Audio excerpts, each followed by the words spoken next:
Good morning, everybody. Welcome to the OWEB's October 16th, 17th meeting in Gold Beach. We have, I don't know if anybody else had it, but I had a fantastic drive down here. Absolutely gorgeous, even though it was a little long.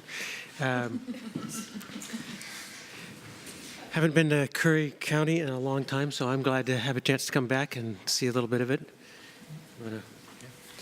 And I wanted to welcome everybody this morning as well. I wanted to say thank you to Jim Desmond for the fantastic presentation last night. I think that was wonderful to hear from TNC.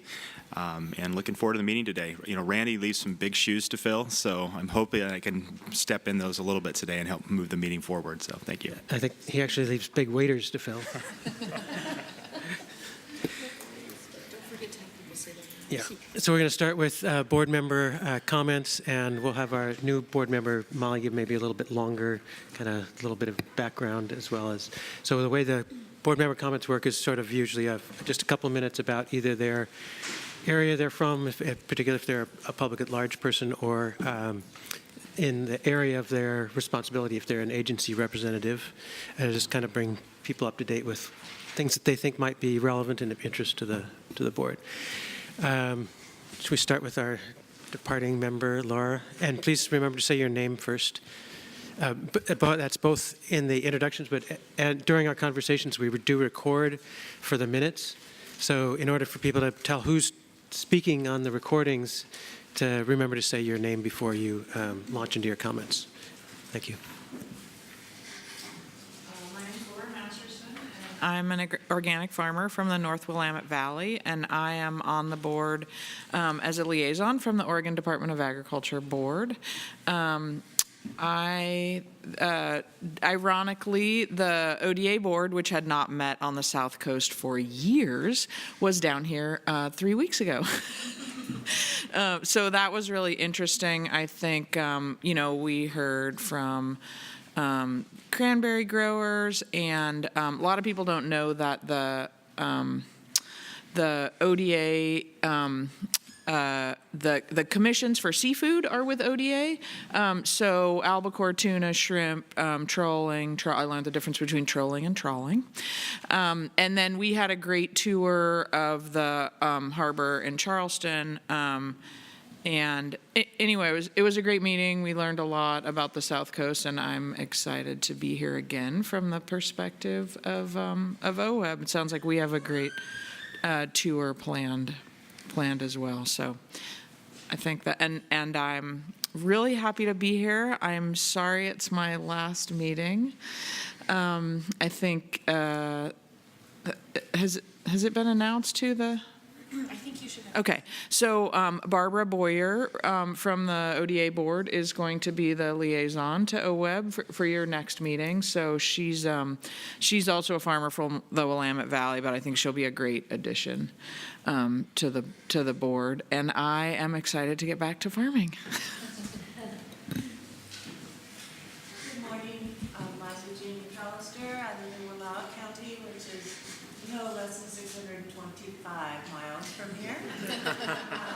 But no more than 600. I might have been more. It was a great trip. Let's see. I'm representing the OWEB board, and a couple other things.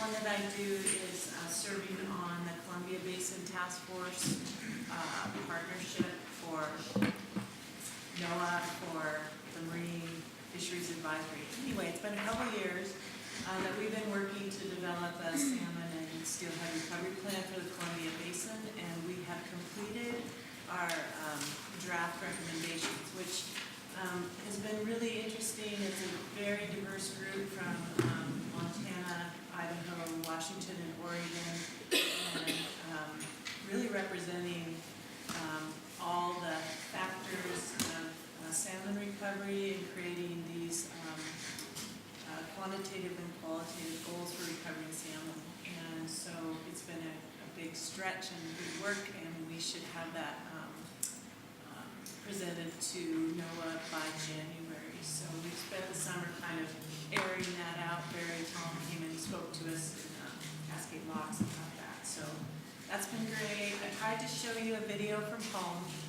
Maybe later I'll get to show you that, but what I wanted to tell you is that, the Wallowa River runs through the ranch that I own, and we, with OWEB and other partners, have restored that to a meandering stream. This summer, late, Nez Perce Fisheries started showing up behind my house on the bridge, dropping adult spawning Chinook salmon into the river, over 100 of them right there. And so, of course, I was running out with my camera and I wanted to show that to you, but they're spawning and creating reds in there. I think there was 8 reds within a week in that stretch, so that's home excitement. So happy to be here. I'm Alan Henning. I'm with the Environmental Protection Agency. And at the national level with EPA, I have a new boss. Scott Pruitt decided not to stay around for the term, and so we have Andrew Wheeler. And Andrew Wheeler is a former EPA employee. He worked for EPA for about 4 years.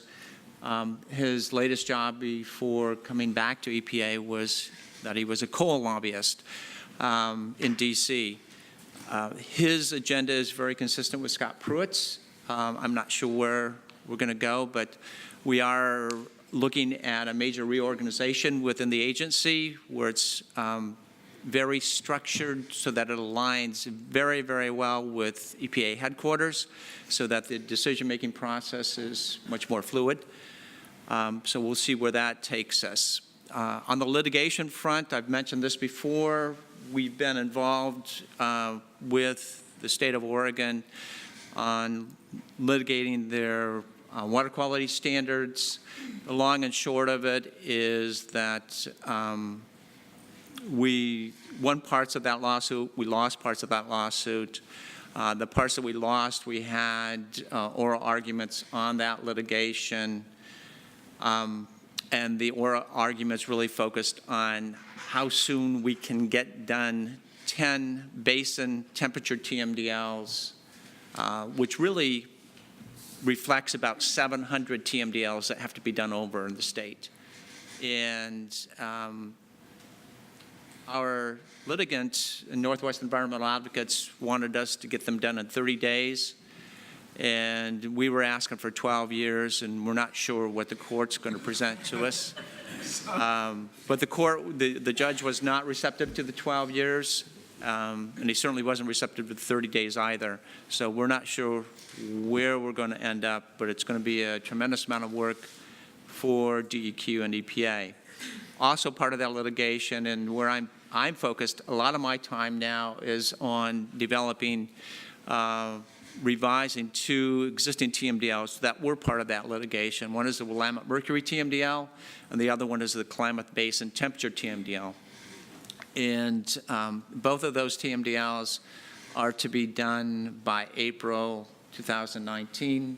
It's going to be a very, very hard push. In fact, we're probably going to ask for an extension from the court to get those done.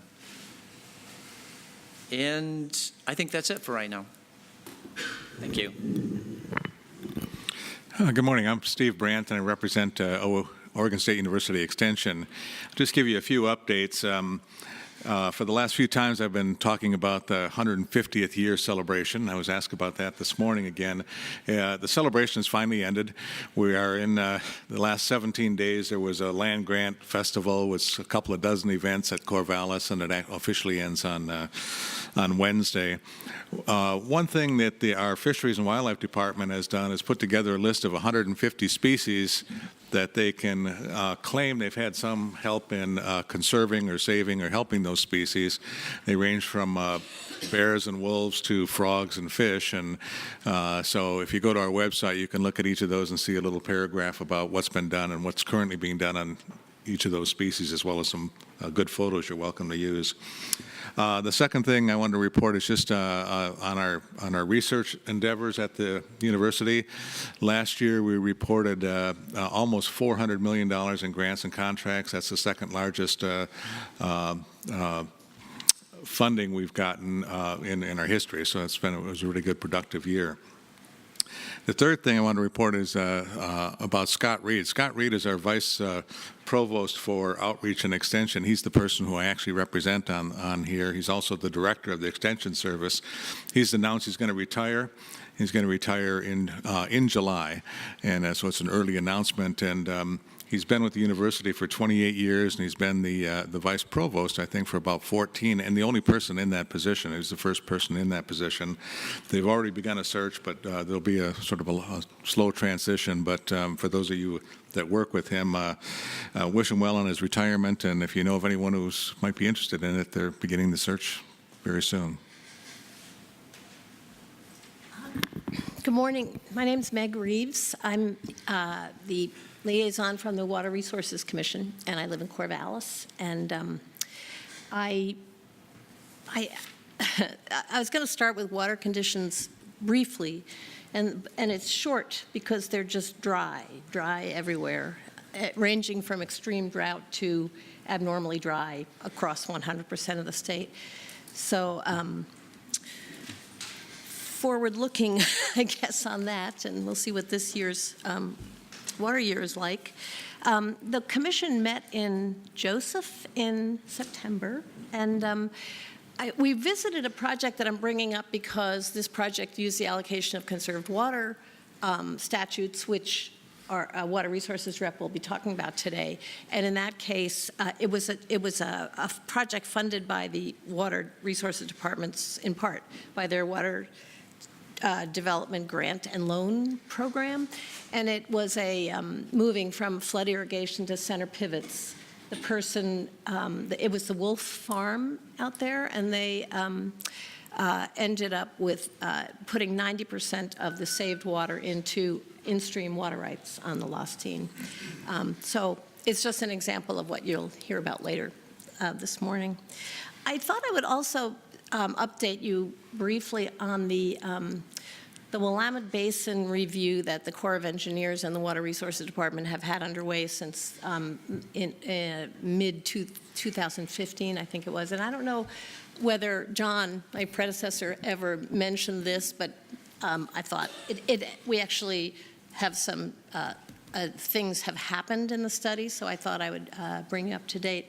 The short version is that the Corps of Engineers has, I think it's 13 dams on the Willamette Basin that can store 1.6, maybe 1.7 million acres lawfully. And this study is about reallocating some of that water to municipal and industrial, agricultural, fish, and wildlife purposes. So the Corps did make a kind of came up with a preferred alternative, and the preferred alternative right now would be 1.1 million acre-feet to fish, 160,000 acre-feet to municipal industrial, and almost 328,000 acre-feet to irrigation. So, it's obviously an important issue for the entire basin, every being that uses the basin, basically. But there is a long road ahead, and I do not know the ins and outs. Incredibly complex consultation with NOAA Fisheries,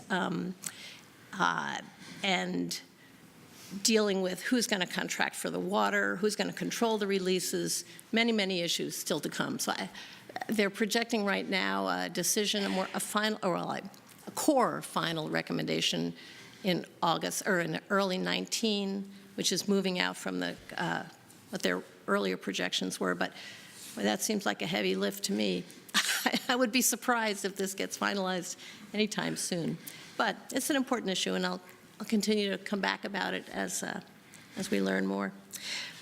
So that's all I've got from the Commission.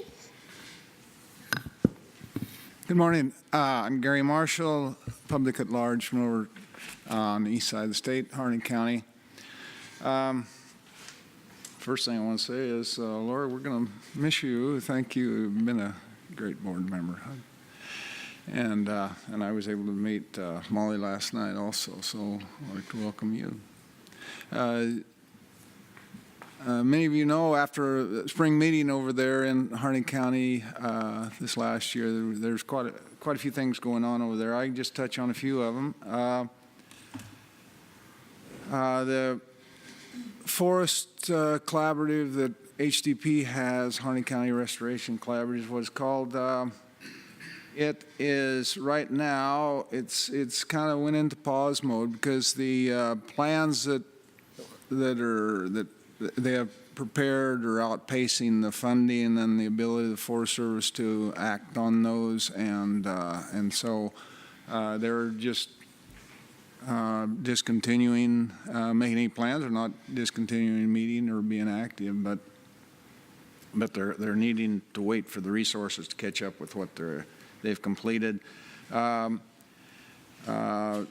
A comment on, we've got a wildfire initiative that includes local BLM and rural fire protection districts, and they're working very well together. They are facing some headwinds though from a rule that is called Federal Advisory Committee Act, I think, acronym FACA, and so they're kind of dealing with that right now and needing to work through that. We have the Youth Initiative and the Economic Initiative, and then the Watershed Council also has this place-based planning that is OWRD is helping working on, and so they're getting closer with their data collection, and there should be a report out on that in about a year from now, in a preliminary report on the state of the water in the basin, the groundwater. So just one more thing, as some of you were over there at that meeting at the refuge and stood on the hill up there looking out over Malheur Lake. It just continues to shrink. And a year ago it was at about 36,000 acres in size, and right now it's about 8,000 or 9,000 acres in size. So it's getting smaller. We'll hope for a good snowpack. The Malheur Pond. Malheur Pond. Thank you. Will Newhouser, a public at-large member from Yamhill County. The restoration side, there's a topic we'll touch on in land acquisition, so I won't talk about it here. This time of year, we've got most of the hazelnuts and most of the grapes in, and from a sort of collaborative, this is all ag stuff for some reason, but a major buyer of grapes from Southern Oregon down here from California canceled a contract, and a whole bunch of Willamette Valley wineries stepped up to say, we'll take some of your grapes in order to help keep them from having a dramatic loss this year or anything. So I'll leave my restoration stuff until the land acquisition part. Thank you. Good morning, Jason Robinson. I'm the tribal representative on the OWEB board.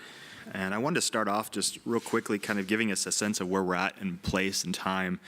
The Rogue Basin is a significant area for tribes. And if you look at tribal overlap in terms of ancestral territorial use areas, there's a lot of tribes in this area that use this area. And that's because it's always provided for tribal communities. And it provides here for the local community. So just think about the importance of that Rogue River system. There's also a jaded past with the Rogue River system when it comes to the history of tribes. And we look at the Rogue as kind of the starting point with the Rogue River Wars and other things that really started the march north to reservations and created these Confederate tribes of the western side of Oregon. So as you think about projects in the Rogue and up and down the Rogue from the headwaters to the coast, there are many, many tribal interests that have a vested interest in this area. And so I just wanted to point out the significance of this place to many tribes within western Oregon. Also wanted to report out, I know a few meetings ago I talked about the Western Oregon Tribal Fairness Act and the restoration of lands to the Cow Creek tribe and the Confederate tribes of the Coos, Lorum, Quad, and Sayus Law, and then the decoupling for the Coquille Indian tribe. And those tribes are all doing very well. The lands now have transferred into trust, and so tribes are the Cow Creek tribe and the CT Clusie are working on their forest management plans as the next step in the process. This is a significant opportunity for them to restore a portion of their lands and start managing those lands according to tribal goals and objectives. So I'm pretty excited to report that out. And the Coquille tribe has recently decoupled and have developed their own management plan as well. So a lot of things moving forward there. Look forward to the things to come. I wanted to just point out the number of tribal applications that we're seeing now coming in, and I'm very pleased with OWEB staff and with others on the support that they're getting and the work that they're doing with tribes. I think as we look at more and more tribal applications, it's exciting across Indian country to see those applications coming in and see potential projects. I think tribes serve as a big role in their communities, and they have an opportunity to continue to be to move and to steer things in direction that provide values back to the local ecosystem. So it's really important to see tribal applications coming in. So thank you to staff for continuing to encourage tribes to get their applications in. And along those same lines, I wanted to thank the RPRs for the continued outreach to tribal members on their review teams. I think that's extremely important. I believe we have a tribal member now in all review teams assisting with those reviews. And so just a great job that staff's doing. And then on that theme, just wanted to congratulate Ken Fetcho, who recently made it through his tribal policy training at Portland State University. I think that's a huge step, and so congratulations, Ken. Appreciate that hard work there. And then just wanted to offer up that we'll be working with NRCS in January to host a Working Effectively with Tribes training at the Cow Creek tribe. We'll be partnering with Confederate Tribes of Kusula, Kwансayusla, and the Coquille tribe on that training, so we're looking forward to that opportunity. So thank you. Just a reminder for folks, if you have public comment this morning, there's a yellow card you can fill out at the back, and you can turn those into Derica, and that will be our next item.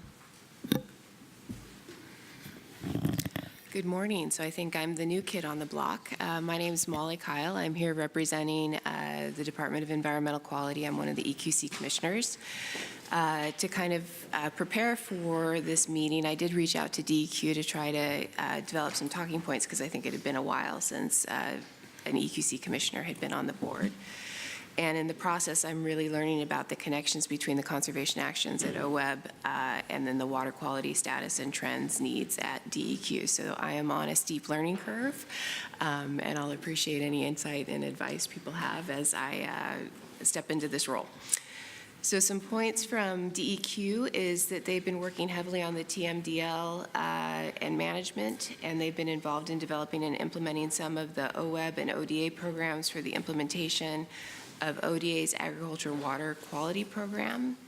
So some of those programs have been including, and I've been learning about them, are the Coordinated Streamside Management, the Strategic Implementation Areas, Conservation Effectiveness Partnerships, and Telling of the Stories. DEQ has been really excited by the development in these projects. As I learn about them, I'm also very excited about the opportunities in here and the ecological uplift that will be possible, I think, when everybody's starting to work together. The one kind of comment that came back is these are probably going to be so successful that the current funding might be thought of as seed funding, and something to keep in mind in the future. They currently have these projects going on in Coombs-McKay Creek in Umatilla, the 8 Mile Creek in Wasco County, Camp Creek in McKenzie, and Pistol River in South Coast. And I think there's more SIAs being proposed for the next year. So it's exciting for the DEQ staff to be involved with that and reviewing and participating. They also are excited by the Telling of the Story proposals, and they've been involved and provided comments on 2 of those. I'm going to botch the names, the Willanch Creek in Coos, and the Deer Creek in McKenzie. The DEQ basin coordinators, I think, have been involved with those, provided some comments, and are really trying to get those stories known. So that seems like a really nice development as well. There's also been a lot of comment and activity around the Umatilla Coordinated Streamside Management and SIA monitoring proposal, and in particularly how those connect into water quality assessment and study designs. That's a new project for me, and so I'm excited to kind of learn about that.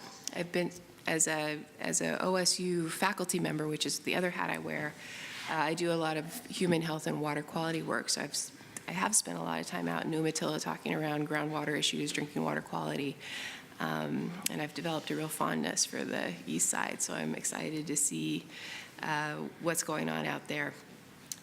And then there's also the OWEB regional review teams and their connection with OWEB and DEQ around the water quality perspectives on the submitted proposals.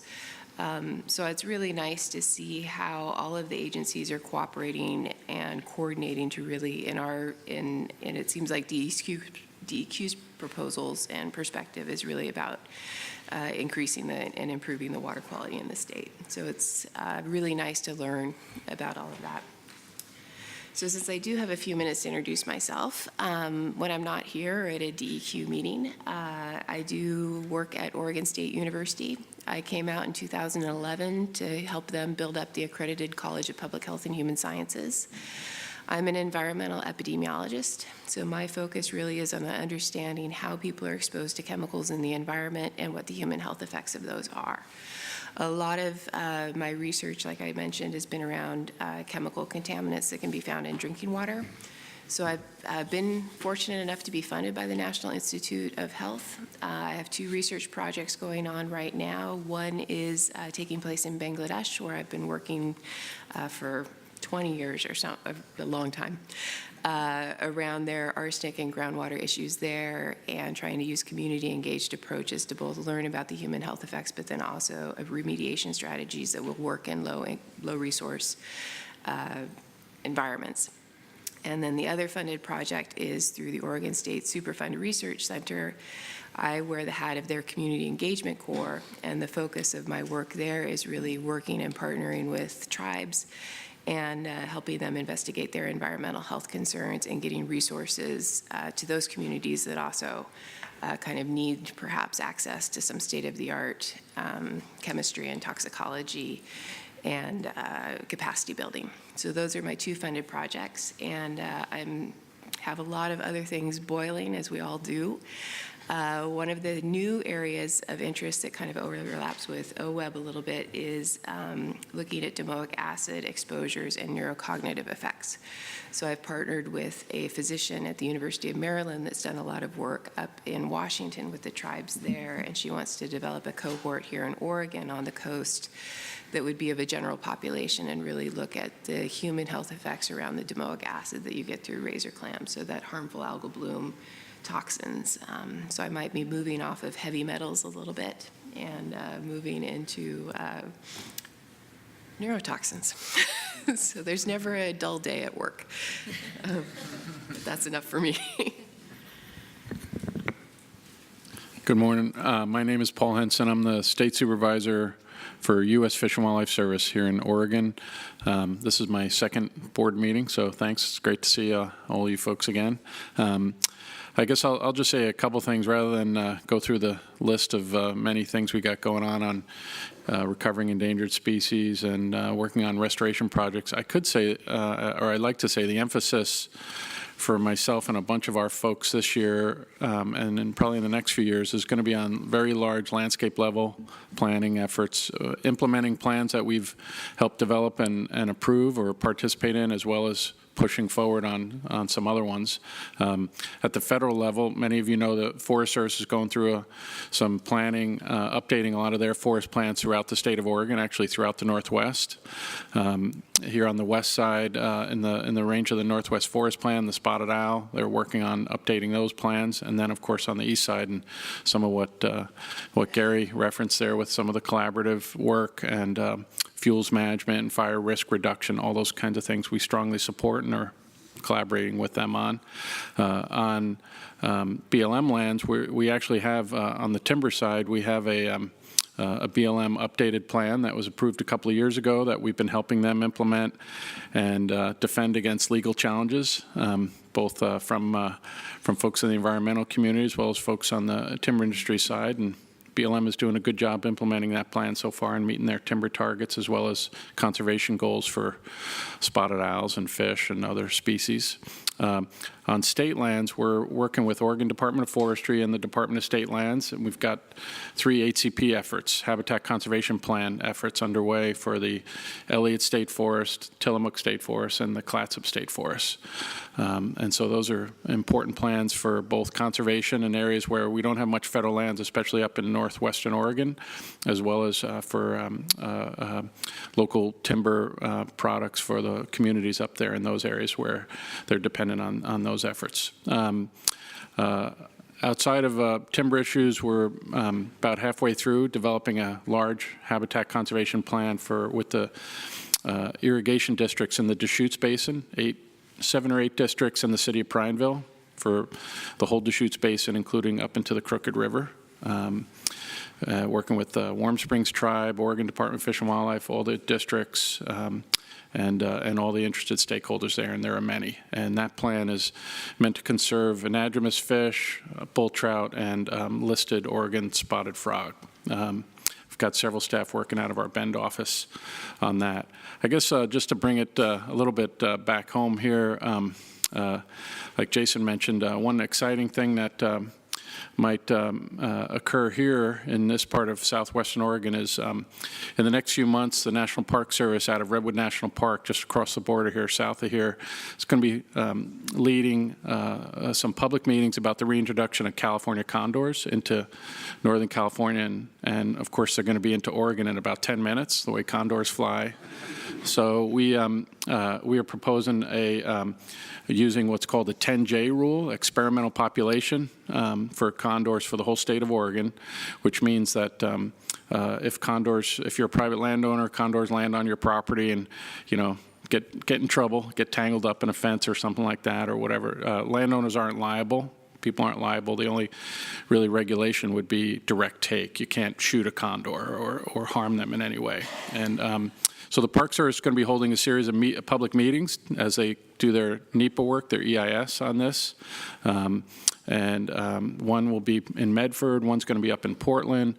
They're going to have several down in California about this. And coming in the next few months, hopefully with a target for the summer of next year for reintroductions of birds. Partners on that include a whole bunch of folks, including timber industry, neighboring landowners like Green Diamond Company, the states of California Fish and Wildlife, and Oregon Department of Fish and Wildlife, Forest Service, BLM. The Oregon Zoo is one of the big cooperators in this, and the Yurok tribe has really been the leader in this effort. And in fact, probably this project wouldn't have been happening if it wasn't for the leadership of the Yurok tribe pushing this through and starting it with on their ancestral lands within the park as well as outside the park. So those are kind of the things I guess I'd feel folks could be updated on. Thanks. Good morning. My name is Ron Alvarado with the USDA Natural Resources Conservation Service. I'm the state conservationist here in Oregon. Just a couple updates. One, yesterday USDA launched the new what we call FPAC mission area, Food Production and Conservation Mission Area. When our Secretary Perdue came in, he pulled in NRCS, Farm Service Agency, and the Risk Management Agency into one mission area. Previously, we were with the Forest Service under the Natural Resources and Environment Mission Area. So that was launched yesterday, and part of the reorganization is the 3 agencies have combined our administrative services. So all 3 agencies will be receiving customer service from that business center out of the department. So that was launched yesterday. Another item, unfortunately, a new farm bill hasn't been approved yet. I don't have any specifics. In the past, they've extended the current farm bill. That hasn't occurred either. So as soon as I get some updates, I'll share those with you. But unfortunately, I don't have anything to offer on that. It was a busy year for us, particularly the last couple of months in the fiscal year, August, due to the fires in Wasco, Sherman, and Morrow County. It was pretty extensive. We're investing probably close to $8 million on cover crops. We need to get that soil covered, wind strips, some fencing. That doesn't include, agencies like the Farm Service agencies, and I don't know if maybe if you guys are OWEB's contributing, but Soil and Water Conservation District investments, it's a pretty big deal. So that was we're still working on it to this day. We're not wrapped up with it yet. So I just want to end by saying that I really appreciate the partnership here in Oregon. We just seem to click and understand how to work together to get things done. So it's much appreciated. I love being part of the partnership here. Good morning. My name is Rosemary Furphy. I'm with NOAA Fisheries, and I want to start by thanking Laura for your service on the OWEB board, and you've been a great representative for the agricultural community in Oregon. And I want to thank Liza Jane for being on the Columbia Basin Partnership. I know you gave an update, and I won't highlight that again, but I know it's a lot of time and effort on your part, and your participation is very important on that. So thank you for keeping us posted on that. We have ongoing recovery efforts here on the Oregon coast. Our NOAA Restoration Center is working closely on the development of business plans in the various watersheds, and one of our previous meetings was out of Florence, where there's an active business plan effort, kind of a watershed management plan with actions identified for the Siuslaw Basin as an example. And we continue to work with partners, OWEB and Oregon Department of Fish and Wildlife, on implementing the Oregon Coast Coho Recovery Plan, and I know there's a lot of interest there as we move forward on that. I'm going to highlight a couple of other things that have been in the news. Southern resident killer whales. Now, I know there aren't any killer whales in the Columbia Basin, or you might wonder why I'm mentioning this. So it has been in the news, so I thought I would highlight. I've got copies I'm going to put on the back table of some handouts and questions, fact sheets. With regard to southern resident killer whale, it's an endangered species. NOAA manages that species, and it is active actions in its recovery plan, which was adopted about 10 years ago. The reason I do bring it up is one of the recent efforts over the last 6 months has been to identify what are their prey. So what are they food source that they are dependent on. And in the spring, that population of southern resident killer whales does hang off the Columbia, mouth of the Columbia, the plume, and they are preying on fish returning to the Columbia Basin and Snake River system. So the recent work has identified the top 10 prey species of Chinook salmon, and they are some coming from the Columbia Basin and the Snake River system. So I want to highlight that for you. You may hear about that and the ongoing recovery efforts, because it has certainly been in the news, and just want to be able to share the latest information on that. The other is a really cool publication with regard to salmon.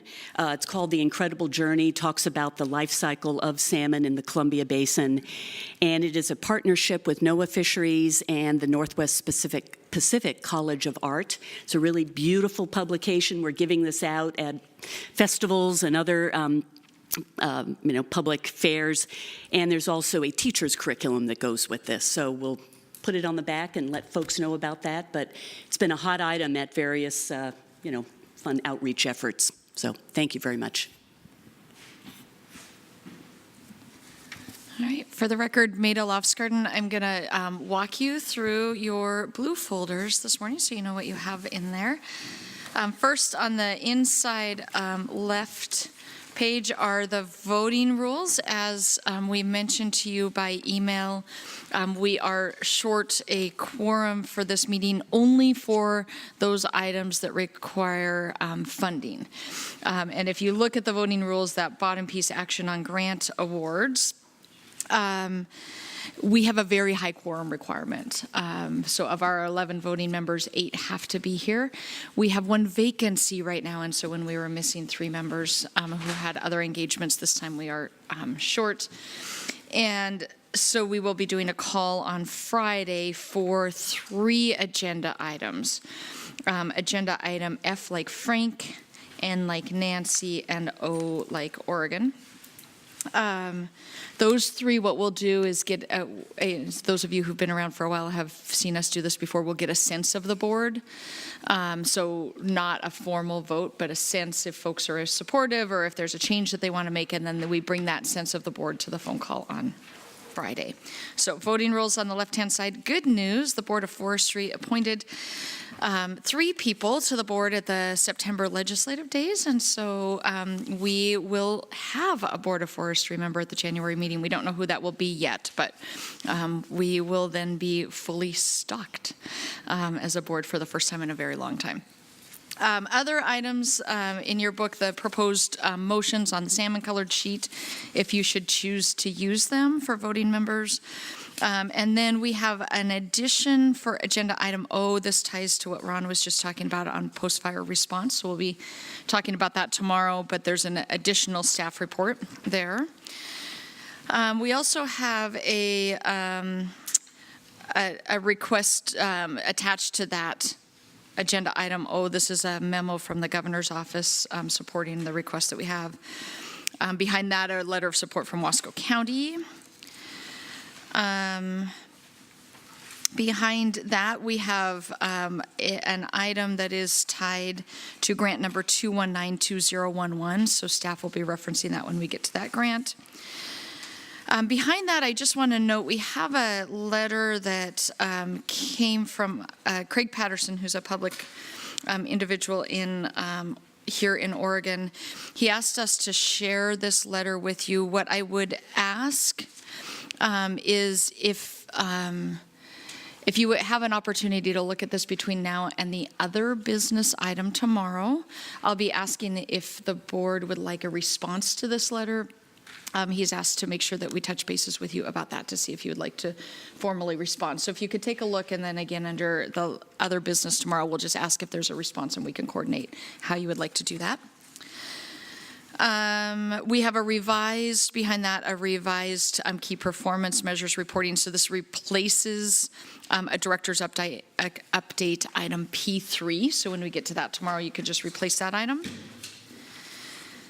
Behind that, we're going to be talking to you about salmon license plates. I'm not going to get into that now, but in your blue folder is the timeline for that process. And again, we'll be talking about that tomorrow. The next item does not have an associated agenda item. This is the chart that's got X's in it. I think, Alan, this might have been you at one point in time had asked what all of our grant offerings are and when they are offered. So we, staff developed this document so that you guys can see the various offerings that you provide. The B and the D is whether you guys actually make the decision or whether you delegate the authority to the director for funding, so you know how those go, when they are offered, and then if they are rolling offerings as well. So just that's for all of your information. And then the last piece is the directions out to the site, right? Derica, this is the map for the tour? Oh, you don't get to see where we're going. We do. And then the other item also is this Who We Are document. So Gretchen and a team of folks in our office have been working on developing a number of documents around the strategic plan. This is one that we've been using a lot. People seem to get really excited about the Who We Are part of the strategic plan. On the back page of it are the 7 priorities. So this is a nice, quick document. We're more than happy to provide copies for board members if you'd like to use them with others. We also still have the full document that you approved in June, and we have, staff have been working on a 2-pager for every individual priority.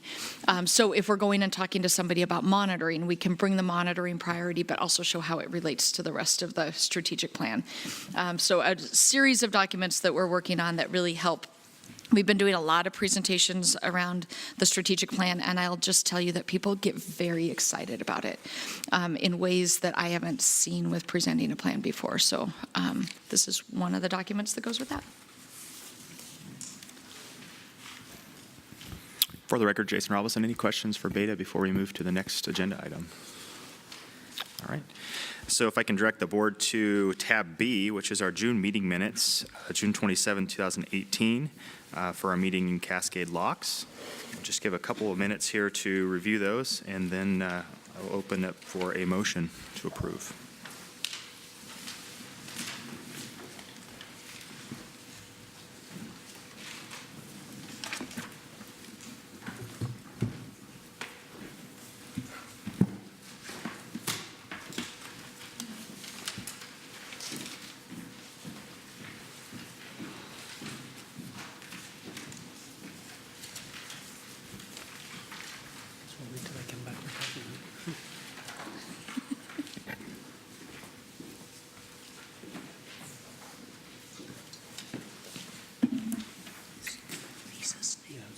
When I do mine,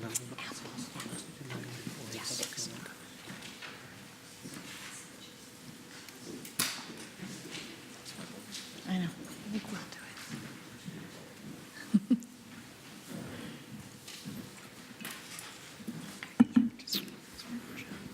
All right, so at this time, I'll entertain a motion to approve the minutes from June 27th. Will Newhouser, I move the board approve the minutes from the June 27, 2018 meeting in Cascade Locks. Will made the motion. Laura Masterson, I'll second. Laura Masters, second. Any questions? I do have a question, Laura Masterson. Are the minutes from our meeting with the surfboard, was that captured somehow? Not as formal minutes. I don't, yeah, we didn't capture those as formal minutes from the meeting. There were no decision items, and that's what we capture in our minutes, so we don't have that. I can check to see if the surfboard is on Yeah. Any further discussion? All right, all those in favor, please say aye. Aye. Opposed? Motion carries. All right, next up, this is Will Newhouser. Next up is item C, subcommittee updates. This is the last item before public comment. So if somebody does wish to make a public comment, you can fill out one of the yellow slips in the back and make sure that Derica in the striped jacket to my right gets that. That would be great. So we've got 3 of those up. We'll start with Alan with monitoring subcommittee. Alan Henning with EPA. I just want to remind folks who's all on the monitoring subcommittee. Stephen is, and Rosemary, and Debbie Holland, who's not here right now. Jason's part of the monitoring committee, and our newest member, Molly. You'll find that a lot of things that we've been talking about are in your wheelhouse. They are topics that DEQ is heavily involved with, and so it's great to have you on board. I also want to recognize the staff that work with us. They keep us in line, starting with Renee. Thank you for your guidance. And then Ken Fetcho, the Effectiveness Monitoring Coordinator. Thanks, Ken. And then Audrey. I don't see Audrey Hatch today. She did not come. And then the newest member is Lisa Apple. Lisa, welcome. We look forward to working with you on the committee. The committee's role is to oversee the open solicitation programmatic effectiveness monitoring. We also oversee the FIP monitoring, and I think this is extremely important. The FIP program, as we all know, is one of the big programs we've got going right now. We have to make sure we get it right, and it's through the monitoring program that we're putting a lot of effort to make sure that that happens in the right way. We see the results we want, and we help people get the results they need. So that's one of our roles. We also provide advice to staff on improvements to the monitoring program that they're doing, whether it's the online application process or what have you. But we give them all sorts of advice at different points in time. They can heed it or not, but we'd still do that. Summary actions. We've met twice since the last board meeting. We met in July, and we met in September. We met in September with the Operating Capacity Committee. The actions or the items that we talked about during the two meetings. The first item was more of a download from the June board meeting. We talked about how different states view and need monitoring of restoration actions, long-term monitoring, and about the opportunities for interstate coordination.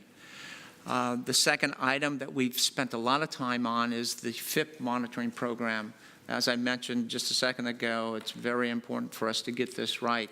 We've been working with the Bonneville Environmental Foundation to identify key things in the 6 implementation FIPs about their projects, their programs, using BEF's,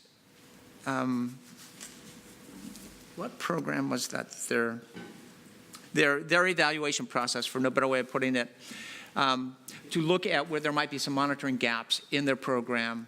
And with BEF's help, we've identified some of those gaps and have approached the FIPs, and through supplemental funding, we're getting some monitoring going. That additional monitoring may give folks working the FIPs a more robust tale to tell about the projects they're implementing. The other item that we spent quite a bit of time on is with the Conservation Outcome Group. And Molly, you mentioned this morning about DEQ's excitement and telling the story. And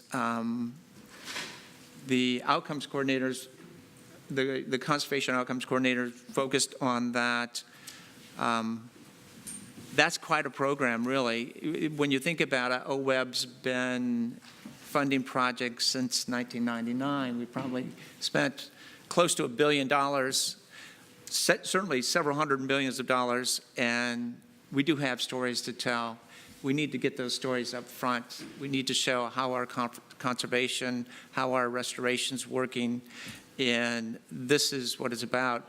We've got, you'll see in the notes from the subcommittee, we've got several different projects targeted for telling the story, and so we're moving forward with that.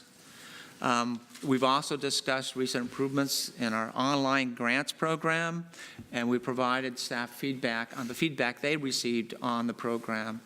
So that's been a good dialogue. We also talked about the monitoring framework. If you recall, OWEB gave ODA $1 million to focus on their SIA implementation monitoring. The SIA process for ODA is very important. It's the proactive approach to look at smaller watersheds throughout the basin, to identify areas needing improvement, areas where there's challenges on the landscape, and then fixing those challenges, addressing those challenges through a collaborative process, not through an enforcement process, although that is the backstop if they need to go to that.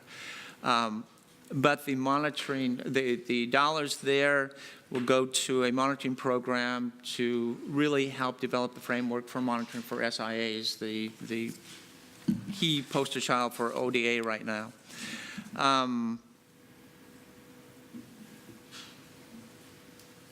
We've also, in our joint meeting with the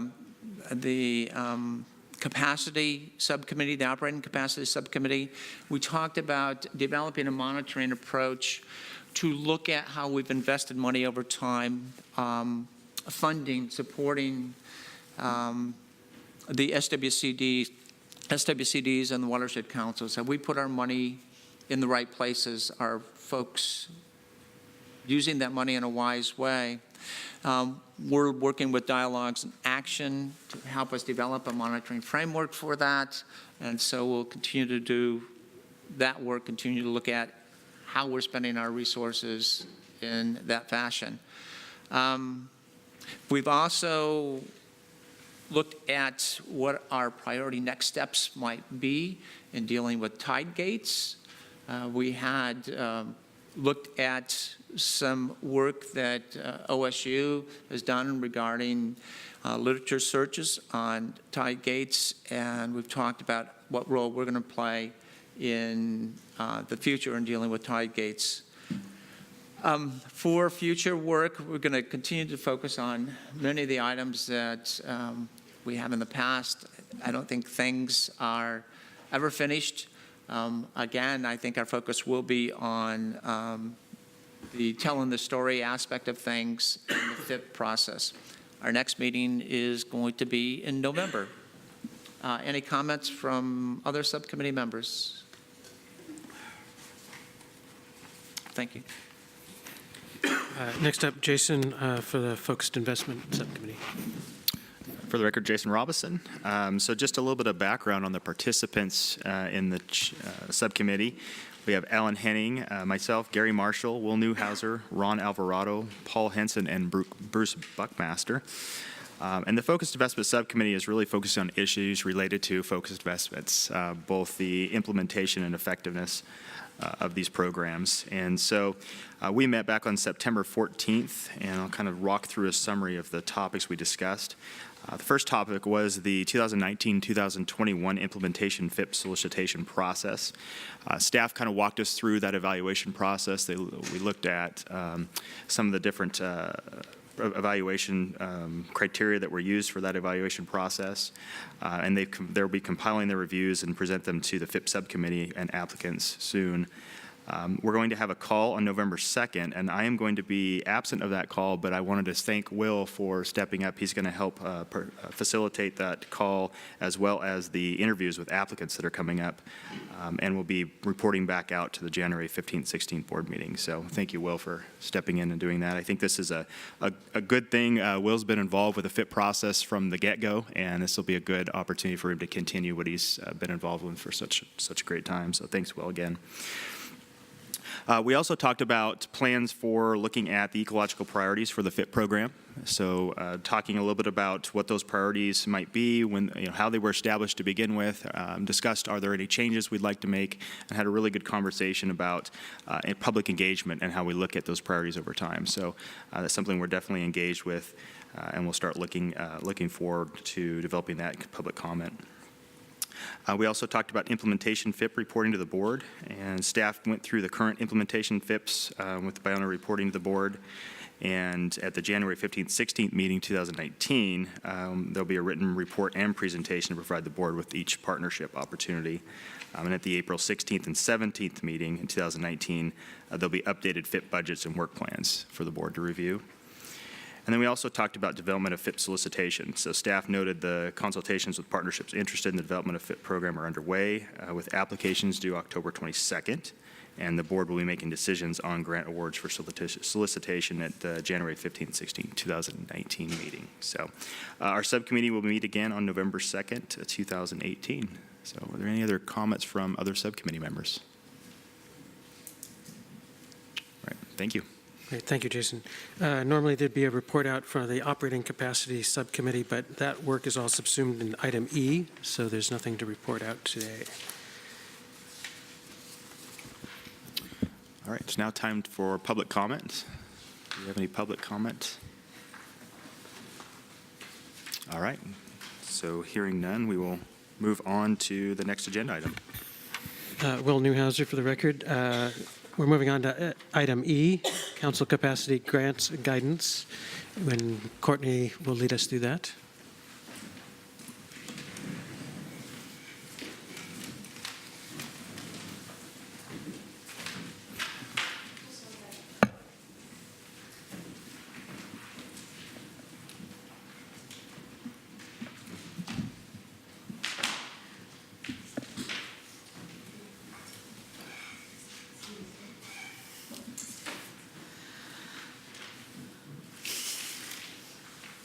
For the record, Liza Jane was ready to talk, even though she wasn't at the subcommittee meeting.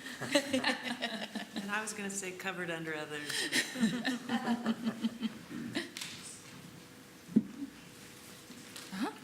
Great. All right, for the record, Courtney Schaff, Capacity Programs Coordinator. And this is agenda item E, the Council Capacity Guidance updates for the 1921 grant offering. To get folks oriented to their staff report, there are 2 attachments to this staff report. The first one, attachment A, outlines all the staff proposed changes. I am going to touch on those that have the most significance, but of course feel free to ask questions on any of those. The second attachment, attachment B, is the draft new guidance document. We did not provide a track changes version of it because it might have hurt your eyes between formatting and changing things around. But if folks have questions, I can dive a little deeper at any time. For a little background, the OWEB, the board adopted new rules and a guidance document for council capacity grants back in July of 2014. And our rules are fairly detailed around eligibility criteria, but then high level after that to give the space for the board and staff to adjust the program through implementation and feedback from grantees and stakeholders. So part of that then is we said that if we made any significant changes to the guidance document, we would always come back to the board and seek board approval on those changes. So that's what we're doing here today. All of these changes are most of these changes are because we are moving the council capacity grants to OWEB's online application system, which we are actually in the middle of testing right now, and I'm getting feedback from our grantees that they are so excited that they are now going into the same portal that they are going in for the rest of OWEB's applications, and that they'll be able to do their council capacity grants through that portal. So a lot of these changes have to do with how the program will run being in that portal. But there are a few changes that are being made because of other changes that have happened at OWEB. And one of those is throughout the guidance document, we have historically referenced community engagement, and we are shifting that to stakeholder engagement and aligning that definition with the definition that we adopted under our stakeholder engagement rules. Again, creating consistency across programs for our stakeholders so that it's really clear and then they can understand what the use of funds is for. The eligibility is another place where there are some shifts. When we rolled out the program back in 2014, the board did make some policy and rule decisions around limiting the number of applicants that could apply for council capacity grants. Doesn't change who is eligible to be a watershed council on the landscape. That is driven by local governments, but we narrowed and defined who was eligible to apply. So for our first 2 biennia, when we ran the grant cycle, we had a separate eligibility grant line and then an application deadline. That created a lot of work for both our stakeholders and for OWEB staff, and that is not feasible under the new online application system. So we are rolling the deadlines into one deadline, which will occur in March 2019, which will create a lot of additional ease for our stakeholders. That then creates a little bit of shift in the eligibility review process, which will happen later in the process. And then the final change is the legal entity information. When we rolled out the changes to the council capacity program, we did require legal entity status. They either had to be a legal entity recognized with the state or have a sponsor, a fiscal sponsor that was a legal entity. Folks are now required to have that even to apply for any of our applications, and so that we don't have to ask for that information twice. We're just kind of cleaning up and streamlining the process since it's already a requirement. None of these changes that we're recommending affect are from the rule, so they don't affect who is eligible to apply. It just cleans up the process and aligns it with our online application. I'll pause just to see if there's any questions on this piece. Alan? Alan Henning. On the first page of the memo, you talk about the progress report. That progress reports won't be required for those councils who don't, who are doing well. Yes. I'm going to get to that piece in a little bit deeper in a moment. So if you'll hold on to that question, I promise I'll touch on it. Right. Okay. The next is around our merit criteria. So currently we have 5 merit criteria. And again, these are in the guidance document. They aren't in our rules. And after running through the process for 2 biennia, we realized it's very hard to review and evaluate 2 of the criteria separate from each other. Effective governance and effective management. Really, when those things touch each other very closely, and it has times made for some confusion for reviewers and for applicants in the evaluation process. So we're proposing them to merge them into one new criteria, effective governance and management, which we think will provide clearer examples for our folks applying and easier to review. And this change is at recommendation of our reviewers that have participated in the review process the last 2 biennia. And then the other piece is, again, trying to clean up clarification and ease of reviewers. We have historically asked applicants to tie their projects back to council-identified limiting factors, but really all of our councils are tying those projects back to their strategic plans or their action plans. And so, again, at recommendation of both our applicants and reviewers, we're making this change.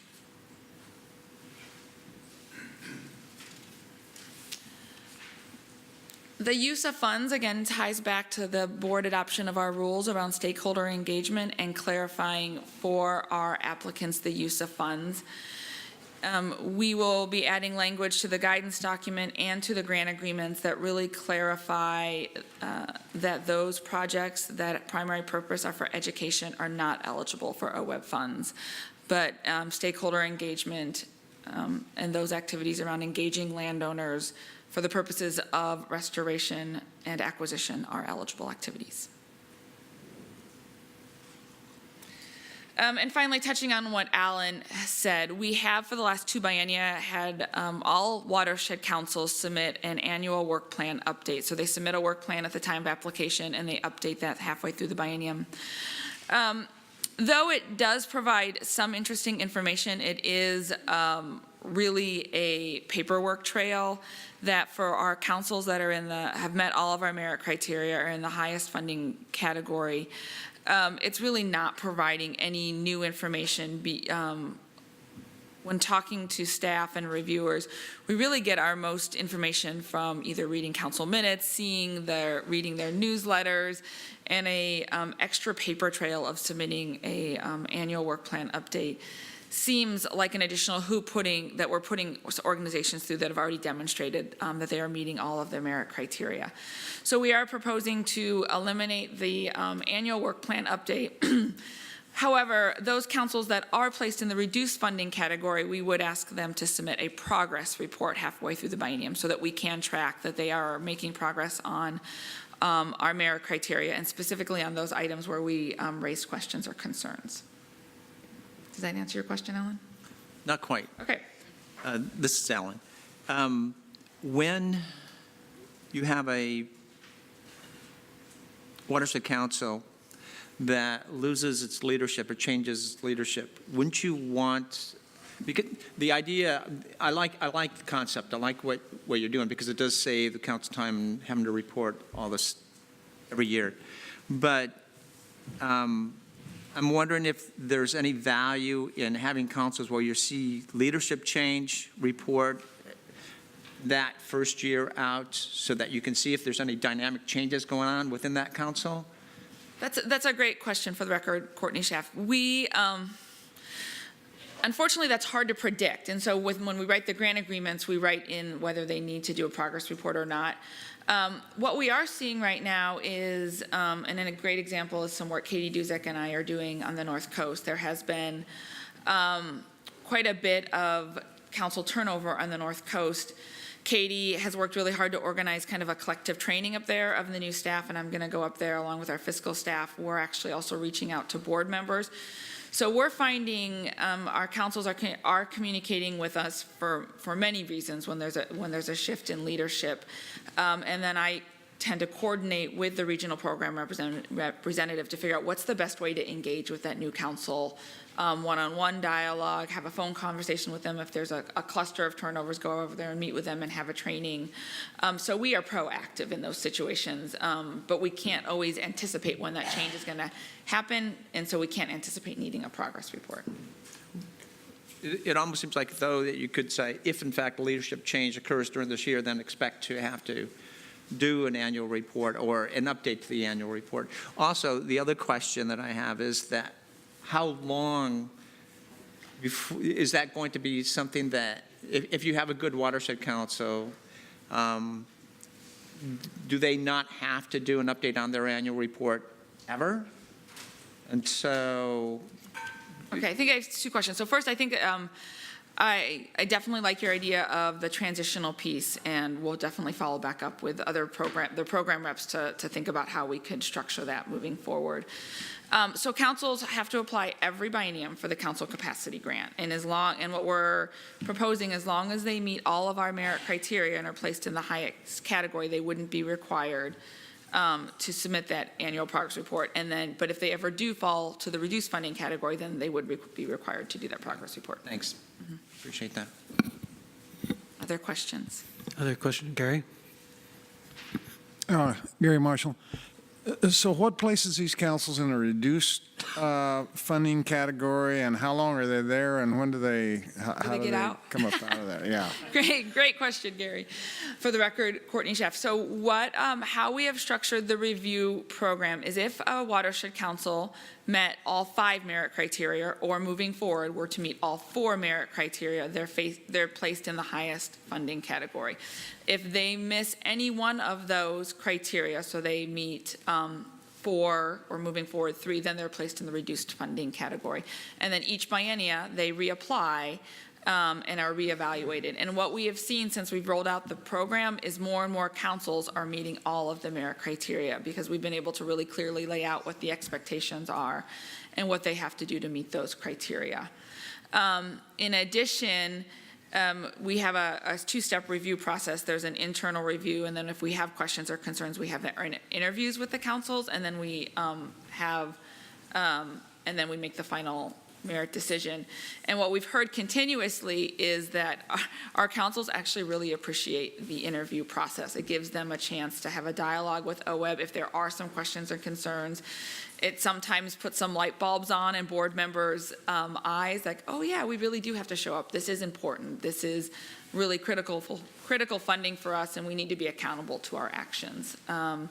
So that's the high level of the process. We will, in July 2019, when the board meets, we will make the next funding decisions, and I will go into depth about how the process works then. For the record, Maida Lofsgarden, Courtney, could you also describe, in answer to that question, what happens if they stay in the reduced? Yes. So what Maida is referring to is the other piece that we have laid out is we do expect councils be working towards continuous improvement. We are clear and explicit when they don't meet all of our merit criteria, and we work with them, have meetings with them, and we want them to meet all of our merit criteria. So we have said that if a watershed council falls in the reduced funding category for 2 biennia in a row and falls in that reduced funding category for the 3rd biennia, they are an automatic do not fund, because they are not showing any progress towards meeting those merit criteria. Other questions? So that is the high-level overview of the recommended changes, and I would ask the board if they have any additional questions or would approve these changes for the 1921 biennium. Meg? Yeah, Meg Reeves. Courtney, could you just briefly say, what were the insurance requirements? Oh, yes. What happened to them? So the Watershed Council program was the first program at OWEB that we required councils to have insurance. And it was a very basic requirement at first. We just required that they have purchased any kind of insurance to meet their needs. We didn't put limits. We now have rolled out, and we are in year 3 of having rolled out insurance requirements for all of our grantees. And so all of our grantees have to have a minimum general liability and auto insurance coverage. And so again, it's repetitive to have this language separate in the capacity grant agreement, because it would be listed twice, because all of our grant agreements now have that as a base requirement. Got it. Thank you. Yes, Alan? Can you share why councils have to send announcements of every meeting they're planning? I mean, I could imagine councils could have a meeting of 2 or 3 people or very big meetings? So when we mean all meeting announcements, and this is abbreviated for a slide, it's for their monthly council meeting announcements. Oh, okay. And it's provides, as we've talked with staff, it provides a huge amount of insight into what the councils are doing, reading their minutes, what kind of speakers are they having, and helps our regional program reps really keep a finger on the activities that are happening locally. Any more questions or comments for Courtney?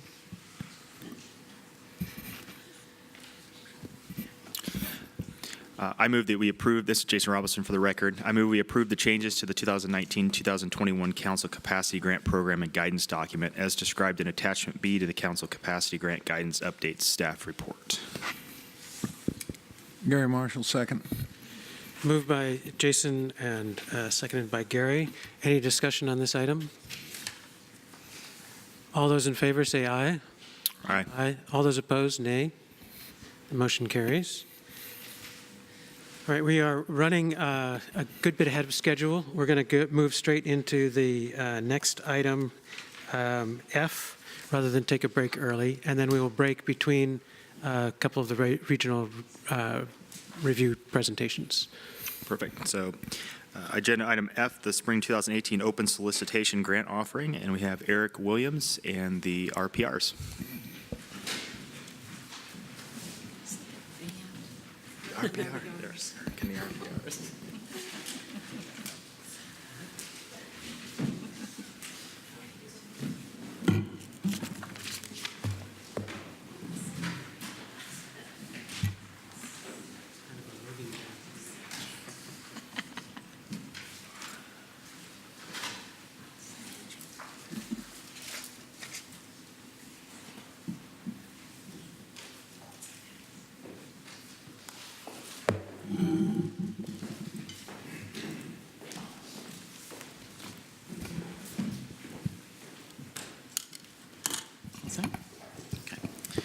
Good morning, co-chairs, members of the board. Thank you for the opportunity to be here to talk about the Open Solicitation Grant Program offering from this past spring with applications that are up for your decision on award today. What we'd like to do for you is walk through our review and evaluation process and how we arrive at this thick package of evaluation documents that you have in your binder. This will be, I think, review for some of you, but I think it's helpful for us to recall the process that goes into this because it is a pretty detailed and lengthy one. And several of your organizations have staff that participate in this process, and we really appreciate the time and effort that they put into it, which involves reading fairly lengthy applications, and a lot of them, and attending site visits and attending a day-long, sometimes day-and-a-half review team meeting for each of our 6 regions. And so it's quite a thorough vetting process. I think our applicants are aware of how thorough that is, and over time have been really responsive to the evaluation criteria that we have and the need to fully address them within the applications. And so first, before we get into the projects, I'd like to just briefly go over the solicitation statistics with you. On this slide is the figures that are in our spending plan. Essentially, we divided what's in the biennium spending plan into quarters for each of the 4 offerings for restoration, technical assistance, and stakeholder engagement as well. Stakeholder engagement, I'll note, this is the second time we're awarding grants under the new criteria for stakeholder engagement. And just as a comment on that, I think that our applicants and our grantees have really done a great job understanding the purpose of that offering, understanding the change from what we had under Measure 66, where outreach and education were eligible, and then under Measure 76 became no longer eligible, and that the purpose of these stakeholder engagement applications really has to be focused on getting to eligible restoration or acquisition projects. And so we'll highlight some of that for you. So in terms of what came in for requests, we had almost 100 applications requesting over $13 million. And as you can see here, we had a total of about $9.2 million available in the spending plan. In terms of our process, we do an eligibility determination and then proceed to the evaluation and ranking process, and that part is what involves our regional review teams, which consist of 12 to 15 or so members in each of our 6 regions. And they conclude their process with recommendations of fund or do not fund for each application, and then proceed to rank those that they recommended funding for. And then staff takes that information and, based on the available funding in the spending plan, proceeds to a recommendation for you for a board award. A couple other notes on specific ancillary items with our process. One is awarding salmon plate funds. As you might recall, we do receive some revenue from the sale of salmon license plates, and those are specifically targeted at salmon restoration projects.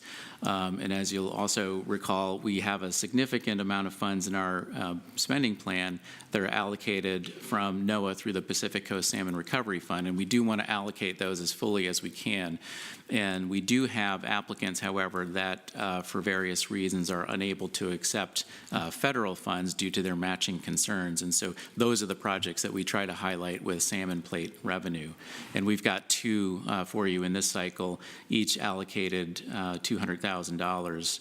And the first one there, North Creek Aquatic Organism Passage Restoration, that one will open up 3.4 miles of habitat for coho in a tributary ultimately to the Siletz River.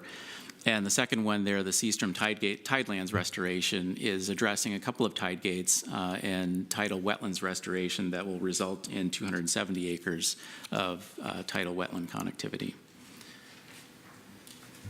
And then you might also recall that for sage grouse, we made a commitment in 2015 to allocate $10 million over 10 years to address sage grouse.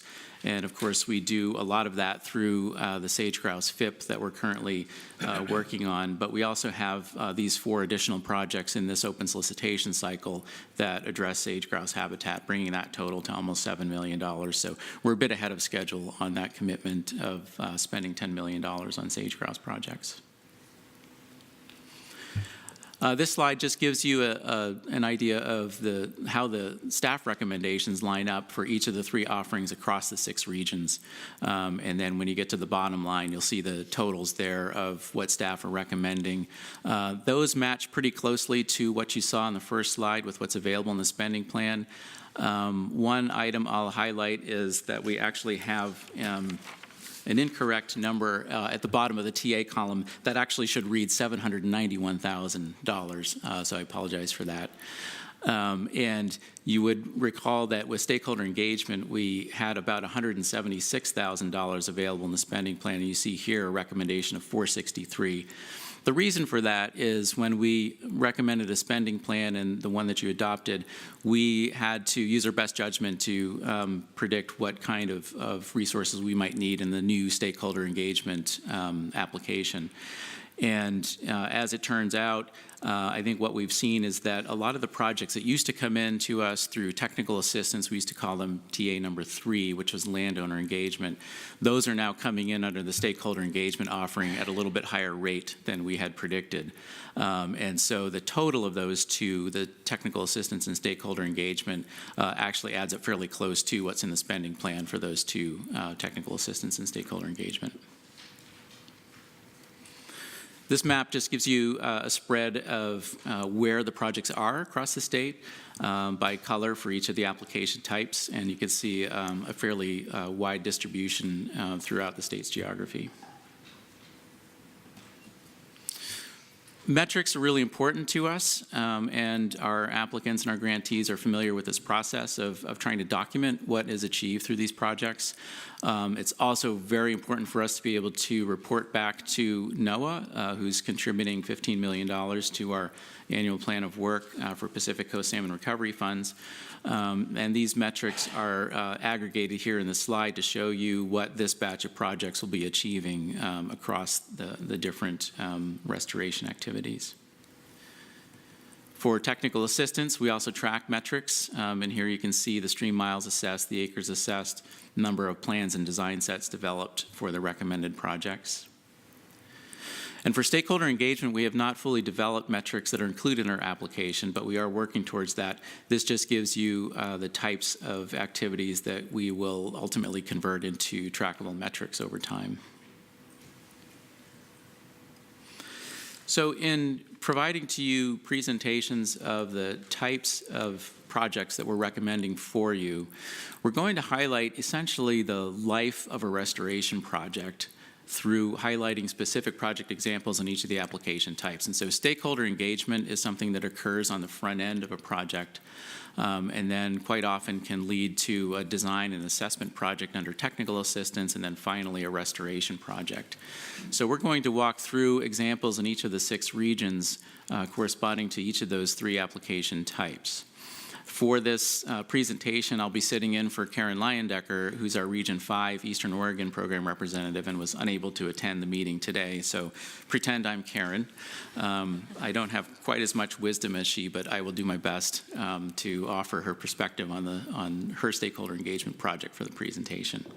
So we're going to cover regions 5 and 3 in stakeholder engagement, and then we'll move through regions 4 and 6 for technical assistance, and then regions 1 and 2 to talk about restoration. And for each of these projects, we're going to relate what the review team looked at in terms of the content of the proposal and how it relates to the specific criteria for each of those program offerings. And so what you see on this slide is what we call the bubble diagram for stakeholder engagement. This includes all of the evaluation criteria that are in the rules that you recently adopted for stakeholder engagement. The 5 circles in the center are the categories of evaluation criteria: timeliness. That one relates to what's the chronological progress towards an eligible restoration or acquisition project. Is it going to occur in a reasonable time frame? Technical soundness, which is fairly self-explanatory. Cost effectiveness, the qualifications and experience of the applicant, and whether the appropriate stakeholders are engaged, and the means of multi-directional communication among those stakeholders, and how likely that's going to get you towards the center of the diagram, which is this sweet spot for likelihood of success. And so for Region 5, so pretending I'm Karen Leyendecker now, we're going to highlight one of the stakeholder engagement projects recommended to you, which is the Pine Creek Assessment, which is number 2095023. And for some, yes, Maida. Maida Lofsgarden for the record. Just quickly for our new folks who haven't been through one of the cycles that looks like this, when Eric, AKA Karen, references a grant number, that the first part of it, the 20, is just the year. When he then says, what was this one, Eric? 5023. 5023. If you go back in your binder to the tab 5, that's the Region 5 application. So when they're referencing these for Region 5 or Region 3, if you just go to that tab, then you can look at that project. The other thing I'll just quickly mention, again, for those who haven't been through this part of the process before, we are not going to go through every single application. So they are highlighting, and then we'll talk broadly about the funding lines later, but you won't hear us presenting every single application recommended for funding today. If we did that, it would be a really long meeting. Laura, do you have a question? Laura Masterson, cost effectiveness might seem obvious, but can you just give me the few sentences about how, for stakeholder engagement, you guys are thinking about, or the regional review teams and staff is thinking about? Sure.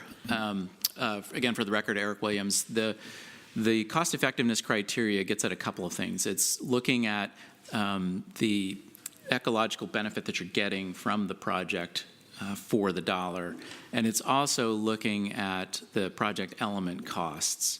Are the costs for contracted services reasonable for the type of work that's being proposed? Are those reasonable rates that you would find in that region of the state to do that work? And so both of those things are looked at fairly closely by the review teams across really all of the grant application offerings. Are there any other questions from the board before we move to the individual reviews? Yeah, one question on the intriguing thing on the summary. at the beginning, attachment C. So there were, I'm not finding mine right off the bat here, but there were 57 applications and a dozen that were do not fund by regional review teams. The thing that I have never seen before is 5 of the 6 regions having everything above the cut line on the budget. And I'm just wondering if you have any perspective on any changes to the number or quality of applications that have been coming through that lead to that, or whether it's just a one-time anomaly in your mind. Yes, thanks. Eric Williams again for the record. I do have a couple of observations about that, and one of them is that I think we have seen an uptick in quality of applications over time. And again, I think a lot of that is due to applicants becoming really familiar with the review process and understanding our evaluation criteria and understanding how the regional review teams apply them. But the other side of that coin is I think that we're seeing fewer applications coming in that aren't ready because they know the review team is going to come back and say this application is not ready. And rather than spending time going through that, I think our applicants have become very savvy at understanding that and understanding the things that they need to do to get an application to that maturity level. And so overall, the last 2 cycles, and this probably isn't enough for a trend, we have seen lower numbers of applications coming in, and I do think the latter point that I mentioned about applicant awareness of what's an application that's ready to go has a lot to do with that. And the other factor is that we have seen a steady trend over a longer period of time of the average value of an application going up. And that reflects a couple of different things. It reflects obvious inflationary pressures on different aspects of costs for materials and labor as well. And it also reflects the fact that the so-called lower-hanging fruit has been addressed in a lot of parts of the state, and so we're seeing more and more complex project applications coming in, and those often come in at a higher dollar value. And in terms of the capacity of the applicants doing those kind of projects, with more complex projects, they're able to do fewer applications at the same time. Thank you very much. Alan? Eric, do you think, this is Alan Henning, Eric, do you think that the drop in numbers might reflect the fact that some of the projects are going through the FIP process? Thanks. Again, Eric Williams for the record. I think that probably does have an impact as well. Although in the early part of the FIPS, like the very first open solicitation cycle when we had FIPS, I think the numbers were still higher. But I think over time, as the partners working on those 6 implementation FIPS have been spending more and more time on projects, it has reduced their capacity to come in with additional open solicitation funds. Any other questions for Eric before we move on? All right. Okay. Thank you. Again, Eric Williams for the record. And now we're going to be looking at the Pine Creek Assessment Stakeholder Engagement Project. And just as a little background on the Pine Creek Watershed, it's located near Halfway, Oregon, which is a high priority stream for bull trout recovery actions listed in the 2015 Mid-Columbia Recovery Implementation Plan for bull trout. The species was listed as threatened 20 years ago, back in 1998.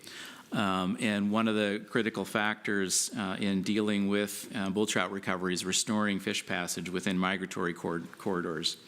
And fish passage is a high priority in the recovery plan in the Pine Creek watershed. Now, it's not an anadromous fish, but these fish do migrate to move into other tributaries of a stream system for spawning purposes. And connectivity impairment is, as I mentioned, a primary threat for bull trout in Pine Creek. And the reason for that is there are an awful lot of antiquated diversions for irrigation there that impede connectivity between spawning populations and feeding, migration, and overwintering habitats. In this watershed, there are something like 234 diversions in what's a relatively small watershed. So there's a high density of diversions there.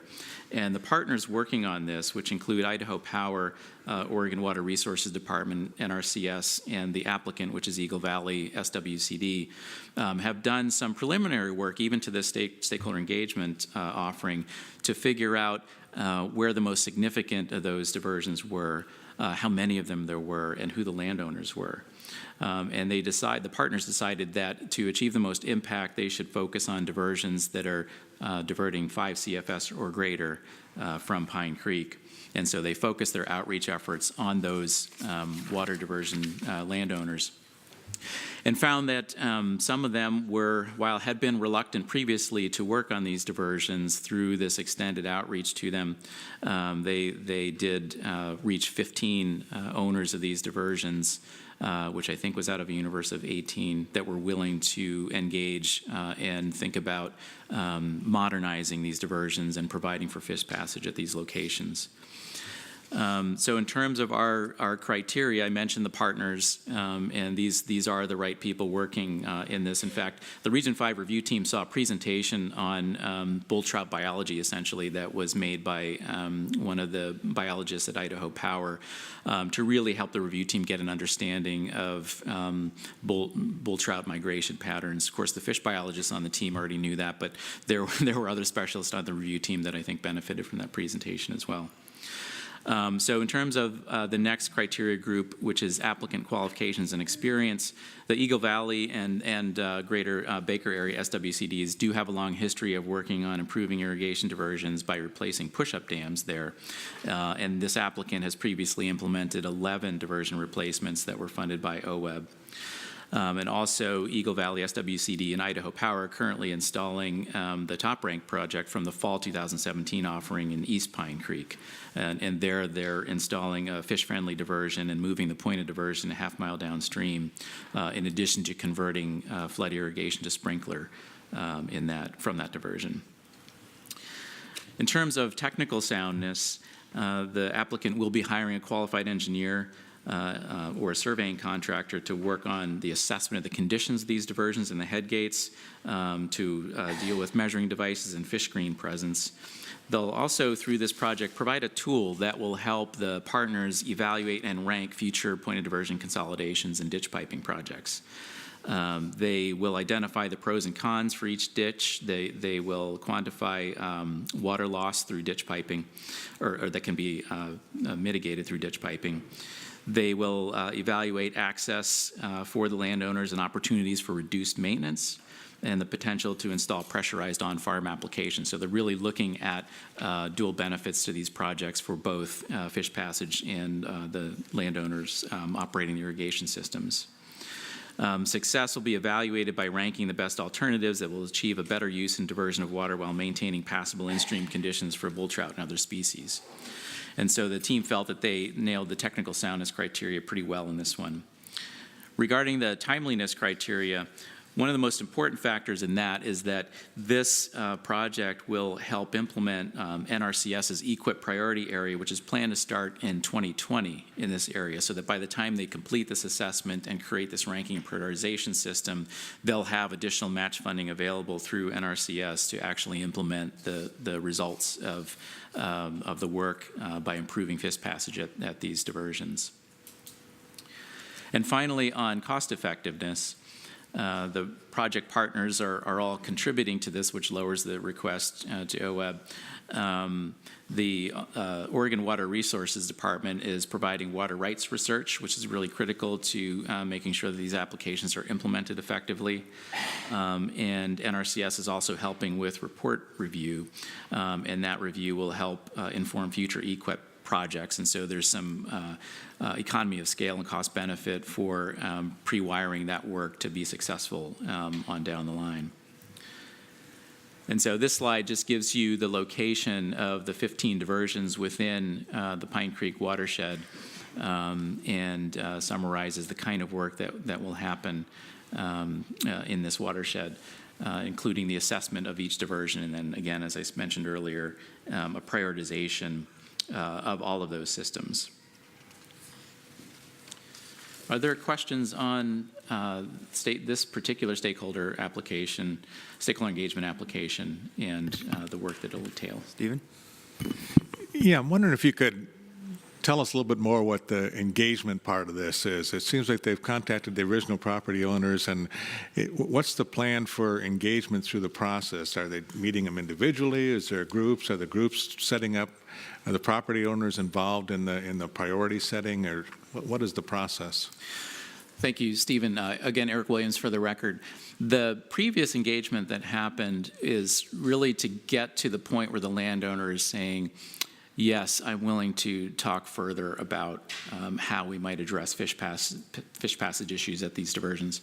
And so this particular work will be one-on-one work with those landowners, and having some consulting help as well to assess each diversion individually and come up with options of what it might look like in a restored condition. And some of these photos show you a before and after shot of a typical point of diversion. And so it's really talking through with the landowner, getting from the before stage to the after stage, and taking into account issues that the landowner might need to have addressed through this work, and how it might impact their operation, as well as discussing the benefits for fish passage. And then in terms of the prioritization, the partners will be working on that, looking at it from a scientific aspect to determine which are the most important to get the most benefit for the bull trout species. Other questions for Eric regarding this particular? Rosemary? Rosemary Furphy. Eric, I'm glad you're highlighting this project, and I know it's not for anadromous fish, but it seems this approach, the outreach to landowners and the actions that are taken could apply statewide, frankly. And what are the opportunities to sort of share the lessons learned from this to apply elsewhere? It just seems like a critically important project, and similar issues on Upper Catherine Creek, for example, in Northeast Oregon and elsewhere in the state. It just seems to really capture an essence of what we're working on with regard to reduced stream flow, temperature, all these issues we're going to be dealing with even more in the future. Yes. Maybe that happens to kind of share the lessons learned, or just the technical aspects as well. Mm-hmm. Again, for the record, Eric Williams. That certainly is one of the goals among the partners, to be able to share that knowledge and lessons learned in doing this kind of engagement throughout this area. I know Idaho Power is interested in doing this kind of work in a lot of different places through areas that they're working in. And certainly the SWCDs in Baker County have similar issues. Beyond that, I would hope that there would be some cross-pollination with the work that we're doing through NRCS. I mean, they're going to be funding similar work in other places. OWEB will be funding work in similar places. I'm not sure if the applicant team has a formal plan to go beyond their geography, but certainly it'd be worthwhile for us to think about how to do that. Right. And Laura, did you have a question? Laura Masterson. I just had a technical question. It said in the project abstract, diverting 5 cubic feet per second was the cutoff, and then in the concluding abstract, or the concluding analysis, it was 4 cubic feet per second. Did that change, or was that different? For the record, Eric Williams, I think that might have been a result of different numbers being thrown out during the review team conversation. And so it's somewhere between 4 and 5, and I can't tell you precisely what the correct answer is. All right, thank you. I just wanted to appreciate that.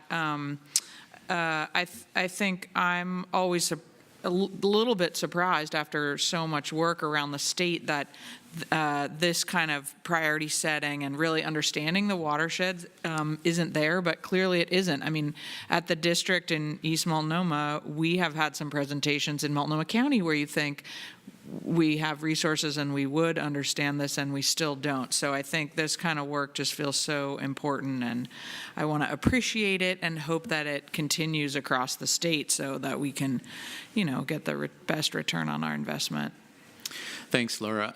And that was a really important factor to the local partners, and the review team members recognized it because they are all aware that this watershed in particular has a very low rate of engagement historically in this kind of work. And so I think they were pretty excited to start getting some receptivity among landowners and feel like this can be a real momentum builder for that part of the state. Liza Jane, do you have a question? Just a quick comment. Following up on Stephen, I think When you're evaluating this stakeholder engagement, is there a way to evaluate beyond initial contact and a head nod? So that's for a private landowner, okay, I'll talk to you. Is that all it takes? Or can you measure, like, they're involved in decision-making on their place, or, beyond just a, okay? Again, for the record, Eric Williams, I think in this particular case, measures of success are going to be how many of those 15 landowners are you going to actually get to project design and then project implementation on. And within a particular time frame, probably within, I would say 5 to 6 years, you would hope to have a pretty large percentage of those diversions being addressed. And so with stakeholder engagement, that really is the metric we're heading for, is how much of that work directly results in restoration projects that get implemented, or acquisition projects. Great. Let's see, we had Stephen and then Meg. Yeah, just another follow-up to that. I know when we originally discussed the concept of stakeholder engagement, there was that important part of the preliminary stakeholder engagement, but also the engagement through the project, and then afterwards to do some sort of an assessment of is there continued engagement, or is the some measure of what the stakeholders feel the whole process was all about at the end of when it's all over. Again, for the record, Eric Williams. I don't believe that kind of sort of survey information was part of this particular proposal. However, I would expect in the project completion report that because they've got a pretty defined audience here, we will get a sense for what the response has been from those landowners and what the likely direction towards implementation is going to be. But that's a good point. I think in other types of stakeholder engagement projects, we will start seeing that kind of evaluative approach where they're actually getting direct data from the people that they've engaged with to show change in opinion or attitude over time and likeliness of implementation. Meg? Meg Reeves. Eric, this is, I think, a general stakeholder engagement question. Is the point of a grant like this to kind of bring people on board such that, so my question is, does an applicant come in saying, we know what we want to do and what we need is to engage landowners who would have to participate in order for it to work? Or is it, we know there's a problem and we think maybe this is a solution? And I mean, how specific are the applicants about what they intend to do as an outcome? Yeah, so for the record, this is Liz Redon. I wanted to jump in because the next project that we're going to highlight will give you an idea of the diversity of stakeholder engagement projects that come in. It depends on what the purpose of the project is. And the one that we'll move into next is one where they have the project, they have design solutions, they need to have a conversation to help with the decisions. And so stakeholder engagement can be from just reaching out to get that first, are landowners ready for restoration? Or it could be, is a community ready for a major decision in watershed restoration? So you'll get a flavor of that spectrum as we move into the next project. Perfect. And we have a quick question from Will, and then we'll move into the next project. And once we're done with the next project, we'll take our break. So, Will? So my interpreting, so one of the outcomes is the identify and rank the future ones, and you talked a little bit about that. So it sounds like this stakeholder engagement project is needed in order to be able to develop the rankings. Am I interpreting that right? So that would be one of the major outcomes if that's true? Yes, for the record, Eric Williams, yes, that's correct, that the ranking will be one of the outcomes of this. And they need to do the engagement to be able to get onto each of these diversion sites and work with the landowner through what the issues are at each location and assess what's happening at each site. And that information is necessary to develop into that ranking system, which they couldn't do without this kind of engagement.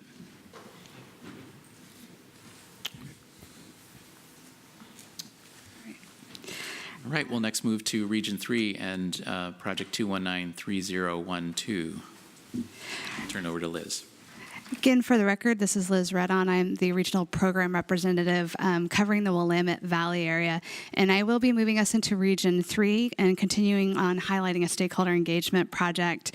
And the project that I've chosen is our number one ranked, which is 219-3012. So go to tab 3 in your binder if you want to look at the evaluation. And I think our stakeholder engagement is sort of a dark turquoise color paper.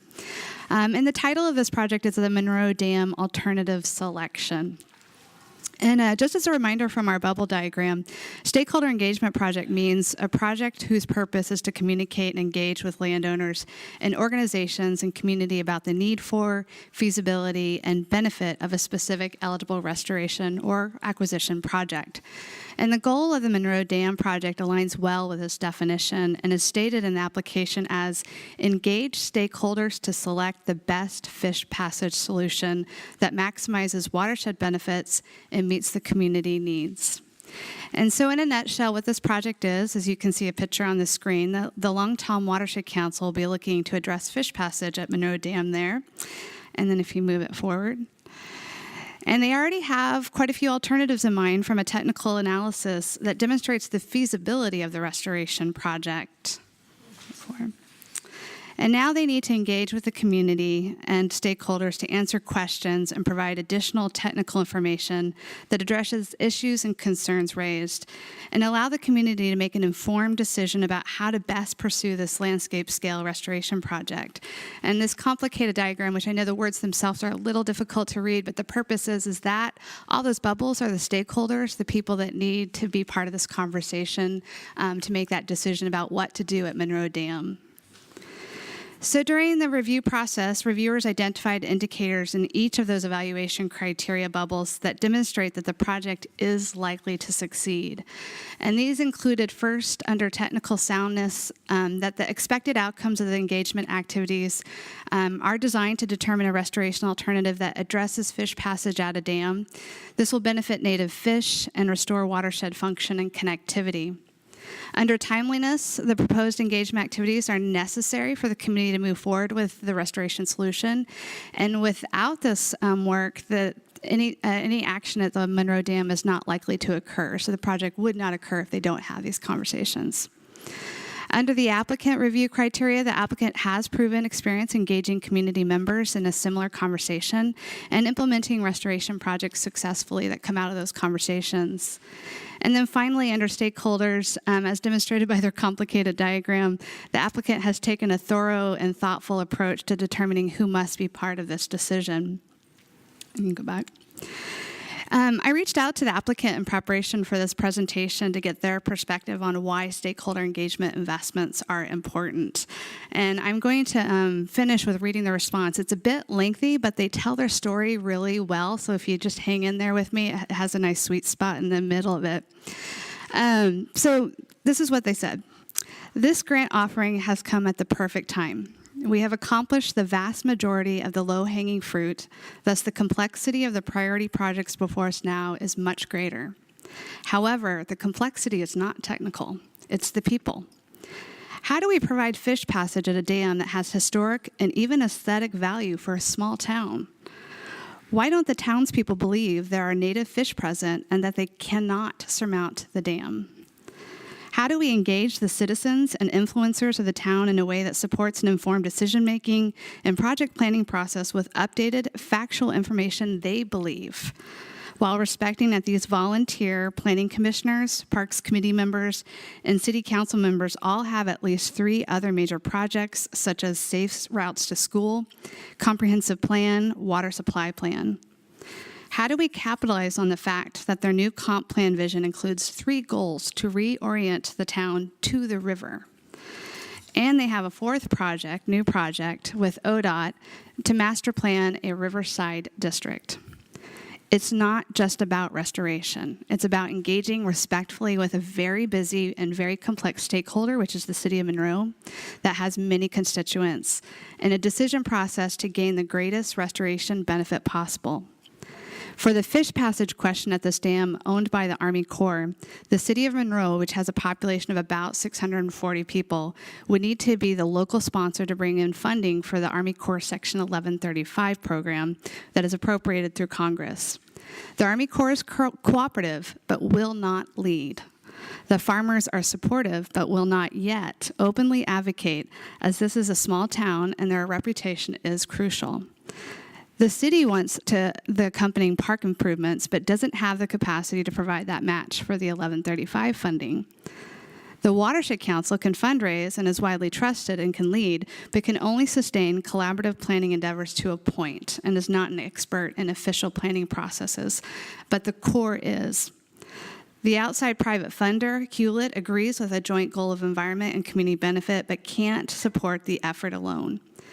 The stakeholder engagement grant literally comes at the perfect time to give the council the rare capacity to focus on engagement and glue it all together, which enables the council to approach this with the pace and thoroughness the city feels is respectful and inclusive and will answer all their questions.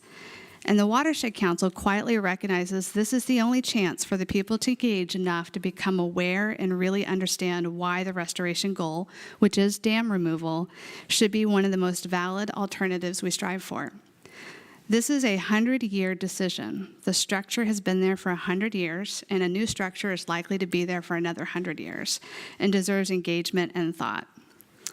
So that's what they provide, and I think the take-home message is that the people are part of the system, and people are complex. And just as we need to invest in things like technical assistance to figure out the most technical sound design to a project, we need stakeholder engagement investments to help with the people side of watershed restoration. And this is just one of their many articles that come in through the local paper that describe their pathway in this conversation. Thank you. I am happy to take any questions. Any questions for Liz? Okay. Oh, Alan? Alan Henning. Liz, who sent that letter in? Some of you probably know it's Dana Dedrick. Any other questions? All right, so I think this is a good stopping point for us to take a quick break. So we'll take our quick break here and come back in, 10 minutes? Greg? Eric Williams and his band of RPRs. RPRs, and they're going to play later this evening. I promise you I won't sing. Thank you. I might dance, though. Okay, for the record, Eric Williams, and up here with me is Sue Greer from our Mid-Columbia region, Region 6, and Greg Cianella from our Central Oregon region, Region 4. And these next two presentations are going to talk about projects relating to our technical assistance offering. And just as a reminder, you might recall adopting new technical assistance evaluation criteria and rules recently. However, those rules were adopted after these applications came in, and so this batch of applications was evaluated under our previous process, which applied the restoration evaluation criteria to the technical assistance grants. And you can see those technical assistance criteria here. The 5 circles in the center are proposal clarity, technical soundness, watershed context, applicant capacity, and cost effectiveness. And Sue and Greg are going to highlight a couple of projects in their regions and talk about how the review team evaluated those projects in accordance with these criteria. So I will turn it over first to Sue. That's to Greg. Pardon me? Oh, to Greg, I'm sorry. Good morning, Board. For the record, my name is Greg Cianella. I'm the Regional Program Representative for Region 4 in Central Oregon. So I'm going to transition us from stakeholder engagement into technical assistance and talk to you about a project on the Deschutes River that came in from the Upper Deschutes Watershed Council. And really the goal for this project is to look at about a 1/3 of a mile of riverbank denoted on the map above, river left, and looking at how to improve and enhance riparian wetland and in-stream habitats, as well as how to provide recreation access. And so this proposal proposal was submitted by the Upper Deschutes Watershed Council. So when we think about the criteria capacity of applicant, the Watershed Council has been in the conservation work for quite some time, about as long as OWEB's been around. They have a lot of expertise in-house in terms of managerial, technical.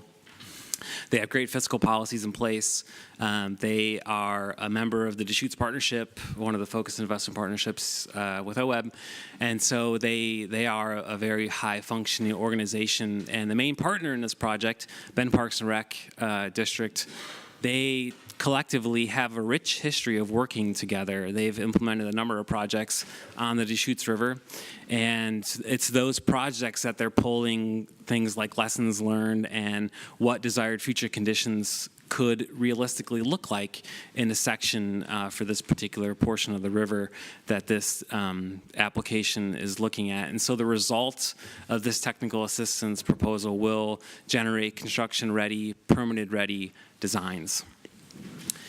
Eric, can you move to the next slide? Thanks. So technically speaking, this project does present some pretty significant challenges. And on the picture above, you're going to look at the section of river that's going to be in focus, and that's Riverbank Left. So we're looking at an average summer day on the Deschutes River in this section of river. I would say early in the morning because there's not too many people on the river just yet. And so probably one of the biggest challenges this section of river faces is high public use. And so I think the applicant and its partners did a great job at, one, articulating the need and demand for recreation, and how they're going to build that into the design for trying to provide ecological uplift while also trying to provide the recreation needs that the community is demanding.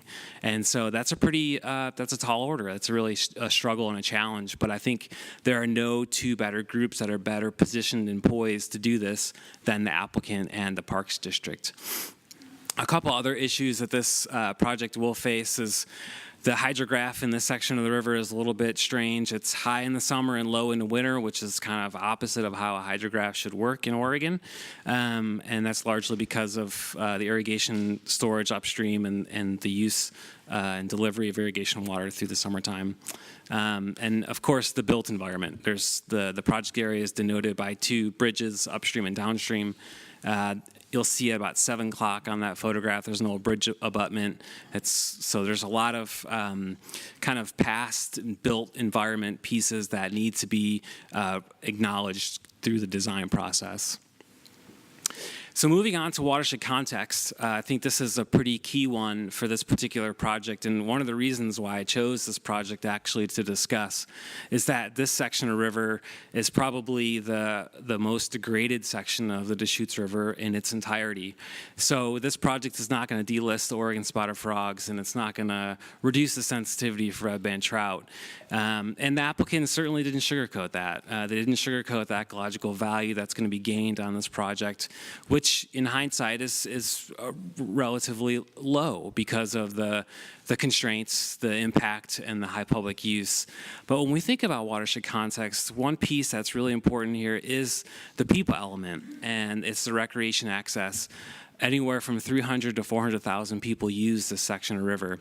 So the public awareness and the education here that this project represents is incredible. And I think that is a strong piece to the applicant and the partners that are working on this project to engage, to educate, and to aware the users of the river about its value, both from an ecological perspective and a recreation perspective. And you'll notice that this project was prioritized number 3 of 4. And I think in large part it's because of the low ecological value that this project has on a return. And that's why I think you don't see it ranked at number 1 in the prioritization ranking. But there are obviously other valuables that this project brings and provides. So transitioning to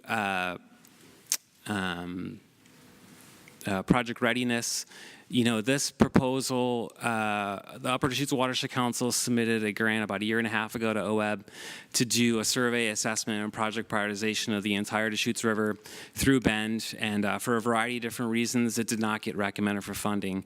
Coincidentally, at the same time, the Bend Parks and Rec staff went through some changes, and they actually were able to do the survey, the assessment, and the project prioritization. And so what we're seeing in front of us is a result of that work.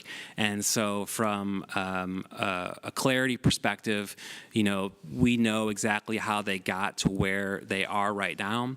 The goals, objectives were clearly laid out in the application. There was no sugarcoating, if you will, of what this project is going to bring in terms of fish and wildlife and water quality. And so it was just a really consumable application from our reviewers, and really clean application, and really well written. And so lastly, I wanted to touch about cost effectiveness and the repercussions is the wrong word, but the value added that this project will have outside of this project reach. The OWEB ask is about 1/3 of the total project costs, which is pretty good. The overall request to OWEB is relatively low. The Bend Parks and Rec folks are bringing a lot of significant match to the project. The staff hours, the contractor hours are all really well articulated in the budget. So it was really clear how the money was going to be used. But I think one of the big values that this project brings is that the designs that are created in this proposal are going to be able to be used on future designs down the road that Bend Parks and Rec and the Upper Deschutes Watershed Council are going to embark on. This is the first project of many that are going to be emphasized on this portion of the Deschutes River through Bend. And so the information and the value gained through this proposal will be used, further on downstream in designs and plans. And also, I think in Central Oregon, it's probably safe to say that the recreation demand and the balance in the act of stewarding natural resources is really coming to a head in Central Oregon. There's a significant demand on the natural resources. People want to get out and recreate, and that has, unfortunately, a consequence to the fish and wildlife and water quality values. And so the secondary reviewers of this proposal, which is the Forest Service, U.S. Fish and Wildlife Service, and Oregon Department of Fish and Wildlife, I think their staff are all going to learn a lot from this this planning and design process, and hopefully take that to other portions of Central Oregon. I know the Deschutes National Forests are having a struggle with trying to provide that balance of recreation access and the protection and conservation of natural resources.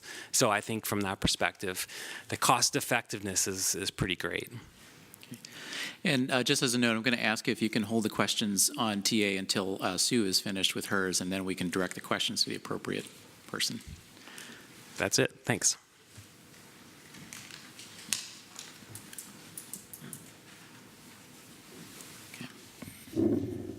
For the record, my name is Sue Greer. I'm the RPR for John Day and Umatilla Basins. And as with Greg, I'm focusing on technical assistance, but from a little bit different lens. The criteria I'm focusing today really is on watershed context, and specifically public awareness leading to restoration, fits within the context of past and future restoration, considers likely impacts and specific actions within a prioritized geography. But besides the review criteria, I want to share good examples of upward trending restoration following technical assistance investments. As you know, I've been an advocate for increasing the pool for technical assistance. I've been nagging Maida and Eric for years, and you guys finally did that, which is great. And I've been encouraging my grantees to do the same, and it's really showing benefits. This particular cycle, we had 3 technical assistance grants from one grantee that were awarded or recommended for funding that basically came out of a prior technical assistance that reinvigorated a 1990s coordinated resource management plan that was done on the South Fork, involving the Forest Service, the Watershed Council, the Dayville Grazing Association, the tribes, ODF&W, Grant SWCD, BLM, and all the private landowners. They've started having meetings, and out of that became this need of more data, more prioritization. We saw landowners coming to the table that have never been there before. So it's just this multiplying effect of what funding these technical assistance projects really have an impact. Next slide, please. So these three projects are all in the lower South Fork John Day River watershed. 219-6010 is the Wind Creek Restoration Assessment. 219-6011 is the Tex Creek Riparian Design, and 219-6012 is the South Fork Cooperative Data Collection. You can see they're basically covering an awful lot of territory, but one other thing I might add is that there's also 2 restoration projects that were recommended. The little yellow, I don't have a pointer, which is the Magic Lantern Upland Initiative, which is juniper removal and aspen, that also sprang from a technical assistance of aspen and spring inventory done in the lower basin by this same grantee. And then the Murders Creek Upland Water Development, which again came from a spring inventory that was a collaboration of data from the U.S. Forest Service and then the Watershed Council going out and identifying what needed to be done to encourage some riparian fencing on the national forest and get better distribution. Next slide. So on the Wind Creek Restoration Assessment, this brings together a new to conservation private landowner, has never done any restoration or achieved any technical assistance for restoration on his land. It brings together the Ochoco National Forest and the BLM. What will happen is there's a comprehensive stream survey and upland habitat inventory along 15 miles of Wind Creek, which is a critical steelhead stream. Much of this land was also involved in a wildfire that burned over 65,000 acres in 2014. So any prior assessments that public lands might have done needs to be updated because the ecosystem has changed a tad.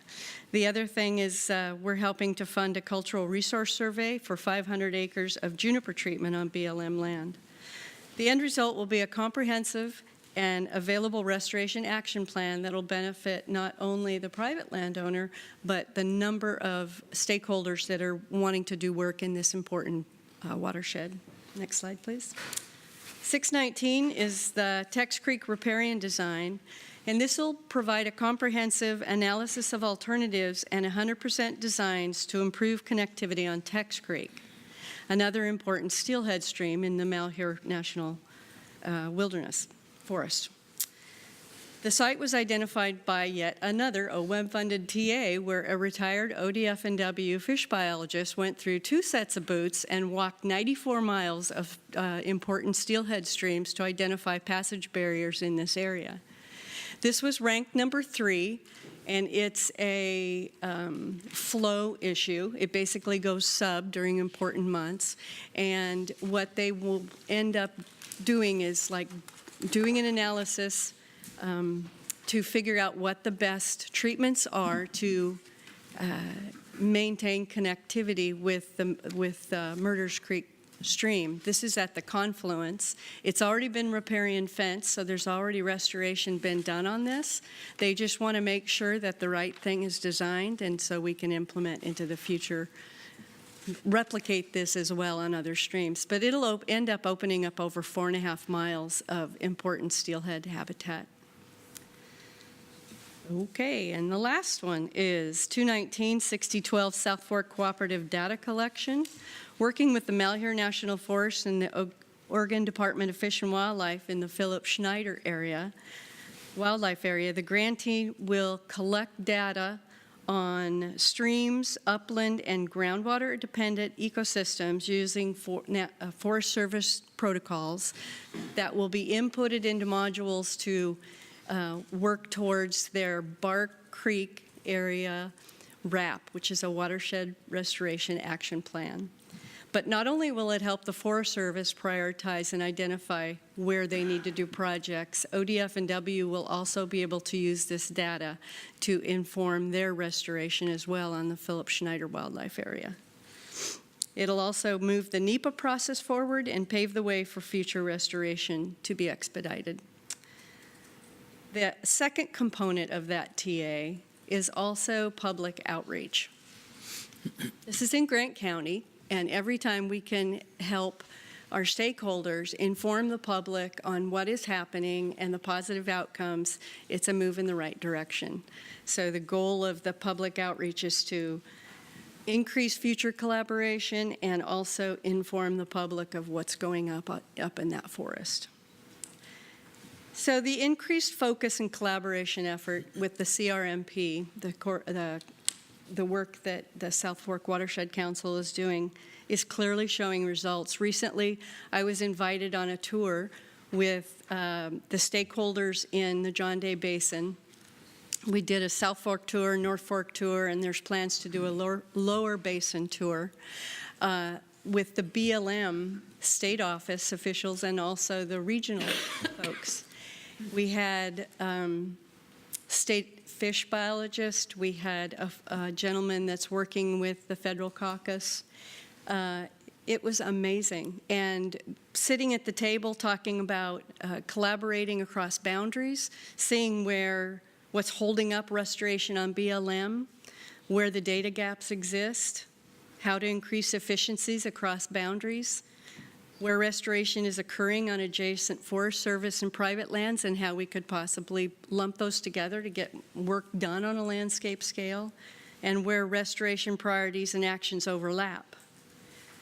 This increased communication and sharing of technical expertise and planning on the scope and scale of restoration in not only the South Fork but the whole John Day Basin is something that I see stems from the technical assistance that OWEB is funding. It's really helping the stakeholders on the ground. These are like 1 or 2 people watershed councils, and I just can't say enough how great it is for you guys to move in that direction. That's all. And look, I have 2 minutes left. Nice job. Nice job. Okay, we'll take questions on technical assistance and any of the projects that you see in your binders, but if you have specific questions for Sue or Greg, please do. Alan? And then Rosemary. Alan Henning. Greg, I really like that project on the Deschutes, but I've been there where you can actually walk across the Deschutes on inner tubes in August. I mean, it is so thick with people, so the demand's going to be really high. Do you see an approach that doesn't include a permit system to control the population? Because if you can't control that, it doesn't seem like all the education in the world will help sustain any restoration that you do out there. For the record, Greg Sinella, that's a great question, Alan. Yeah, I can't really speak to the permit need, but maybe the limitations on parking might limit people. That becomes an issue. But I know and the demand's only going to grow. And so with the growing demand, the challenges are going to become harder and more expensive. And so the time really is now to act. And so I think I can't stress enough how poised the Watershed Council and the Park District are, and they have an MOU to do this work together. They're committed to do it. Of course, Ben Parks is the landowner. So I think I have faith that they're going to figure it out.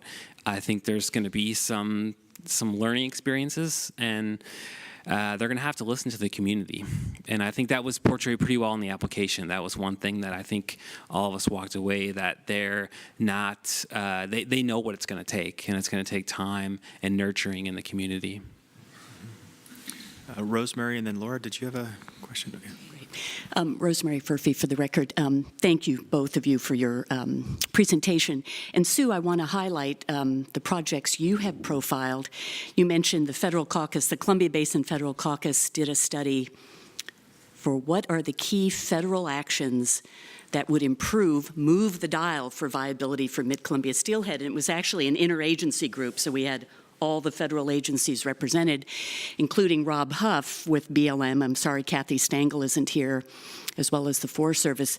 And we identified the one key action is what you have described. So for this major population group in the John Day, these federal land management actions are the focus for these populations. So I think the fact that OWEB is supporting that kind of effort, bringing together the partners, not only the federal land managers, but obviously folks downstream and across the whole watershed. I'm really excited to see that and know that Rob Huff was in the field with you all. So those kinds of connections, I know they may seem obscure, but they really make a difference. And to see these OWEB proposals come in, meeting the need we identified is really exciting. So you don't get those kind of wins very often, so I'll savor it for the moment. And good work. Laura. Laura Masterson, I had a question about your project, Sue, but maybe also just kind of a broader question. It seems like embedded in this technical assistance grant is lots of stakeholder engagement. So how are you guys teasing apart kind of what's a technical assistance grant versus a stakeholder engagement grant? Is it gray, or am I just missing something there? Address your projects. Yeah, I think so. That would be the South Fork. Is that the one you're looking at? I think the main, if you look at the budget, the main body of it is data collection and analysis and that sort of thing. The stakeholder engagement is more to help move this process forward and to continue the conversations in the basin. I think if it had been most about meetings and outreach to landowners, then it would have been shifted into a stakeholder. But I think this is more the data collection and that kind of thing. A lot of times you need to talk to the stakeholders to get on the property to do the data collection as well. So, For the record, Eric Williams, it is a little bit of gray, Laura, I would agree. It's not a clear black and white line. And the reason for that is that all of our offerings really do require some engagement, as Sue just pointed out. There's always going to be conversations with landowners and other partners as part of a TA project or a restoration project or any of our other types of offerings. But I think Sue articulated pretty well where you're starting to get into project level design, you're blending more into the TA than the stakeholder engagement. Will? Will Newhouser, for the record. Going back to the Wind Creek Restoration Project. So I just wanted to get clear in my own mind if I understood. So they were approached by Rockpile Ranch, but then they decided to look at it more broadly than, so the end proposal is more than just what the Rockpile Ranch was looking at doing. Is that correct? yeah. Rockpile Ranch is at the confluence with the South Fork John Day River, and then above them is Forest Service and BLM. So they're looking at landscape scale. Other questions? I have just a quick question, Jason Robinson, for the record, for Greg. So when we look at the Deschutes project, Greg, and there with the demand for recreation, and we look at the project and the proposal to put large wood structures and things like that in, has there already been conversations with the recreational community, and what kind of feedback is the project getting from those interactions, I guess? For the record, Greg Sinella, that's a great question. The Watershed Council did put some large wood in on the other side of the Deschutes River within this reach. So there has already been a conversation with like folks from Tumalo Creek and Kayak, who was a big outfit there on the Deschutes River. I'm not 100% certain what the dialogue is, but I know that given Ben Parks and the Watershed Council, those conversations have to happen. And I know ODF and W, they're very cognizant of wood and wood structures, and how do you do that in such a controlled environment that has a relative fluctuating hydrograph. So I know those conversations have to happen, and I just don't know the nature of them specifically. All right, thanks. Meg? Yeah, Meg Reeves, this is very basic. What is Cascade Pacific RC&D?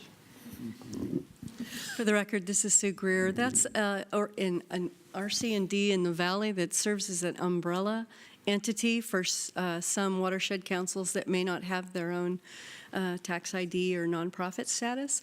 The good news is the South Fork John Day Watershed Council is now a nonprofit, and we will be doing a waiver or an amendment to shift all of their grants. But I don't even know what RC&D stands for. Oh. It stands for Resource Conservation and Development, and its history is through Farm Bill programs. RC&Ds were associations of SWCDs that had a broader role in conservation work, and over the years, federal funding disappeared for RC&Ds, and so the ones that remain have found other niche work for themselves, and Cascade Pacific is fulfilling a great need across Oregon doing this kind of work. All right, thank you. Great. Well, thank you, Greg and Sue, for the great presentations, and we'll move to the next. All right, we're going to move on to restoration criteria and how they relate to projects recommended for funding in our regions 1 and 2. And joining me here for the conversation from Region 1 is Katie Dusick, our North Coast Regional Program Representative, and Mark Grenbemmer, our Region 2 Southwest Oregon Program Representative. You can see here, again, our bubble diagram of the restoration criteria with the 5 main categories, criteria in the middle. Again, looking for that sweet spot for likelihood of success in the middle. And to highlight these criteria, we're going to move first to Region 1 and Katie. Good morning, Board. Katie Dusick, Regional Program Representative from the North Coast Basin, also known as Region 1. And the project that I've selected to illustrate the evaluation criteria for restoration in our region is the #1 ranked project 2191001, the North Creek Aquatic Organism Passage Restoration. So bringing you now to North Creek, this is a tributary of Drift Creek, which is a tributary of the Siletz Bay. And this flows into the Siletz Bay just south of Lincoln City on the Mid-Coast region. And so you can see from this LiDAR map here the problem. This forest road that was constructed over North Creek has created quite a constriction, which is pretty impactful to the local salmon populations. North Creek supports populations of coho, sea run, cutthroat, and resident cutthroat trout, also steelhead, which are unable to pass the structure at most flows. And so Region 1 has a number of really well strategized and prioritized fish passage efforts going on. So in order to be successfully funded and rank this high, the bar is pretty high. Only the best projects are recommended for funding using our evaluation criteria, which I'm going to talk about. And what you hear a lot, and I've heard several of my colleagues mention today already, the low-hanging fruit that we talk about. And this is true with regards to complexity, but I don't want folks to think that because something isn't a low-hanging fruit, it's not a good project. Those refer to projects that are easy. There are still plenty of projects that have substantial benefit, like this North Creek project, that are just more complex, and so it's taken some time to build a solution.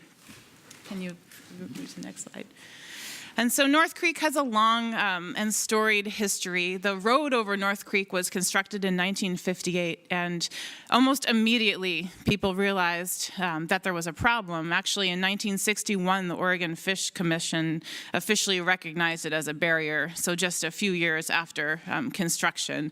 The problem is this creek is incredibly flashy. It's got about 800 cubic feet per second during its highest flows, and when they put in the structure, immediately a large plunge pool, scour pool, was created just below the structure that fish could not pass. And so the Fish Commission put in a series of weirs just below the structure. You can see sort of in that old photo. Unfortunately, the very next winter, those all blew out, and now we have concrete littering the stream bed, creating additional hazards for fish migration. And what follows in the ensuing decades is a series of hand-wringing. You can find photographs like this one in 1983 of kind of befuddled-looking road engineers and fish biologists wondering what to do about this issue. And momentum kind of waxed and waned. It's an incredibly complicated problem to address. Can go to the next one, and this shows the structure today. It's hard to see, but the culvert is in the towards the right-hand side of the photograph. This illustrates the site constraints typical of these kind of fish passage projects we're dealing with. You have an underside structure, an amazing amount of fill on top of it, a forest road that has kind of a curvature that's preventing an easy fix there. You also have the concrete, again, littering the stream bed. And so it took quite some time for the project partners to build a solution. They first came to OWEB in 2015. We're needing some technical assistance funds to do a geotechnical investigation. At that time, as part of that application process, it became clear that they had a long way to go before they'd be ready for implementation. It was the forest road in question provides access to an outdoor camp where there's outdoor school, summer programs. The camp originally was not on board with this effort and was really not willing to participate in the restoration or close the camp for any length of time. And so the project partners, led by the Mid-Coast Watershed Council, really had to work together to find a solution, bring partners on board, do the fundraising, do the designs, and when they arrive in 2018, they are much more ready to move forward with the project. So 3 years there of project planning for this. And speaking of watershed context, this culvert provides access to late successional reserve, so the forest is in excellent shape. The wood levels, quite surprisingly for North Coast streams, actually already meet benchmarks. So it's providing access to 13 miles of habitat, including 3.5 miles of coho habitat. So it's quite a substantial chunk. And so speaking of cost effectiveness, Eric mentioned earlier in his remarks the kind of benefit that goes into it when we're considering cost effectiveness. So how much habitat are you getting? Is that habitat of good quality? Is it addressing a limiting factor? So it's not much use providing habitat that maybe the fish already have enough of in that particular basin. So in this case, it was providing access to spawning and rearing habitat, which is a limiting factor for the target species. Technical soundness, I just want to comment a little bit on this because you'll see this come into play with fish passage projects especially, but these more complex projects. Our review teams have the leeway to decide what level of design is necessary or appropriate to meet our technical soundness criteria. So you might have projects that don't have a lot of site constraints. The design solution is fairly simple, and our review teams will feel confident recommending it for funding based on the confidence they have in the project team to come up with some acceptable designs. For projects like this one, where you have a site constraint, you have a steep gradient, you have a user of the road that does not want to lose access, the designs tend to be more complicated. And especially with regards to fish passage, the science has changed in recent years. It is now just our cumulative experience that practitioners and biologists have with these types of projects has really led to changing design standards and construction specifications, and it's fairly technical. The designs here, I have just a quick snapshot of what the stream bed might look like. They've got a series of grade control structures built in at varying intervals. They included a hydraulic assessment with their application. They actually modeled reference reaches to determine the placement and elevation of each grade control structure. So this met the review team's high standard for design. Next one. And so the last two criteria I'll talk about briefly is proposal clarity, which we mentioned. A key there is project readiness. In this case, the applicants had identified a permitting pathway. They had a timeline. They were ready to go. The methods in the proposal were considered to be well described and clear to the reviewer, so they were met with high marks there. Additionally, capacity of applicant. This criteria ties into partnerships. The whole reason the momentum for replacement of the structure finally came to a hilt where they were able to get it done is that local angler groups began to lobby the landowner and the camp for a fix. They wanted access or better fish access through the structure for angling opportunities. This is a really popular angling area. And we had some local fish groups get involved. This picture shows there's some volunteers. They put up a sign about restoring North Creek. They actually started a crowdsourcing campaign and raised $10,000 to give towards this proposal as match just from local anglers that wanted to use the site. So this momentum helped build a good team, highly qualified capacity of this particular applicant and the project designers, and they're kind of ready to move forward. So they will be replacing the structure, recommended number 1, provided you recommend this project as well, or award the funds. And as a result, we'll have 13 miles of habitat. This project received also, is recommended to receive the salmon plate funds due to its high benefit towards anadromous fish species. So. Okay, and again, we'll ask to hold questions until the end of Mark's presentation, also focusing on restoration and the restoration evaluation criteria. So we'll turn it over to Mark. Thank you. For the record, Mark Grenbemmer. Welcome to the Great Southwest Region, also known as Region 1. I'm the Region 2. I'll get beat for this for sure. Welcome to the Region 2. I am the Region 2 RPR. Before I begin, I'd like to thank Melanie Dunn and Kyle Motley with the Coquille Watershed Association. They helped provide several of the images I'll be using today in my presentation. So today I'll be highlighting the Coquille Watershed Association Seastrom Tidal Restoration Project, also known as 219-2007. Which, besides being recommended for funding, also ranked number 1 in the prioritization. If you're interested, you can find the evaluation in tab number 2. I think the restoration pages are colored white.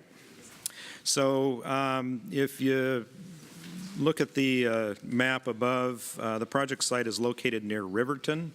It's kind of circled in the center of the map.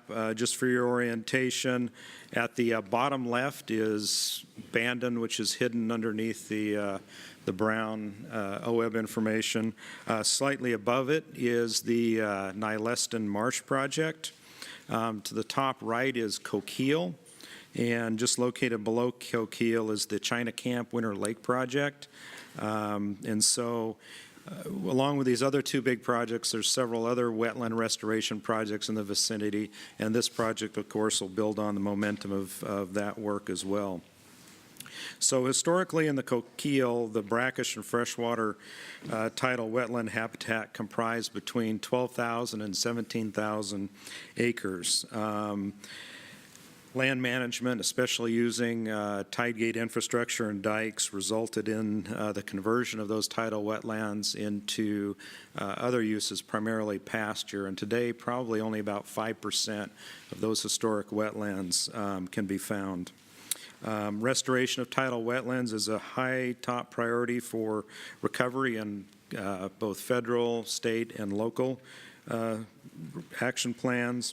The project will address this critical limiting factor by restoring floodplain connectivity to 270 acres of tidal lands that are located on a working ranch. So, next slide.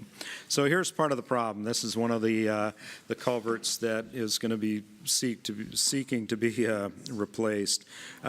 This restoration site was prioritized as a high priority potential restoration project by both a tide gate survey and an optimization model. If you're interested in looking at the actual all that will be delivered by the implementation of this project, you can actually look at the 219-2007 application, which you can find online. But essentially, the project will replace 3 failing tide gates with 2 state-of-the-art tide gates equipped with muted tide gate regulators. It'll reconstruct 20,872 feet of tidally influenced channel. It'll install 41,744 feet of livestock exclusion fence on both sides of the newly excavated channels, and plant over 11,000 native woody and shrub species in that area, that protected area. An approved water management plan will be implemented, maximizing the effectiveness of the new tide gates to improve tidal control for both summer grazing, as well as provide maximum wintertime access for fish seeking to use the floodplain habitats to escape, high winter flows. Next. So this is actually a picture of my review team on site at one of the tide gate structures. So besides the evaluation of the project application, a site visit was conducted by the review team. During the site visit, the review team members discussed project elements, design, and the water management plan with the project partners, which also included the landowners. So everybody involved in the project is there talking about the components of it. Site visits are valuable tools, but ultimately the review teams rely on the application to describe the project in relation to the evaluation criteria. The current proposal is the second one the review team has reviewed for this project. In the previous submission, while the project was ultimately recommended for funding, it ranked very low, 16 out of 17. The lack of technical designs and a water management plan resulted in the poor ranking. This time, the proposal was much improved with much more detail, and it clearly addressed the concerns raised in the previous review, including showing designs at 60%, and an agency landowner-approved water management plan. So in review of the actual project, when we looked at the evaluation criteria, it was determined for proposal clarity. It was found the proposal laid out detailed designs and a sound project approach that was highly likely to address the site-specific issues and achieve the project objectives.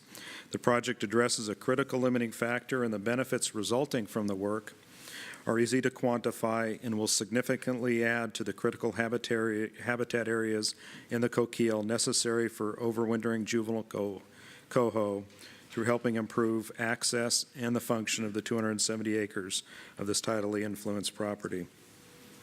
In relation to technical soundness, the tide gate designs represented best available science and thinking on tide gate design to maximize fish passage and their access.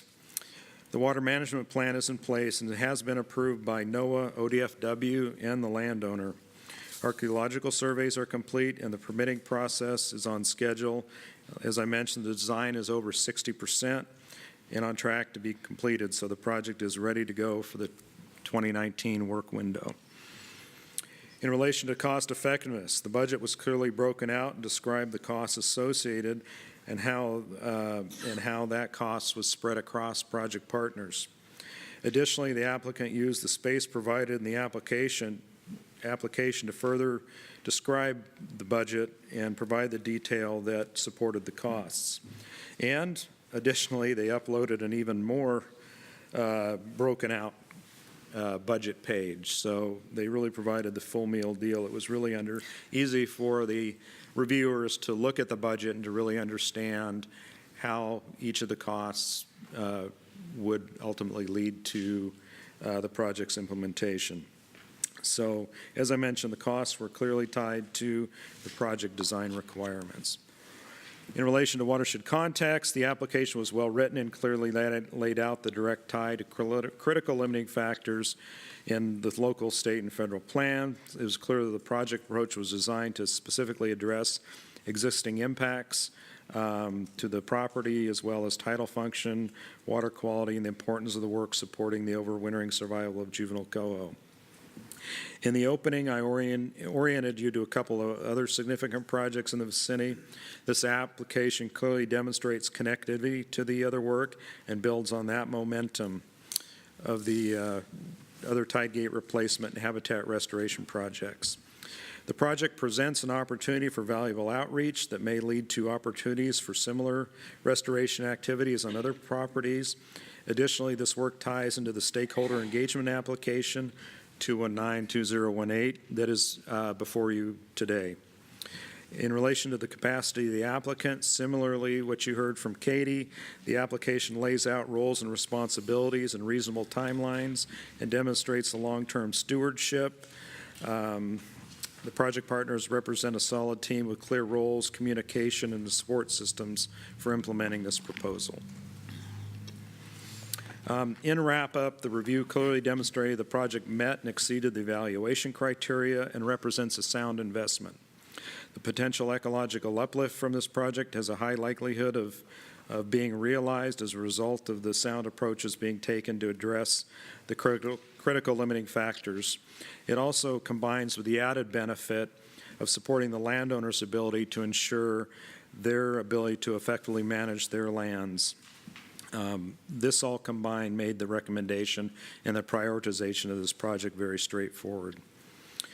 As I mentioned, this is truly a win-win restoration project. It will develop a tidal channel network that is sufficient in size, complexity, and habitat characteristics to produce approximately 2,000 additional returning adult coho salmon to the Coquille River Basin.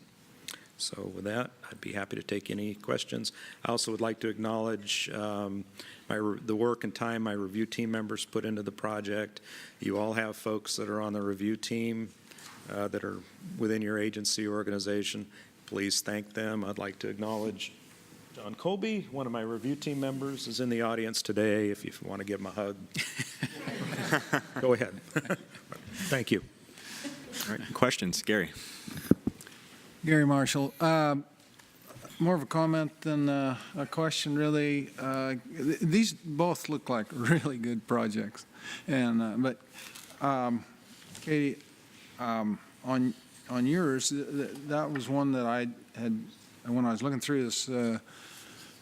Took some notes on. One of them was, why did this take so long? And you clarified that with the presentation. There's a lot of, finally got to some people that really wanted to make it happen there. But it looked like a project that was, really beneficial and has been recognized as being a problem for a long, long time. So does this eliminate is this project going to eliminate these downstream structures from the whole reach there? For the record, Katie Duzick, yes, the in-stream design plans do remove the concrete that's in the waterway, so both up and downstream. This is the last or only barrier on North Creek. So. Okay, thanks. Will? Just a context question on the Salmon Superhighway project. So you indicated this is one of the more complicated ones. I'm glad to see that because a $500,000 cost, 93 barriers would be $45 million. What is the rough number that they think it's going to cost to address either all of those barriers or I don't know, whatever their highest priority ones are? Do you have a memory of that? For the record, Katie Duzick, this project, to clarify, is not within the Salmon Superhighway. This is another culvert Fish Passage prioritization effort on the mid-coast that this project was born out of. However, we do have a project in Bear Creek that is ranked number 2 that is part of the Salmon Superhighway. And so I believe that the Salmon Superhighway is trying to raise $10 million to address all of those barriers. So the more complex ones are tend to be much higher. The North Creek project is a request of $370,000 with a total project cost of $1 million or so. And that's not uncommon for projects with that much fill over the top of them. A bulk of that cost is excavation. So. Great. Other questions for Katie or Mark or Eric? Alan? Alan Henning.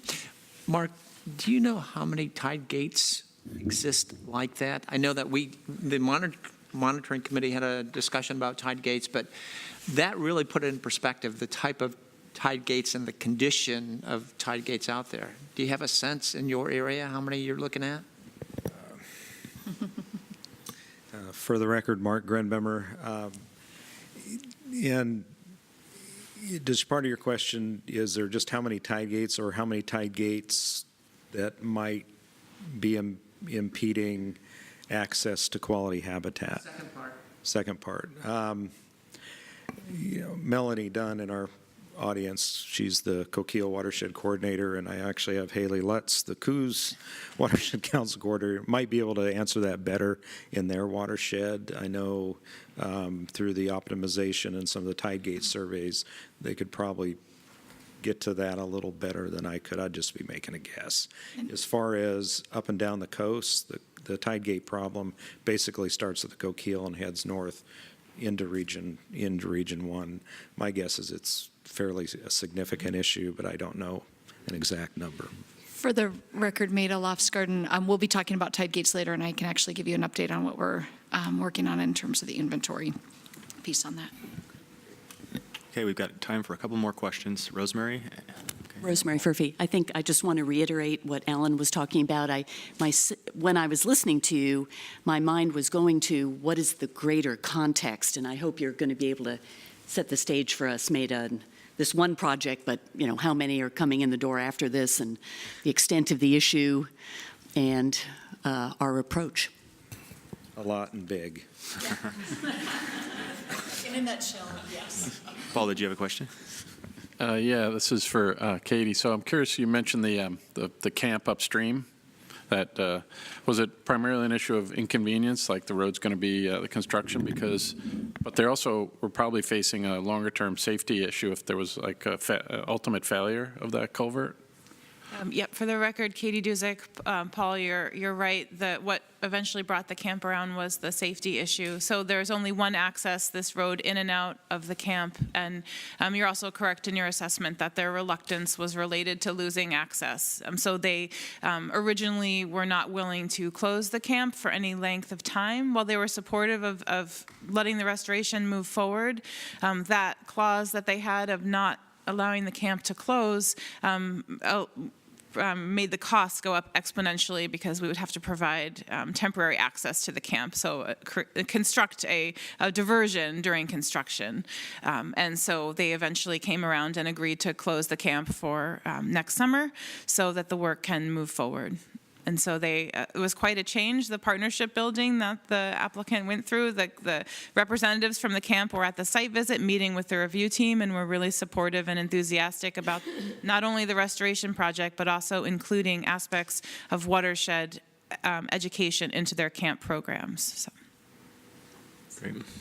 Okay, we have time for maybe one more question. Laura?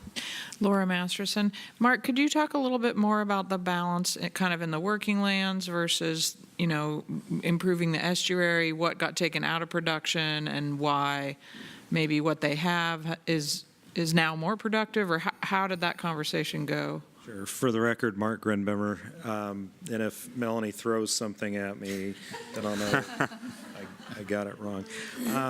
I think your aim is good.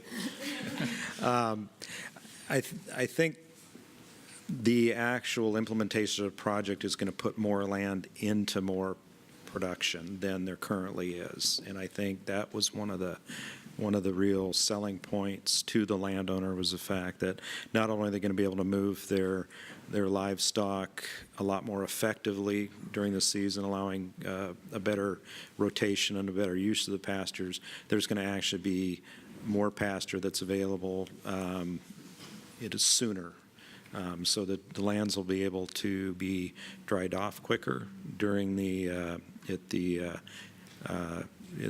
late springtime after the fish have moved out, as well as more lands are just going to be able to have a more productive forage for the animals. So. Not sure if that gets at it, but I didn't feel anything hit my head. So. And she was nodding. Eric, could you advance back to my first slide? And I don't know if it'll illustrate it, but if you see the little blue dots, Alan, the blue dots represent tide gates. And in the LiDAR imaging, you can see those areas that have the lower lands associated with them, and so that might help give you an idea of what the potential is. Obviously, that big low area up top, just below Coquille, is Winter Lake, and then the lower ones associated with Abandoned Marsh and then Ileston. But it does give you an idea of some of the other potentials in the basin behind tide gates. Great. Okay. Yeah, go ahead, Paul. Gary, did you have a question? Gary Marsh. Yeah. So I'm just wondering, what's the quality of this water at that level? Is this tide water, ocean water? Is this fresh water? Yes. What is it? It's all tidally influenced. The salt wedge, and once again, if Melanie throws something at me, I believe is located slightly above this project, so there still is a saline content in this area. up at China Camp Creek, that the river is considered fresh. There's 41 miles of tidally influenced estuary in the Coquille. It's the largest tidally influenced estuary in Oregon besides Columbia. So it's quite significant. Great. And Paul? So, yeah, Mark, you got the mosquito situation figured out? Absolutely. So there was a lot learned from the Ellison project, and the current water management plan in place, much like the China Camp Creek, does contain a mosquito management portion to it. Yes. All right. Well, thanks, Katie and Mark. Appreciate it. Pleasure. Back to Eric. Okay, that concludes our presentation, and I hope that gave you a good idea of how our review process works in terms of really relying on our evaluation criteria for the review teams to arrive at their recommendations, and then in turn for staff to make recommendations to you. And so at this time, we're willing to entertain any other bigger picture questions you have, or if you do have questions on any of the specific evaluations in your binder, we can address those now.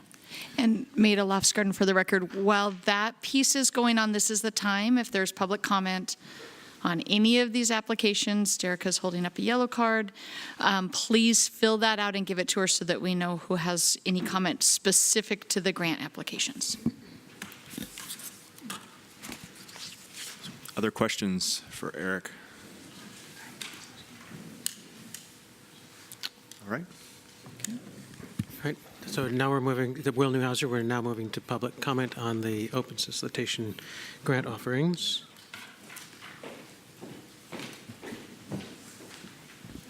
Thanks, Eric.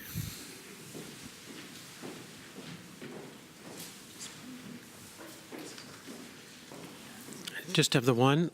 So if Amanda Gilbert with the Coast Fork Willamette Watershed Council would come up. We've got 5 minutes, and Derica's got a timer. She'll be ready for you. It's right there I by won't your take the mic. full 5 minutes, I promise. So again, my name is Amanda Gilbert. I'm with the Coast Fork Willamette Watershed Council, and this cycle we got recommended #1, which I joked with Liz that we were going to come up here and start singing "We Are the Champions." So we've been working really hard on training our staff, and the information and the guidance documents that OWEB has been providing our staff has been great and has helped us tailor our training for our staff. So I've told Riley now she's got to get #1 every time. This is the first time our council has gotten #1, so we're really excited. And our landowners for this project, she was really nervous about giving the site to her because usually it's her father. It's a multi-generational ranch, and her father had to be away for family issues, and she had given birth 4 weeks prior, so she had no sleep mom brain, and she was really worried that she was going to affect the grant. And this is the second one that's happening on their property. It's also being considered, it's been recommended for funding through the Willamette Wildlife Mitigation Program, so it's very timely because this is a CREP project. So the CREP easement had to be on before this, so there was no resubmittal. It was either funded this time or not. So we're really excited that it got funded, and we hope that you support the recommendations from the staff. Any questions for Amanda? Thank you very much. Okay, so we are running a little bit ahead, so we're going to switch to agenda item.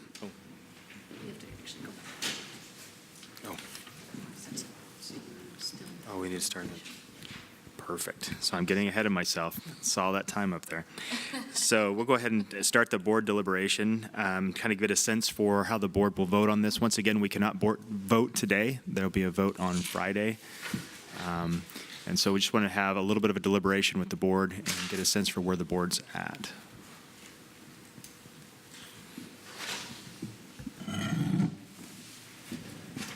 So for the record, Maida Lofsgarden, just for those who are new to the process at this point in time, if you have any questions about anything that's above the line that you don't think should be funded, which is not typically the case, or anything below the line that you think should be moved up, this would be an opportunity if you've heard anything from your staff of the agencies or anywhere else, or just to get a sense from you if you're comfortable with where the staff recommendations are. This is Will Newhouse. The other thing I would add, since we have a number of new people, the presentations include some of the process that goes through, but if you have questions about that, this would be the time to also delve into how the regional review teams do their work and how staff handles that and that sort of thing, if you have any. Molly? So I appreciate that, or for the record, Molly Kyle, I appreciate that opportunity, Will, because one of the questions that I just have is along the revise resubmit process. I really appreciate all the information that was provided on how you've selected the ones that were funded, but there were good grants, I'm sure, that didn't make that cut. And so I'm curious what the process advice is to try to allow people to revise resubmit. Sure. For the record, Eric Williams.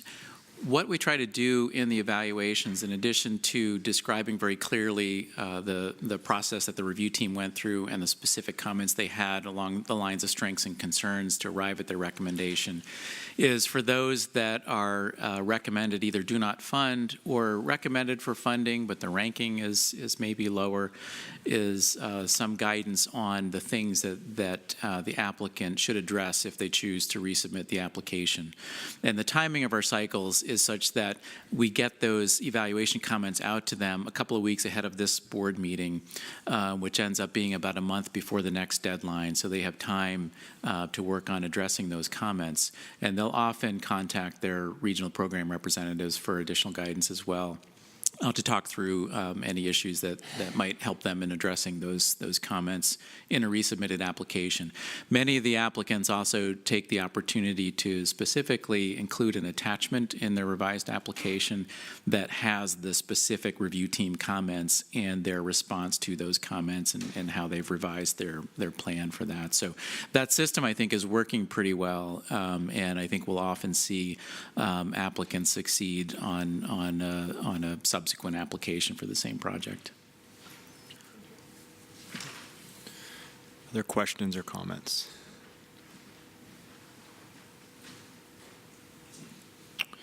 Okay, hearing none. So what we're going to do is just a quick show of hands to get a little bit of a straw poll going into our vote to determine what level of support we have currently with the board members. And it's just for those that are voting board members. So we can have a show of hands for those that, actually, I'll go to the motion here.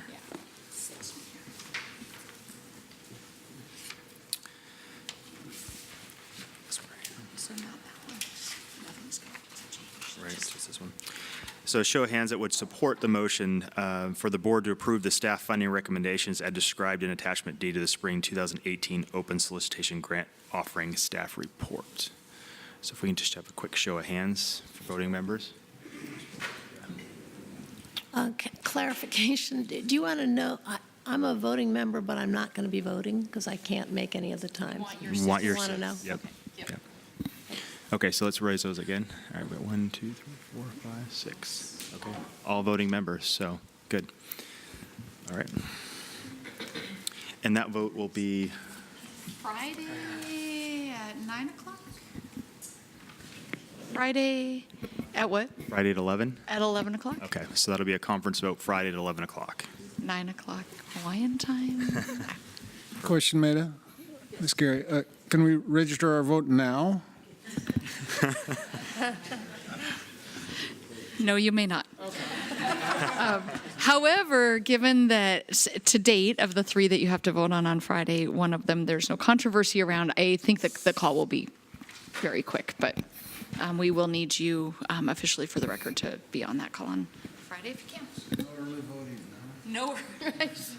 No, instead you get to vote often. Need some voter protection help. Perfect. So just to reiterate, for the 6 voting members that were present today, there was 100% unanimous support to move forward with the funding recommendations as reported in the staff report. Thank you. All right, do we want to move to 10 minutes? Yes, Courtney is coming in. I'll start with the logo. Okay, so we're going to move to agenda item P on tomorrow's agenda, which is the director's update, and we're going to start out with the new logo agenda item. Courtney. I'll do the logo, and Courtney is going to do the videos. Sorry, Maida's going to. Sorry. For the record, Maida Lofsgarden, and again, as we've done in the past, if we have some extra time, we'll move to other agenda items. We're going to start with the director's update because we have a number of people coming for items. P like Paul. We have a number of folks who are coming here for agenda items tomorrow, so we want to be careful given the length of the drive to get here that we don't mess with their schedules. So for the remainder of the time until we get to lunch, we will be looking at items under agenda item P. Courtney is going to be setting up some components around the lottery campaign and talking to you about the 20th anniversary celebration, which I am so excited about. I can't wait for you guys to see some of the stuff that Courtney has to show you. While she's setting up, I want to just give you a brief update on the new logo. So as you all know, we had a set of logos that staff have looked at. We've asked you all to look at them as well. I think, I didn't check in with Gretchen before I left yesterday, but I think we have responses from all of you. I'm going to go back and check and make sure, and I'll get a hold of anybody who hasn't responded yet. The nice thing about a new logo process is we don't need to get, there are a set of basic design criteria that the state has in terms of making it easy to put on things like business cards, but there are no requirements around the design, so that's why we had such an open option for you all. We're going to take a look at both what you guys recommended and what staff recommended and combine that information together so that we have a chance to pull up the few things that kind of rise to the top. And so our hope is at this point in time, once we do that combination, we should be coming back to you in January with a new logo for the agency. And the thing that we're really excited about, and this ties in with what Courtney's going to be presenting, is that will be just in time really to hit the front end of the kickoff for the agency's 20th anniversary. So while it's not a 20th anniversary logo per se, it is going to really tie in well with that kickoff. So Alan, question. Can you tell us what part of the alphabet that the voting predominantly landed in? Was it the A part or was it the D part? I cannot tell you because I immediately forwarded them to Gretchen so that I didn't get biased. So all of your emails immediately went into the black box of evaluation. I do actually think between staff and board, they were pretty all over. So it'll be interesting to see where we end up at the end of this. So yeah, at this point in time, I can't even tell you that part. So surprise to come. Any other questions about the logo or the logo process? All right. I know Courtney, they're working on pulling up. Yeah, I can start talking and we will show. Okay, and Regan's gonna. We're working on save the video side. Okay. So for the okay. For the record, Courtney Schaff, Capacity Programs Coordinator, and really what I'm going to say means nothing compared to what I'm about to show you. We have had the amazing opportunity of working with Oregon Lottery over the last few months to highlight the people and places and projects that really make Oregon unique. I think Ron says it at every single board meeting, how lucky we are to work in Oregon, how we work so well together. And being one of Oregon Lottery's beneficiaries, we receive funding from them. They, for the first time really in our partnership, have approached us and worked with us to highlight our projects. We originally gave them a list of 20 projects. Then it was down to 12 when they really only wanted 4. And we got, at the end of the day, Oregon Lottery created a new commercial that has run during primetime football with footage of OWEB restoration projects and 5 videos. And then they wrote up 6 stories. And these represent projects and people all across the state. I could take an hour to show you all the amazing footage that has been created. I'm going to show you the commercial and 2 videos in their entirety, and then just a really short clip of another one. So these have been created, and they are being pushed out now. now that they're going to, by the end of this week, all of them will be on the Oregon Lottery website. We're going to be working with Oregon Lottery to do a press release, and then working with our local partners to also do local press releases. And so we'll make sure we send out this link so that you can access all of these videos and the stories. So these are being created now because that's what fits into Oregon Lottery's schedule. What will happen, though, after this is we move into 2019 and we start the official 20th anniversary celebration. They will help us to continue to push out these stories, and then they will write new and additional stories that will be placed on their Oregon Lottery beneficiaries website. And then throughout all of 2019, you will see staff working with Maida and Derica have different themes and celebrations that will occur at all the OWEB board meetings to celebrate the 20th anniversary. So with that, I am going to show you the 30-second commercial that Andrew Dutterer on our office saw during a Monday night football game that he was watching.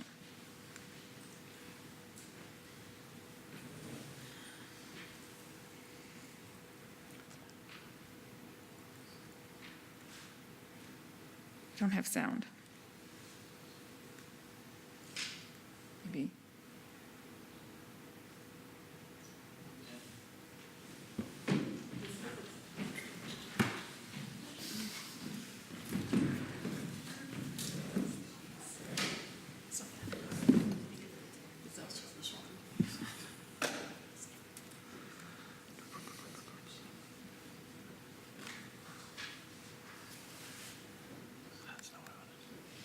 Wasn't it aired at the Dallas Cowboy game?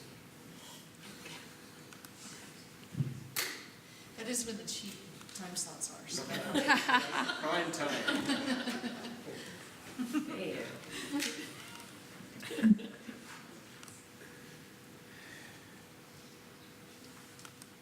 Try this one then.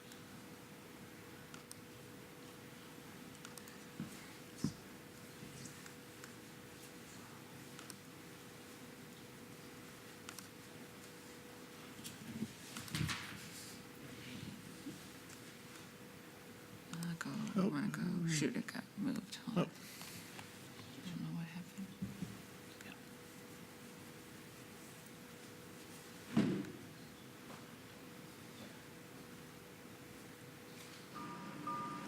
In Oregon, water matters.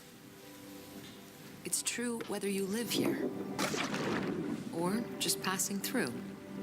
That's why lottery dollars have supported over 7,000 watershed restoration projects around the state since 1999. And to think, it all starts when you play. Lottery games are based on chance and should be played for entertainment only.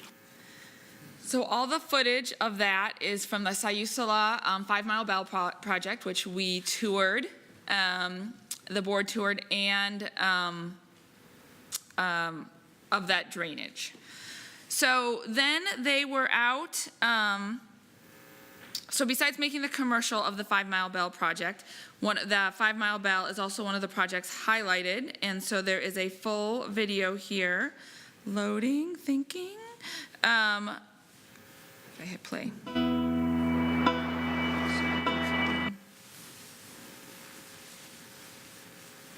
Sorry here.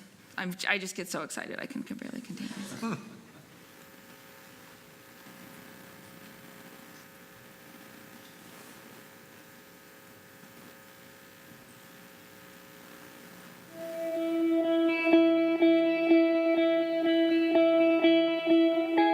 This project has its roots in what happened here in the 1880s and 90s when it was homesteaded, when the homesteaders were encouraged and required to improve on the land by creating farms and families, which is what society was asking for.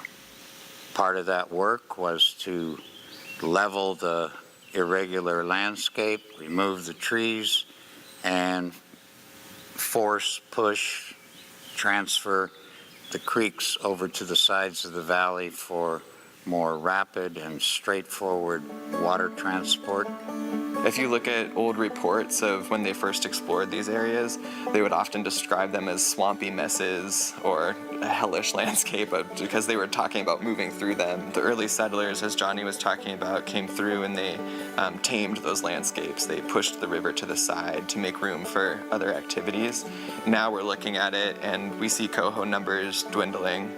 The old growth forest is going to function very differently than the landscape that we have today. Coho salmon and other species were adapted to these more complex systems, so the water was colder, there was a lot more interspersed pools and other areas, and so when we went through and simplified those landscapes and pushed the stream to the side, that limited the ability of coho to rear for them to spawn, and so we're trying to restore that natural complexity.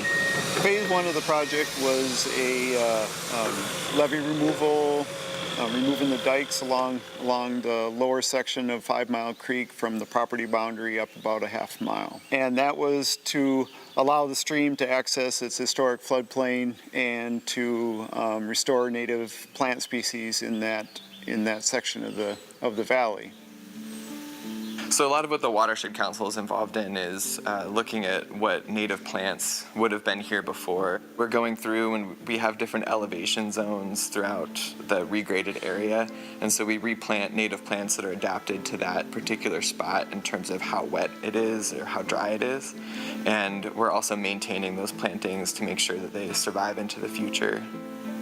One of the really cool things that we do here too is when we're coming up with our planting species list, we consult with the Confederated Tribes of the Kusla or Umpqua and Sayusla, and then also the Siletz, and we're planting species out here that are important to our tribal partners. So we're planting plants that are good for weaving material or for first foods and those sorts of things, really trying to help restore some sustainability for our indigenous cultures that are here too, so that they can maybe one day live off the land again. We started doing some channel reconstruction work to replace the channel that was originally pushed to the side of the valley and diked along the side from the original homesteaders that were here. So the work that's being done in this project is pretty heavy-handed. So we're bringing large equipment out here, excavators, dump trucks, bulldozers, scraping off the non-native vegetation. Then we're regrading the soil underneath down to a floodplain level, so that way we don't have steps or dips that cause erosion potential once we return the water to the valley floor. The Sayusla Institute has a local preference hiring for contractors when the capacity exists within 50 to 75 miles. We utilize that value, that process, because the last thing we want is to see out-of-area contractors and equipment driving by our out-of-work contractors in the local area. It's just important to have that connection of when we are investing several $1 million in a restoration site out here, that money is multiplied throughout our local economy, and it's a huge source of income for a lot of folks in our region. There's a huge fish and organism relocation effort that has to go on prior to filling that channel, and we work to get as many of the organisms out as possible. To date, we've collected over 100,000 different organisms and relocated them to different sections of the stream. The biggest challenges we've seen on this project have really been in the revegetation. The non-native species are really aggressive species, and that's why they've established themselves in this valley in the first place. So Himalayan blackberry, reed canary grass, those are some of our biggest challenges. We do a lot of field trips out here, and what I tell them is that same story, that we do not say the homesteaders screwed up this land and we're here to fix it. We say they did what society asked them to do and they did a damn good job of it. Now we're doing what society expects and wants us to do in restoring habitat for endangered species. I think that a lot of Oregonians have this experience of going in their backyards and seeing salmon coming through the streams and just knowing the journey that they have to go on to get back to where they are to spawn. I think that that magic is contained in these restoration projects. We're trying to look at what natural processes existed before we disturbed them, and we're trying to mimic that natural landscape and mimic those natural processes. When we restore those processes and we remake them in here, then we're more resilient in the face of a changing climate and a changing landscape.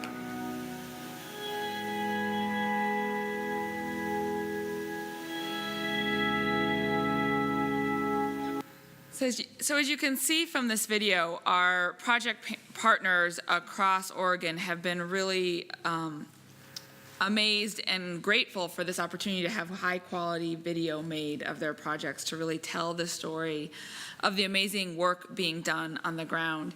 And I forgot to mention at the beginning, because I was teeing everything up, Maida and I had the opportunity to experience their high technology firsthand. Maida gave a lunchtime brown bag talk about OWEB at Oregon Lottery, and she did a fabulous job, but they live streamed it, and they had a camera crew and light crew and a sound crew, and it was really well done.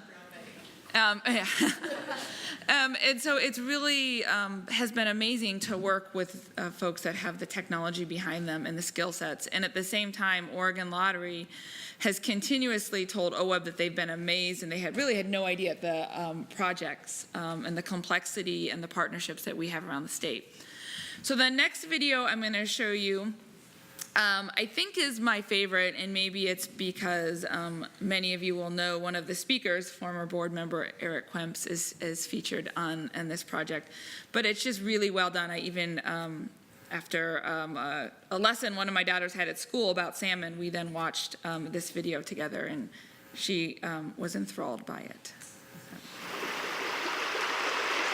In 2003, we did an assessment and an action plan that outlined where the priorities of work should occur in Meacham Creek. Out of that assessment, it identified Meacham Creek was lacking a lot of complexity. The channel had been highly simplified by the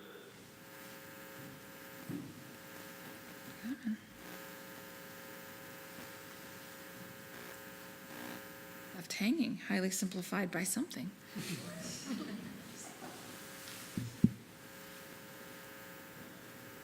Come on.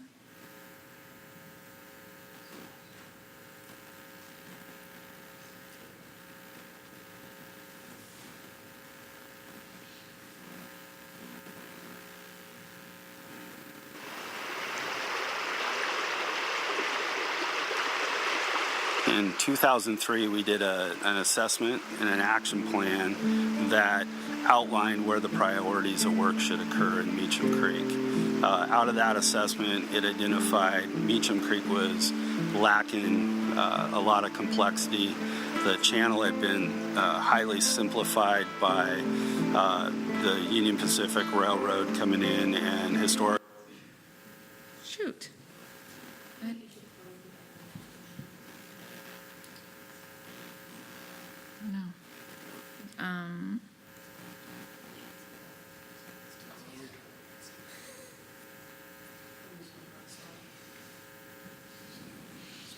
Third time's a charm. All right, well, we will try. Actually, go ahead and leave it, Courtney, and let it refresh while you talk about some of the stuff we're going to do for the 20th anniversary. Okay. And it might give it enough time to. No, it stopped at the.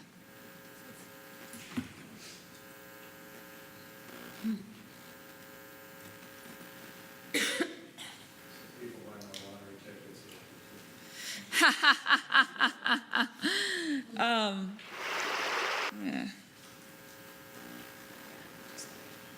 If I can see if it'll refresh there. So beginning at the January, it's always funny to talk when it's thinking. At the January board meeting, we do plan on, at the reception we always hold, beginning to ask our project partners to talk a little bit about their history and their 20 years of restoration, to give you guys a context of looking backwards of all the accomplishments that have happened. We will be doing birthday cake at all the board meetings, so bring your appetites. And then February 22nd, 2019, the Oregon Conservation Partnership has reserved the Capitol Rotunda, and there will be a celebration at the Capitol, a 20th anniversary celebration at the Capitol, and more information to come on that. And then OWEB staff will be looking at some opportunities to actually get out in the field to do some site tours and maybe a volunteer restoration project with one of our local partners. All right, I am gonna just try the Confluence one here. We are standing on the banks of the Middle Fork of the Willamette River at the Willamette Confluence Preserve, managed by the Nature Conservancy. And a truly remarkable change happened throughout this project in this area. So we're standing on a piece of property here that was mined for gravel for many years, for decades. 2/3 of concrete is made up of sand and gravel. And concrete is our #1 building block in the world. We use more concrete than we use plastic, metal, glass, and wood combined. So these types of sites like this gravel extraction is not only taking place right here on the Middle Fork of the Willamette River, but this is taking place all over the world. Most of this is mined in our floodplains next to our rivers, so we have lots of these types of gravel extraction sites right here on the Willamette River. In fact, we know that there are at least 300 of these within the Willamette Basin as we go from Eugene, Springfield up to Portland. This project is revolutionary, I think, from my perspective. For decades, what we had back here was 1,300 acres of gravel pits and rebar, twisted metal, concrete, and choked with blackberries, and the pits isolated from the river. The gravel industry changed a bit when things like the Clean Water Act came into fruition, early 1970s. Environmental laws were changing. We decided that we weren't going to extract gravel from rivers anymore. So what gravel companies would do is put up something like a long levee along the river and decide where the river would get to go and where the gravel resource was going to be mined from. Tom McCall, our governor at the time, his staff and some of the staff in the municipalities of Springfield and Lane County and Eugene had this vision for this greater park right here. And then over time, other entities started piecing in that vision and started buying more conservation properties. This property sits kind of right in the middle, you would say the center of the donut, of about 5,000 acres of land that are in conservation ownership. But the holdout in that donut was this gravel extraction company, because they knew what they had. They had something that was permitted and something that was zoned right next to the second largest metropolitan area in Oregon. And that's when the Nature Conservancy was asked to step in and do this negotiation. So in about 2010, we purchased this property. It ended up being the most expensive property the Nature Conservancy has purchased in the state of Oregon. Reason being is because we were buying this gravel, this millions of dollars in rock and sand aggregate that was left in the ground right there. There hasn't been a lot of gravel pit restoration. We divided up the site, these 20 pits, into 4 different phases or 4 different restorations, and then over the last 8 years we've ticked off each one of those and applying the lessons learned from one to the other. I work a lot with replanting, with the planting the native plants. This is like a very rocky area, it's difficult. It's difficult for the plants to grow, and all of that. But we already know the site pretty well, so we know the timing and we know the species, that work better this year. I think one of the things that I was not expecting is beaver activity. I didn't know how much beaver activity there was. And yeah, there is a lot of beaver activity. So my first day of planting, then I come back in a week and a lot of my plants was gone. So I did have to change my strategy a little bit, for better results. The scale is pretty impressive. The banks of the ponds all softened and sculpted into a more natural look, and topsoil brought in, woody debris put in the ponds. We call them ponds now that they really look like a nice thing instead of a pit. One of our largest objectives of I think it's just because I'm on wireless. So they are, these videos are slowly being uploaded to the Oregon Lottery's website. We are giving our grantees all a chance to proof them before we put them live, just to make sure that they are all accurate and correctly reflect the work being done on the ground. But as they are posted, we have the written stories and pictures. You'll see here, 6 Ranch, Liza Jane's property. We did not get a video, they did not have enough time to get a video crew out there, but we do have a story, and we'll be adding some of the footage and pictures that the Grand Round Model Watershed has collected over time of the project. We have a video on the Ashland All Lands Forest Resiliency Project, which is wonderful. And it was actually a great story there is when we sent that project over to Oregon Lottery, I immediately get a phone call. I visited their website. They advocate for fire. I don't really think we should tell that story, which was, again, one of the stories of they are trying to help bring fire back on the landscape in an appropriate way to help reduce the threat of catastrophic fire. So it was a learning opportunity for Oregon Lottery and their film crew, and also a great opportunity to create a segment which Ashland will be playing on their local TV station, again, to tell the story about why we're bringing fire back onto the landscape. We have the story of Meacham Creek, again, one of my favorites, the 5 Mile Bell Restoration Project. Cavender Wetland is a project in Sioux's region. We actually just got the draft footage today. It was a 8-year project in the making on a gentleman that has now passed away, but a vision of a wetland along the John Day River for important habitat. And they actually had mountain goats show up during filming that they got footage of, well planned. And then the Willamette Confluence Project is the one I was just showing you, which was mentioned last night during the presentation by TNC. This has been an amazing effort. The OWEB's project managers have had to jump through multiple hoops as I send them emails and saying, hey, within 24 hours notice, I need you to get your project partners on the phone and get us footage and permission.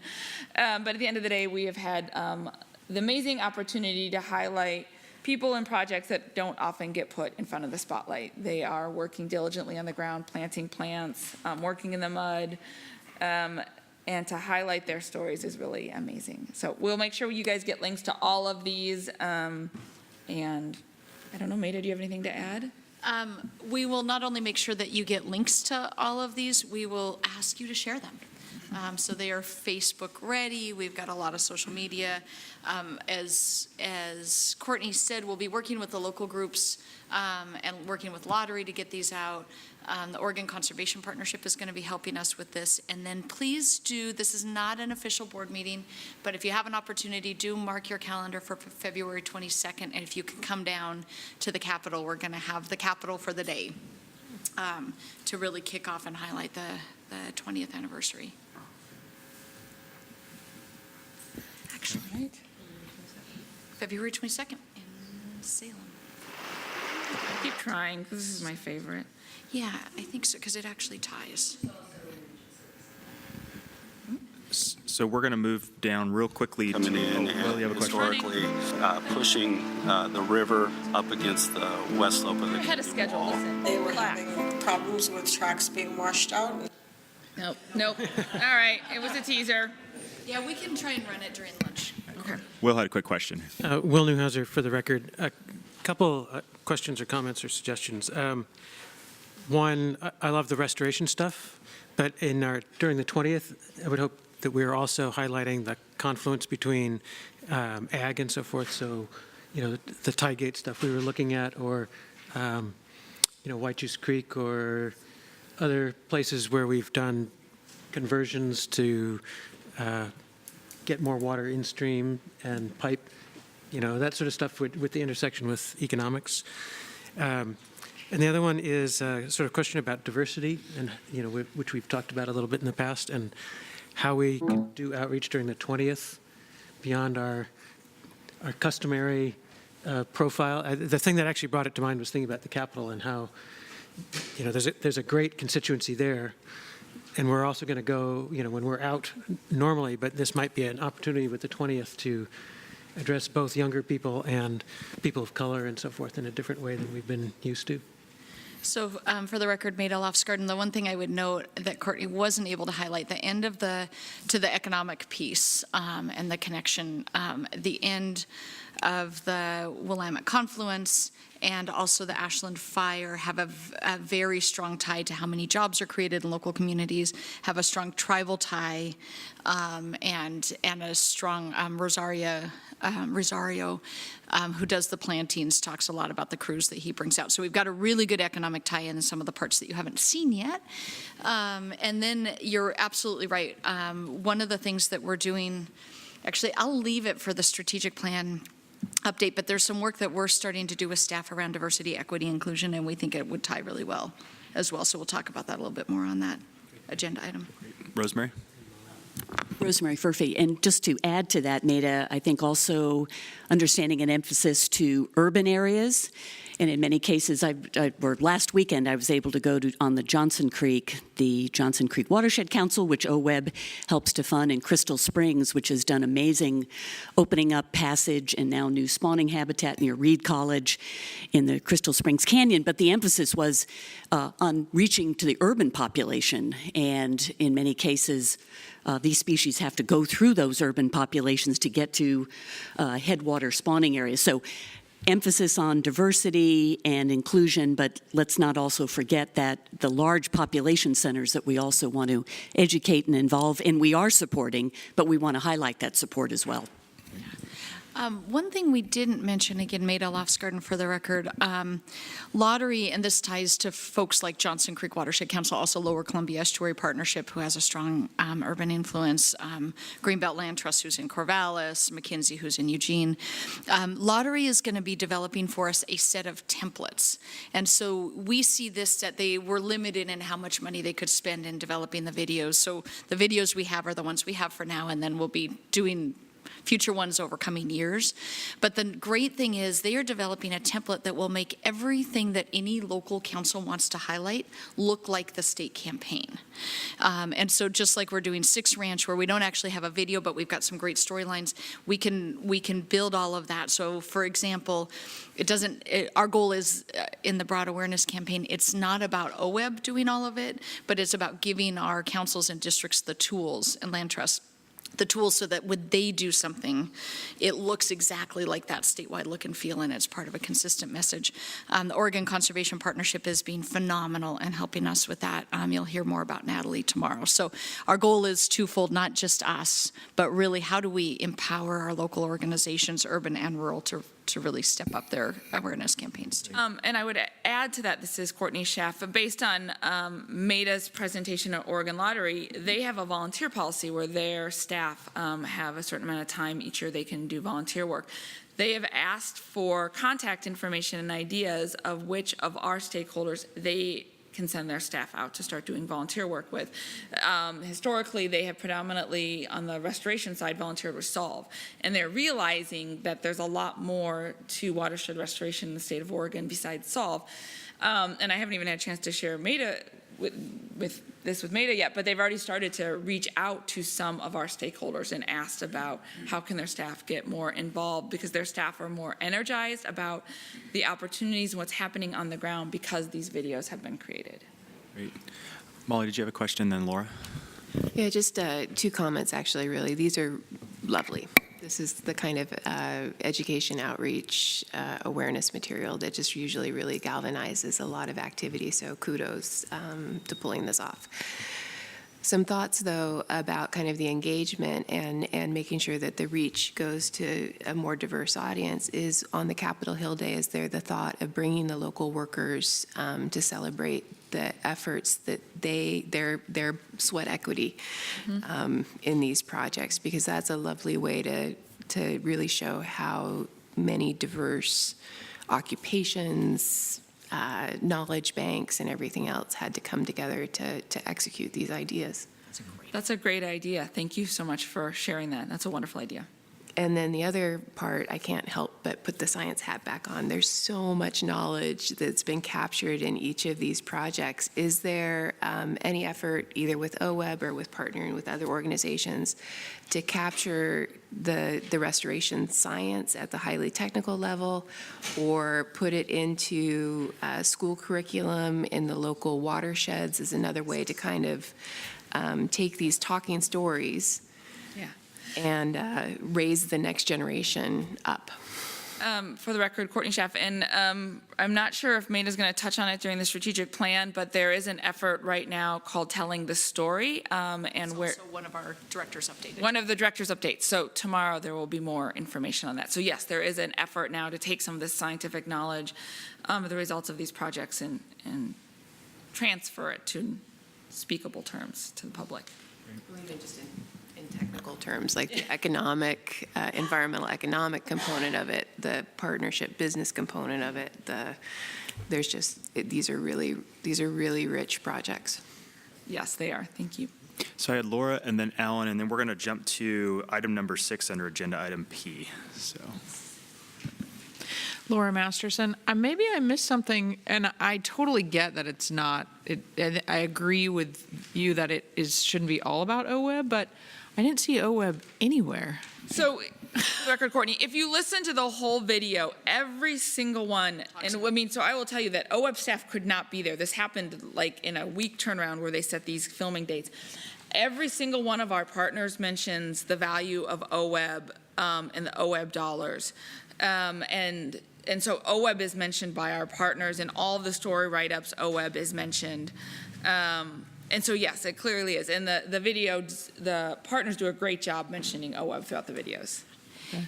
I was even sort of surprised not to see it on the partners list. Was that on purpose? Those credits. You know, and that was probably an oversight of mine. We asked for them to tell us who else they worked with besides OWEB, and because it's about them. And I mean, maybe Maida and I push it a little bit more than others, but I love them getting a chance to shine the other folks that are working on the projects. And the stories and the partners do a great job mentioning OWEB throughout all the work. It is, yeah, I do feel bad that we can't show the whole videos because you will see it. It actually comes across really strongly in those full videos in a way that we just weren't able to show you today. Okay, Alan? Alan Henning, that's a great video. I was sitting there watching a football game and that came out. And I said, hey, look, but nobody was watching football with me. And so I didn't share that with anybody. That's what we do. But one thought that came to my mind was I have a friend who has 50 to 75 lottery outlets or legitimate businesses where he sells lottery tickets. And I sat down with him one time and I explained to him about our share of the lottery dollars and what we do with it. He didn't know what OWEB stood for. And I was just wondering if there's any attempt to reach out to the sales locations, to the people, and it could be by scale, reach the biggest first, to inform them about what they're selling and why there's value in selling what they're selling. It's a great idea. That's wonderful. And that's partially where Oregon Lottery is doing these brown bag lunches from all their beneficiaries. So that's why they live streamed Maida, so that other folks at stores and other places could see that. And I think Oregon Lottery is seeing the value of trying to get that story out, and this is really their first time really working with us. And so I think more to come. But I think it is an important story to tell. Okay, so we'll go to agenda item P number 6, which is the salmon license plates, and I'll turn over to Maida. So for the record, Maida Lofsgarden, this ties kind of into the whole theme about how we're getting our story out more. So so this is item P6 in your staff report, which is at the very, very end. And I just want to let you all know a project that's going to be kicking off, and the State Parks Commission is going to hear about this at their November meeting. So if you remember this morning, I said in your blue folder, there's this timeline, looks like this. We have been having conversations with State Parks. We are the two recipients of the salmon license plate funds. They're split evenly between State Parks and OWEB.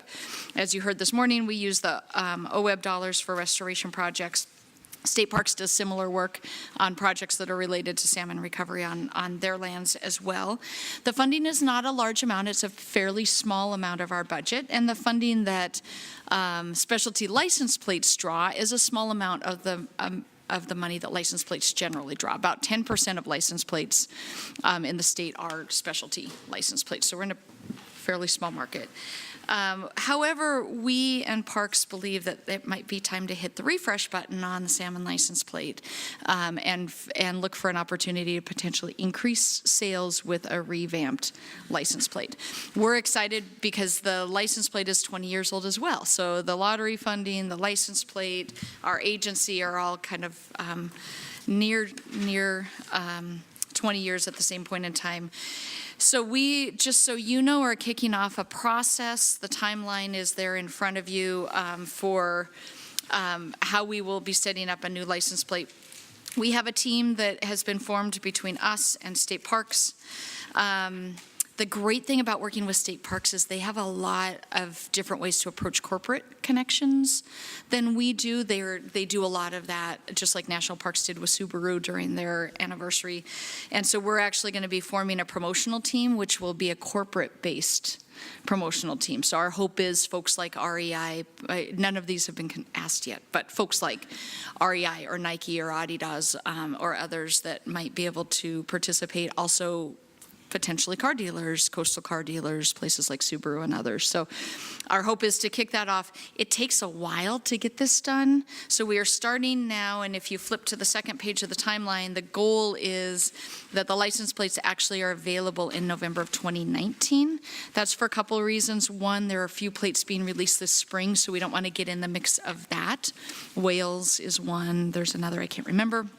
And the second is we want to try and hit the big car buying time, that end of year inventory, Thanksgiving through the end of January. So we really want to hit when people are buying cars, which we think is the best opportunity to say, hey, while you're buying a car, why don't you grab a specialty plate to put on there. So from your end, we are informing you now. The Parks Commission will be informed in November. We will update you in January about the process. We will update you again in April about the process. Their meetings are in February, and then we will be asking for an endorsement from you in July and an endorsement from the Parks Commission in September. That is not really an official vote, but we want to just make sure that we've brought it to you, that you guys have a chance to see it. The big public announcement will come after the Parks endorsement in September, just so that both boards have a chance to see it before we do a big announcement. We will then run a campaign from September to November so that when they're released, folks will know they're out there and be ready to buy them. So this is just first update for you all. Any questions? The last page of that attachment is just the different audience and types of engagement that we'll be doing with the different folks. So questions about that? Rosemary.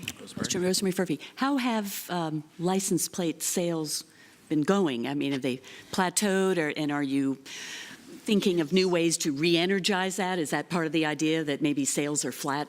To be honest, I have no idea. So yeah, for the record, Maida Lofsgarden, exactly. And what we've heard honestly from the Department of Motor Vehicles is it is pretty steady at that 10-12%.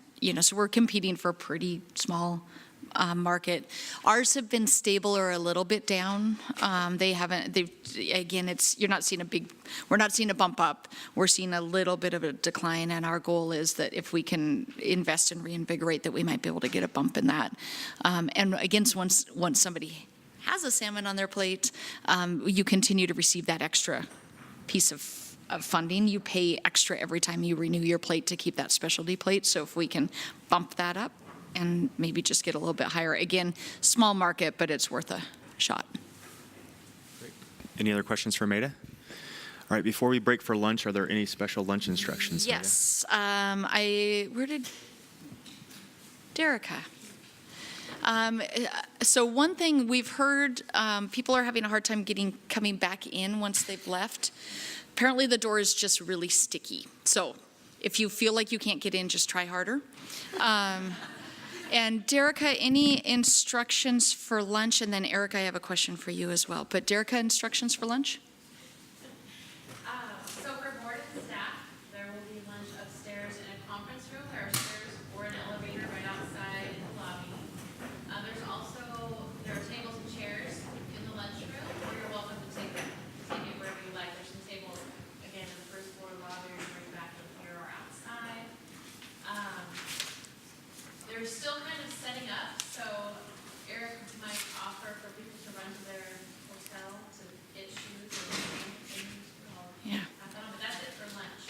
Yes, so that's the question, Eric. Are we leaving from here? Yes. Okay, so talk about that so people know what they need to do.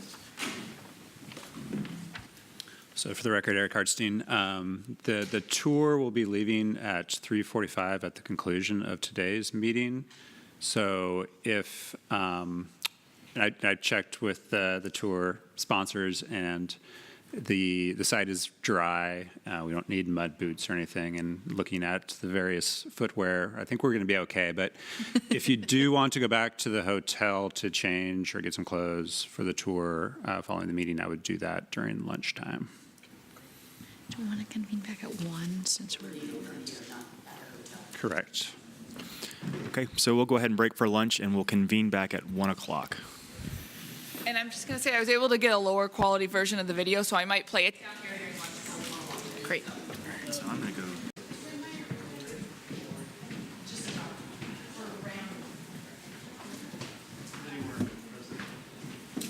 Yes, I got it. Thanks, Paul. All right. Let me know what you think. All right, we'll do.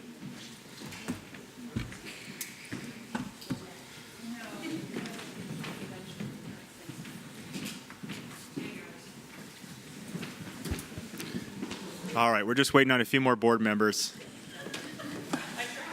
I know. I did too, and I got like the... We're still...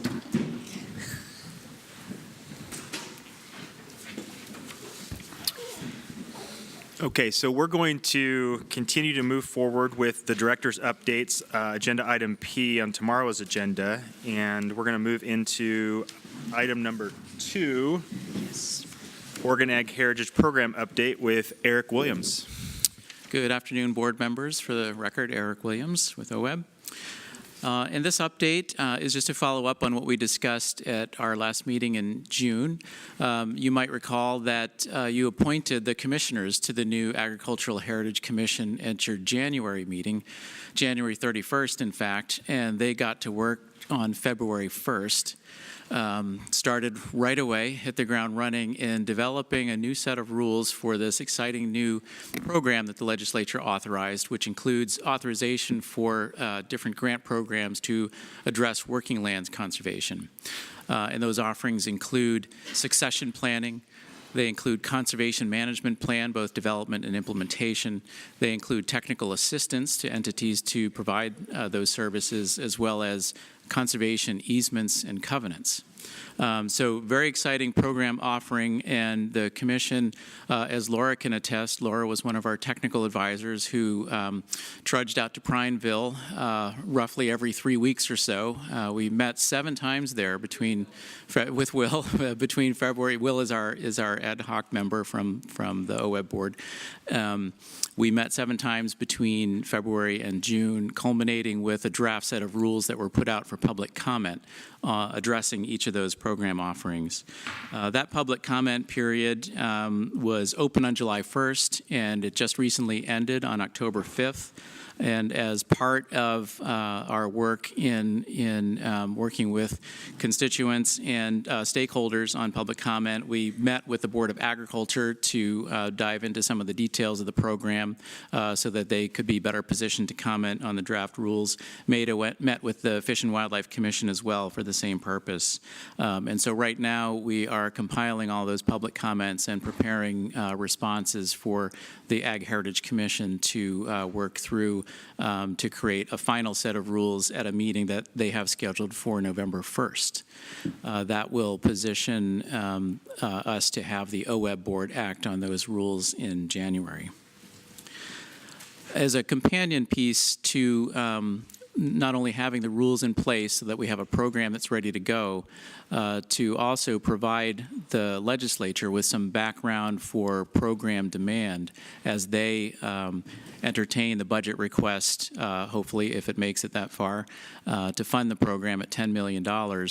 We issued a solicitation of interest to qualified applicants, which would mostly be land trusts and soil and water conservation districts, to quantify the need for conservation easements and covenants in particular, because those were likely to be the most costly aspects of the program and potentially the ones to get the most questions or concerns about whether or not the need exists.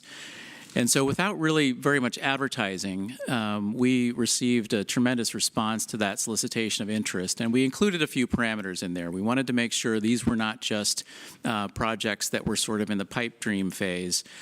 We wanted there to be a certification on there that the eligible applicant had indeed had conversations and communication with a landowner, either in writing or orally, that specifically said that that landowner was willing to pursue a working lands easement on their, or covenant on their property.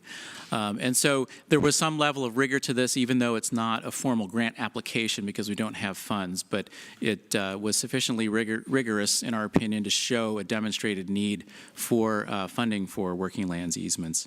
And the results of that are included as an attachment to the staff report P2. But just to summarize it, we received letters from 11 organizations that had 28 projects ready to go for conservation easements mostly, and one conservation covenant project totaling $38 million in requests to the Agricultural Heritage Program, with included leverage funding would total $53 million. And those projects are also summarized in that attachment. And so the budget request, the agency budget request is in, and the next step in that process is for the governor to finalize her budget request, which will occur sometime in December, for the legislature to begin tackling in February. And as the next steps for our commission, as I mentioned earlier, the Ag Heritage Commission will meet November 1st in Lebanon to review public comment on the proposed rules and hopefully agree on a final draft of those rules to submit to you for approval. I'm happy to answer any questions that you might have. Great. Any questions for Eric? Laura? Laura Masterson. I just, I probably should have mentioned this in our first go-around, but I really appreciate the OWEB staff and the OAHP commissioners coming to our last Board of Ag meeting. I think, obviously, I had been very involved, and some ODA staff had been very involved, but it was great to really engage the ODA board and answer all of their questions in person. It was a really great presentation that I think helped bring everybody up to speed and really increased everyone's comfort level with, obviously this is a conservation and working lands balancing program that balances both of those two things. And I think, at least on our board, the people who know about only working lands programs in other places sort of wanted it to be more like that, and staff and commissioners did a great job of saying, here's how we're moving forward, and yes, it's going to protect a lot of working land and get us a big conservation lift as well. So thanks for doing that. It's our pleasure. Other questions or comments for Eric? Okay. Thanks, Eric. Thank you. So we'll now move to item number 3 under agenda item P, Annual Performance Progress Report, and we have Renee. Good afternoon, co-chairs, members of the board. For the record, Renee Davis, Deputy Director. I will be walking you through item P3, Key Performance Measures Reporting. As a reminder, you have a revised version of this in your blue folder. I gave us only 11 key performance measures in the first version, not 12, so apologies for that. So every year, all state agencies report on their key performance measures to the Oregon Department of Administrative Services and the legislature. So that report, the Annual Performance Progress Report, is intended to really track performance and outcomes associated with each state agency's individual collection of work over the prior year. So as a reminder for folks who weren't around at that time, during the 2017 legislative session, we actually went through a significant overhaul of our key performance measures. Previously, we had measures, some of which were appropriate for tracking the agency's progress on an annual basis. Others were more broadly tied back to the Oregon Plan for Salmon and Watersheds. So it wasn't necessarily the right mix of metrics to really look at how OWEB was doing on an annual basis. So we went through a significant process to develop nearly an entirely new slate of key performance measures. And if you look in basically from the middle of the first page over to the second page, you'll see that list of the 12 key performance measures that we now report on every year. So just quickly running through those: operations, payments, customer service, fish populations, funding from other sources, grant making across Oregon, timeliness of grant making, watershed council governance, streamside habitat, native fish habitat quantity, upland habitat, and native species habitat, and water quality. So what we've tried to do with this slate of key performance measures is really get a mix of how we are operating more internally around some of our procedures and protocols with things like payments and timeliness of grant making. Certainly though, having a set of key performance measures that really look at those restoration outputs. How are we doing in creating opportunities for miles to be opened via fish passage projects or restoration to occur in riparian or upland areas. And then certainly looking at some of those capacity investments that the board makes via the metric around the Watershed Council governance. So in the list that we've provided in the director's update, we've shown each of the individual measures, the target that we are required to set when we go through the process with the legislature of identifying our key performance measures, and then what our 2018 result was. Parenthetically, we've given you a sense of how we did compared to 2017. So you'll see in most cases we've had improvements, and overall, just to give you kind of the quick glimpse, when we submit the report to DAS and the legislature, there's a handy little pie chart that gives you a red, yellow, green sense of how you're doing. So about 66% of our individual KPMs fell into the green category, so either hitting target or within 5% of target. We have about 17% in the yellow category, between 5 and 15% below target or different from target. And then we have about 17% in the red category. In some cases, and I'll actually talk about one in more detail, we've decided to set pretty high bars for ourselves in a few instances.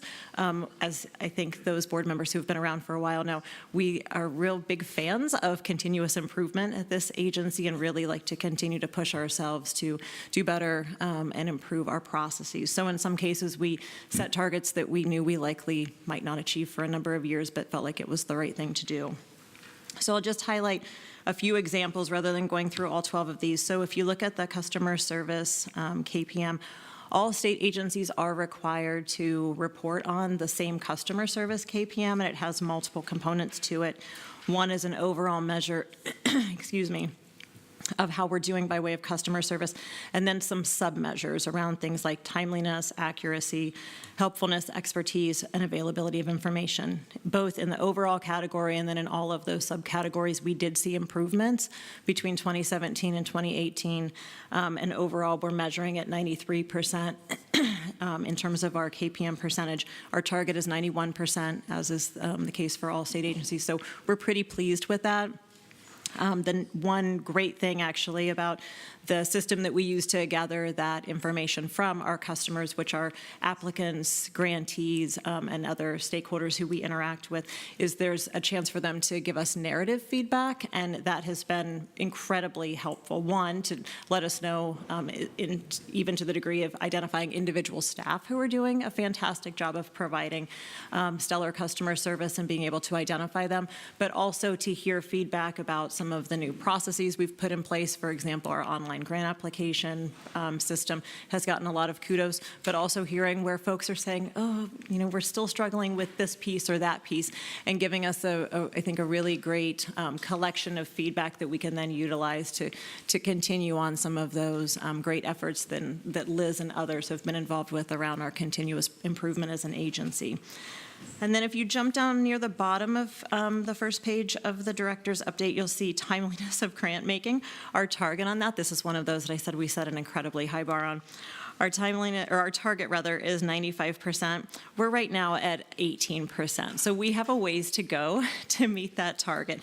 And there are a whole host of reasons for that. We knew going into it when we established this is one of our new KPMs as of 2017. So there are a number of things that can influence that 1 month turnaround from board award. That can be impacted by the edits that might be needed for a grant application before it can transition into awarded status.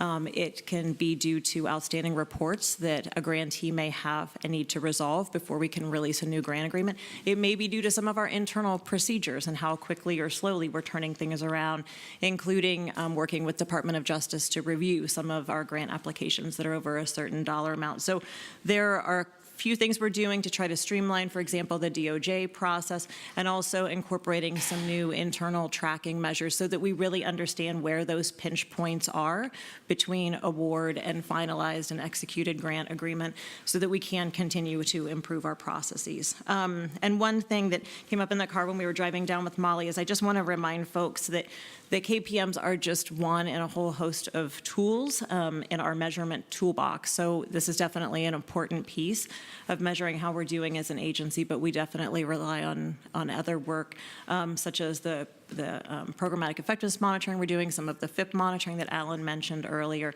to really have a fuller picture of not just some of those outputs associated with OWEB's work, but some of the outcomes and real shifts in ecological function and process that we're aiming towards. So I'll stop there and see if anyone has any questions. Gary? This is Gary. So that target, you think, Renee, is achievable, huh? 95%? I would say yes, it's achievable. Don't ask me a time frame, please. But yes, it is achievable. Okay, because it seems very bold. I agree that, oh, sorry, for the record, Renee Davis, I agree that it is bold. There are some things that we can do. We cannot entirely control, obviously, what our applicants and grantees are doing by way of their turnaround times and business practices. But things like putting some advance notices into place so that folks recognize when they have outstanding reports. Some folks are less apt to go in and kind of check within our online grant management system, how am I doing by way of my report status? And so if we can provide some of those prompts, then hopefully we can help nudge them along and maybe slowly change some of the behavior that could be causing some of the pinch points that we see. And for the record, Maida Lofsgarden, one other piece I'd note, if you look up on the second one, the percentage of complete grant payment requests paid within 24 days, I think our statutory requirement is 45 days. This is one of those that a number of years ago we put in a very high bar, and now we meet it every biennium. One of the things that I've seen with the staff that I love is that when we set a high bar, they really get innovative. So they've been talking about things like a dashboard that grantees could go in and see every one of their grants in one place and see what's above and behind. With DOJ, we've been working on a process. I think Renee mentioned any grants over, or a series of grants that are over $150,000 that are pretty standard grants that we can really streamline through their process. So what it's done by setting this target this high is, I think, really made the staff say, wait, we can make some big fixes here rather than just trying to tweak. And we have a great relationship with our folks over at the legislative office. And so I think, if we get 3 or 4 biennia down the road and say, we feel like we've maxed here, we can rehab the conversation, but I don't think we're ready to yet. I think we've got some great places that we can innovate. And I saw Alan and then Laura. Alan Henning. Renee, under Streamside Habitat, is that new math where it says target was 234 and we achieved 242 and we declined? The parenthetical decline is a comparison with the 2017 reporting. So between 2017 and 2018, our actual reported result did go down. But it's higher than the target. Got it. Right, yep. Okay, Laura?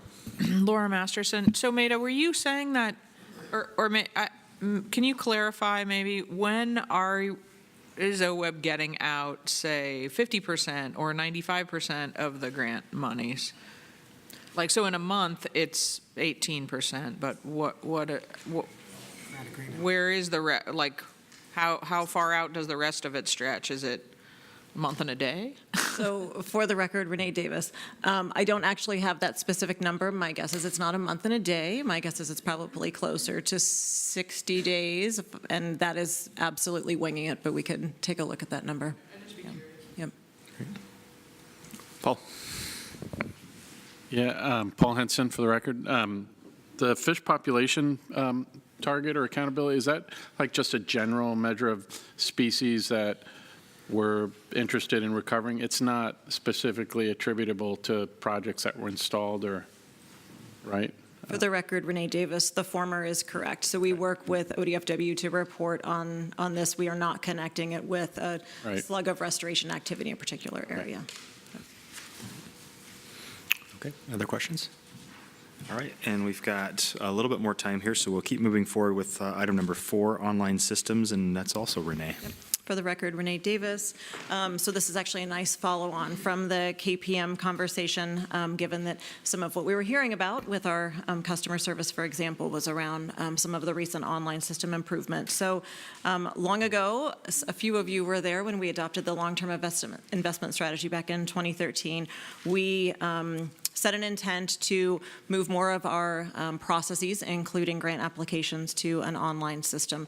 We had functioned in a paper world for entirely too long and then felt quite proud when we transitioned to PDF and then finally realized maybe we could have a web-based system that was really, really slick. So in 2016, we did launch our first online grant applications, and at last year's meeting, actually, in Lebanon, you did actually hear an update about some of those initial improvements with the online grants. So we now, within that online system, have our big 4 offerings: restoration, technical assistance, monitoring, and stakeholder engagement, offered both for open solicitation and through focused investment partnerships via the online system. We, though since last fall, have made a number of additional improvements and expansions to the online system. So one, we've ported over our land acquisition applications to the online grant system.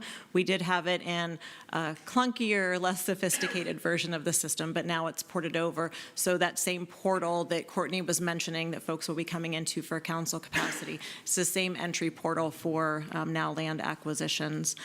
We did make some tweaks to the existing TA and stakeholder engagement online grant applications, given the administrative rulemaking that you all went through in the last year for those programs.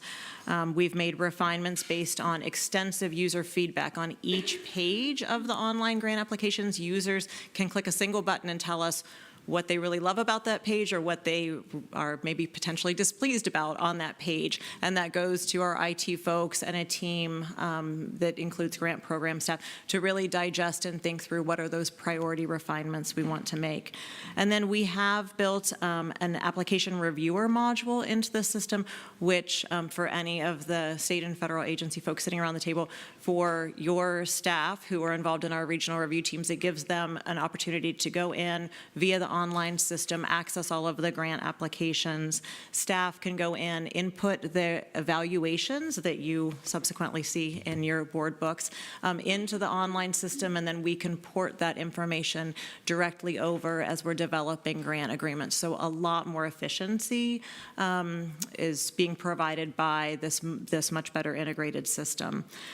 We also, in the last year, our IT staff have built an application builder tool. So it gives folks, staff, the opportunity to port over more of our grant programs, the 17 or so that are on the list that Maida mentioned she provided for Alan. As we port more and more of those into the online system, there's a great tool that staff can go in who manage those programs and build that online application on the fly instead of always relying on IT staff to do each step in the process. And so right now, as Courtney mentioned earlier, she's developing the council capacity grant application in the online system, and we have water acquisitions underway in terms of build also. Looking forward, and we've already started some of this work, we have a cross-section staff team that's focused on what we're calling project life cycle to better integrate not just the grant application and grant agreement development process, but thinking across the full life cycle of our grants and looking to things like project completion reporting into the watershed restoration inventory for restoration projects, and then post-project reporting, having a much fuller integrated system across the the full life cycle of a grant. So that's the next new lift that staff have underway. And as I mentioned, we definitely have gotten very positive feedback about the online improvements. I think the more we put out there, the more our stakeholders and customers are desiring more and more of the automation and the user friendliness of these online tools. So more to come on that front. So happy to answer any questions you have. Go ahead, Will.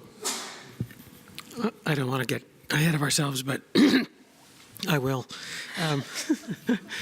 Have you started giving any thought to outcomes-based tracking as well? So this is really about the project and the reporting, but it's all that is for producing some ecological impact or water quality impact, and that of course then involves maybe multiple agencies, some maybe federal as well as state. But have you been given any thought to how, or if it's possible even to start incorporating some of those where they're key ones that projects or FIPs are oriented towards that extend beyond the paperwork cycle, if you will, onto the ground? Yeah, for the record, Renee Davis, so FIPS are exactly where we're beginning to dip our toe in that, and not in the context really of the online system as much as Lisa Apple, who Alan introduced earlier today as our new conservation outcome specialist, working closely with Audrey and Ken. And so we've been working with the with Bonneville Environmental Foundation staff and starting to work as a pilot with the Ashland FIP folks to determine what might progress reporting for FIPS that is certainly can have an output component that could be acres and miles, but really looking more towards how do we track those outcomes through time, knowing maybe some of that lifetime is well beyond the lifetime of the FIP investment proper. So we are just starting those conversations about how we might structure that type of progress reporting and want to have the opportunity to work through it with, initially Ashland, but ultimately multiple FIPs to kind of test it out and then be able to think through what type of electronic data tracking system would be needed and how might we connect that up. So for sage grouse, for example, how do we connect it to the conservation effects database that the Fish and Wildlife Service keeps? So definitely need some more time to work through what that might look like, but starting in the FIP context. Well, Neuhauser, just to follow up, my suggestion of the many inputs that you would get is I really have liked what the watershed health produces, where you get a couple of dials across the watershed, and it of course works upland as well as. But feed that from, that's all fed from a database somewhere, and so trying to have a dynamic version of that rather than the paper version that you could pull up and see, well, here are the 6 dials of things that are of interest, and have those fed in. So I think that would be better. A dynamic system would probably be better than the static reporting kind of thing. Yep. But I recognize there are massive challenges behind that.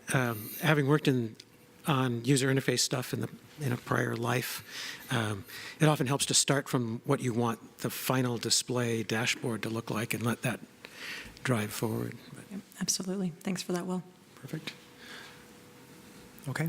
Thanks, Renee. I think we're going to switch back over to today's agenda and move on to the next item. All right. Will Neuhauser, we're moving to agenda item G, discussion with Oregon Water Resources Department. Eric Williams and Ivan Gall.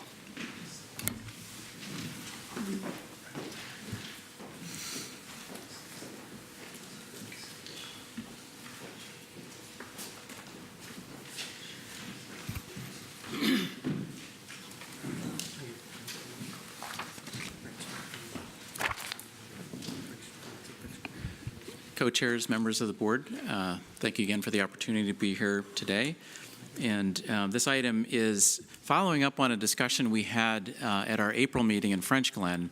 As we were working through the slate of open solicitation awards that cycle, there were quite a few of them that had benefits in terms of irrigation efficiency that led to potential in-stream benefits. And it spurred some conversation among board members about how do we quantify that? What are the tools available to make sure that those benefits can be achieved over the long term?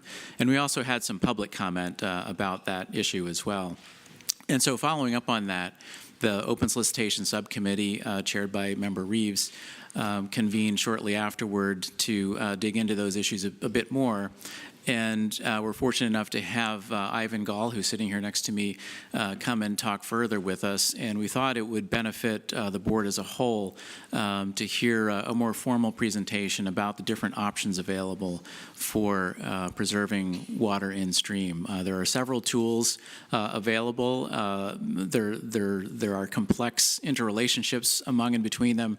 And I think it'll be helpful for us moving forward to gain a better understanding of those options and see how they fit into our various grant offerings.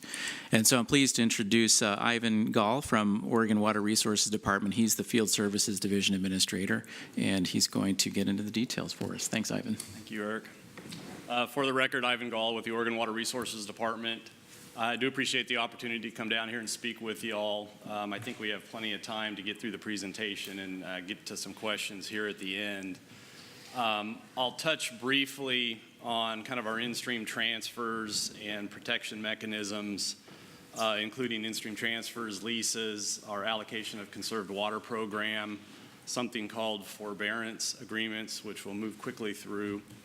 And then I'll get to the last portion of the talk deals with water measurement, so how our agency deals with water use measurement in Oregon, some of the technologies out there, which I think can help set the context for some of the long-term monitoring and measuring that can go on in the state. Starting with in-stream transfers, these can be permanent or time-limited in nature. Transfers are really, in a general sense, they're a mechanism to change a water right, some aspect of it. And one portion of our transfer process is where someone can take an existing consumptive use and actually transfer it in stream. By and large, the bulk of those, of course, are surface water rights that get transferred back. If it's time limited, at the end of the duration of that in-stream transfer, it reverts back to that use and place of use that they had. You'll hear me talk today a little bit about injury and enlargement. When we review any of our transfers, our two main review criteria are that we don't injure another water user with that transfer process, and that we don't create some scenario of enlargement, meaning that there's more water use occurring after our transfer is approved than before the transfer was approved. In-stream leases are another mechanism. The term there can be anywhere from 1 to 5 years. Those can be renewed with no limitation, so you can just keep chunking through 5-year in-stream leases. They're a fairly flexible tool for folks who want to try things out on a short-term basis, or maybe you're taking a 3-year cruise around the planet and don't want to irrigate and they want to protect that water right from non-use. You can do a full season or a split season, so it's actually possible to do some water use early in the season, typically irrigation again, maybe get a grain crop irrigated early on.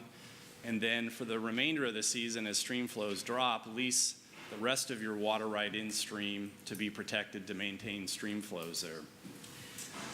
The most complicated we'll allow those to get is one portion of that season where there's use and one portion where there's non-use. We're not going to alternate on a weekly basis or a daily basis. Again, this type of an in-stream lease will go through an injury and an enlargement review. With any water right transaction through the transfer process, one of the key components is for the water right holder or landowner to provide the agency some evidence of use. It differs a little bit between leases and transfers. For leases, we need a statement verifying use of that water right within the last 5 years, or verification by the water purveyor or, say, an irrigation district that it's been used, or some explanation of why the water right hasn't been subject to forfeiture under one of the statutes. And that statute has a fairly significant list of things that can occur that will, in essence, protect a water right from forfeiture. An example would be some sort of a government action. or a landowner may be involved in the CREP program, where they're sort of putting their water right and their land use on hold for conservation practices. That's a rebuttable presumption that even though I didn't use it for 10 years, it's not subject to forfeiture because of one of these statutory protections. Transfers, on the other hand, we step it up a little bit, where we're looking for an affidavit that attests to personal knowledge of use of that water within the last 5 years, and evidence to support that. So crop receipts, fuel receipts, aerial photographs of the irrigated ground as an example, or again, an explanation as to why that water right wasn't subject to forfeiture under the statute there. Pop these up here real quick. What are some of the things that get in the way of in-stream transfers and leases? We've talked a little bit about the injury and enlargement. Those can't occur for us to move forward with that transaction. We typically are dealing with irrigation rights in this world, so the land actually must be dried up. If you're going to lease something in stream or transfer it in stream, we need to see acres go from an irrigated status to a non-irrigated status, and that means they're dry. You can't move your flood irrigated land further up the hill and let the lower lands benefit from all the tailwaters kind of cascading down onto them. We really need to see them dried up to make sure, excuse me, that we're not suffering any kind of enlargement where my water masters are protecting the water in stream and we're still getting some consumptive use out of the stream there. For protection points, we can typically protect those in-stream leases or transfers from the original point of diversion on the water right down to the mouth of that particular stream. In some cases, if the amount transferred in stream is large enough and the stream system is small enough where we can kind of measure the quantity, we may be able to try and protect it even further down into the system. In some cases, an in-stream reach can just be as short as a point. So for whatever reason, the decision may be made that the protection point, that in-stream lease or transfer will just be measured at this one location, and we won't try and protect it any further down in the stream. And that may be a function of the stream hydrology, where it's a losing reach, where we know that the amount of water protected at that upper point is just going to get less and less as it flows further down into the system. Let's see, and leases can be modified or terminated after approval if injury is discovered. What are the advantages of leases? Obviously, we can increase stream flows with them. During times of drought, that can be critically important. So leases from year to year can actually range in kind of their level of importance. Longer-term leases or in-stream transfers can provide longer-term flow stability in streams, which can help for the overall habitat. For the water right holder, it's a mechanism to provide security that their water right isn't jeopardized through non-use. And it also affords a landowner an opportunity to provide environmental benefits through the use of their water right. Flexibility in changing practices or uses. Parts of agriculture are on the cutting edge of trying out new technologies, new irrigation practices, crop rotations. So it provides flexibility in those arenas as well. And the process allows for the landowner to kind of test out how their proposed system is going to work in the future without a lot of risk for a permanent transfer there. So there's a lot of flexibility. And again, if things work out, there may end up being a movement towards a permanent transfer of a portion or all of that water right.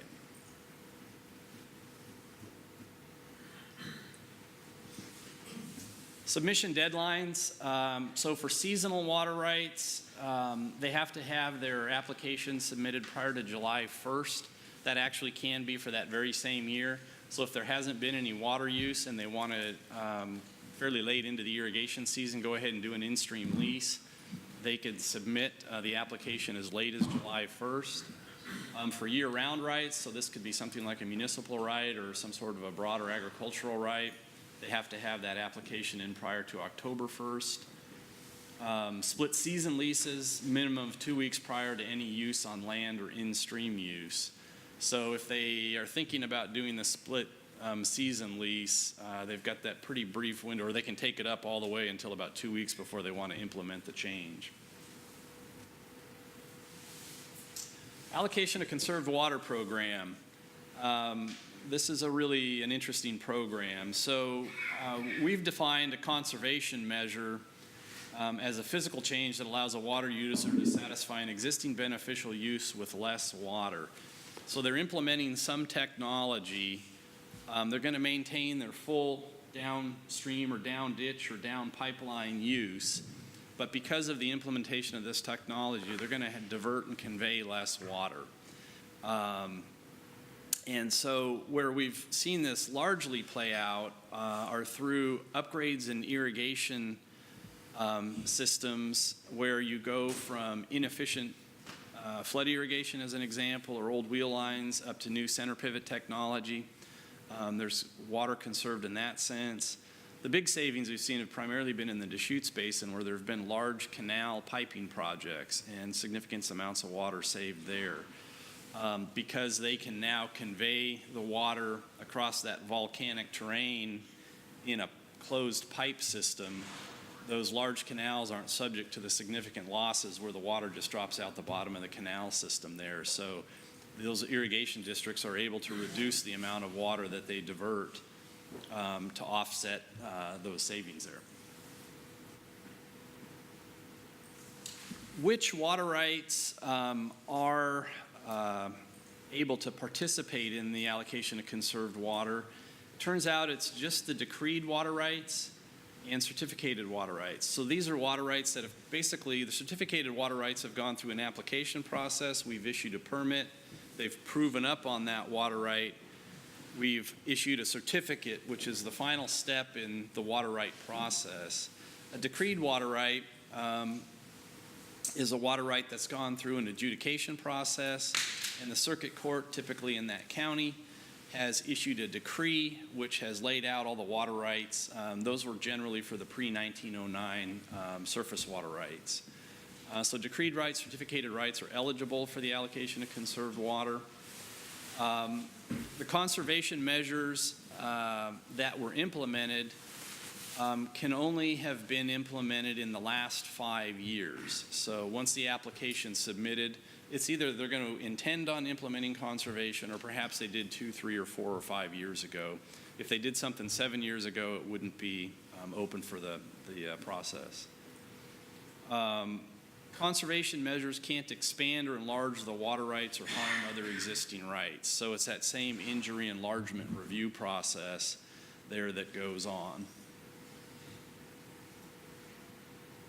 How much of the water that gets conserved, that gets protected, is largely a function of the level of funding, public funding, that the applicant gets to implement the project. If it's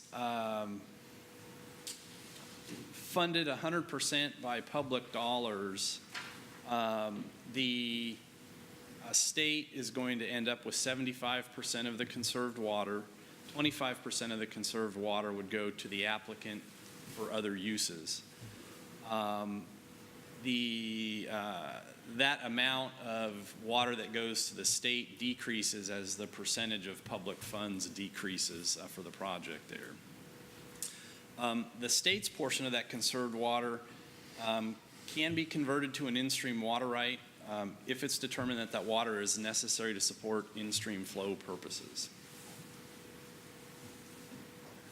So here's some of the statistics on the program, kind of since its inception. About 6 months to process an application for approval. The timeline to complete it and finalize it really is dependent upon construction timelines and then testing. How did it work out? Did we really get the conservation amounts that we estimated at the beginning of the project? To date, 105 applications have been filed. 9 are pending approval, 4 have been approved but are pending completion of construction. 5, the construction's completed, but they're pending finalization. They're in that testing phase. 13 have been denied or withdrawn, and 74 have been finalized. And you can see at the bottom there that the programs resulted in approximately 213 CFS protected in stream, so fairly sizable amount of water. Forbearance agreements. These really don't exist in our statutory or legal framework. They are used, we've used them as kind of a last-ditch effort for our purposes because we didn't have any other tools available to us. They're really a temporary short-term fix. It's typically a private contract where our agency is not involved, so it could be between a funding entity and a water user. Because we're not involved, it's hard for us to do or afford any kind of protection for the forbearance of that water if it's left in stream there. One key component of it is the legitimacy of the water right that's a landowner's proposing to forbear. By legitimacy, I mean, has it really been used at some point in the last 5 years? Is there some mechanism to check that out? Similar to an in-stream lease or an in-stream transfer. I'm going to shift gears now and kind of move on to water use measurement. Talk briefly about our measuring programs, and then, as I mentioned earlier, we'll go quickly kind of through the technology there. Why do we measure water use in the state? There really are a number of reasons there. I have 21 water masters that move water around the state. They protect senior water right holders in times of shortage. They regulate off junior users in order to bring water to those senior water rights. For us to do that work efficiently and accurately, having measuring devices in place to measure both stream flow and the diversion rates of people is very important. We get called in on every water dispute that's out there, and for us to be able to resolve those disputes quickly or assess the level of the dispute, having an understanding of the terms and conditions of the various water rights that are involved, and then how much water people are diverting and using helps our staff assess and come up with solutions for those folks. We use measuring to confirm compliance with water right conditions. Almost all water rights in the state are limited to a diversion rate. So what's that instantaneous amount of water that they can divert? Some are also limited to seasonal volumes or annual volumes. So water use measurements key to compliance on that as well. We also strive to provide high quality scientific data as we do basin studies for both groundwater and surface water around the state. Part of the whole water balance equation is water use and the consumptive nature of these water diversions. So having a good understanding of water use and the amounts, rates, and volumes is key for that. Number of kind of different programs in our agency.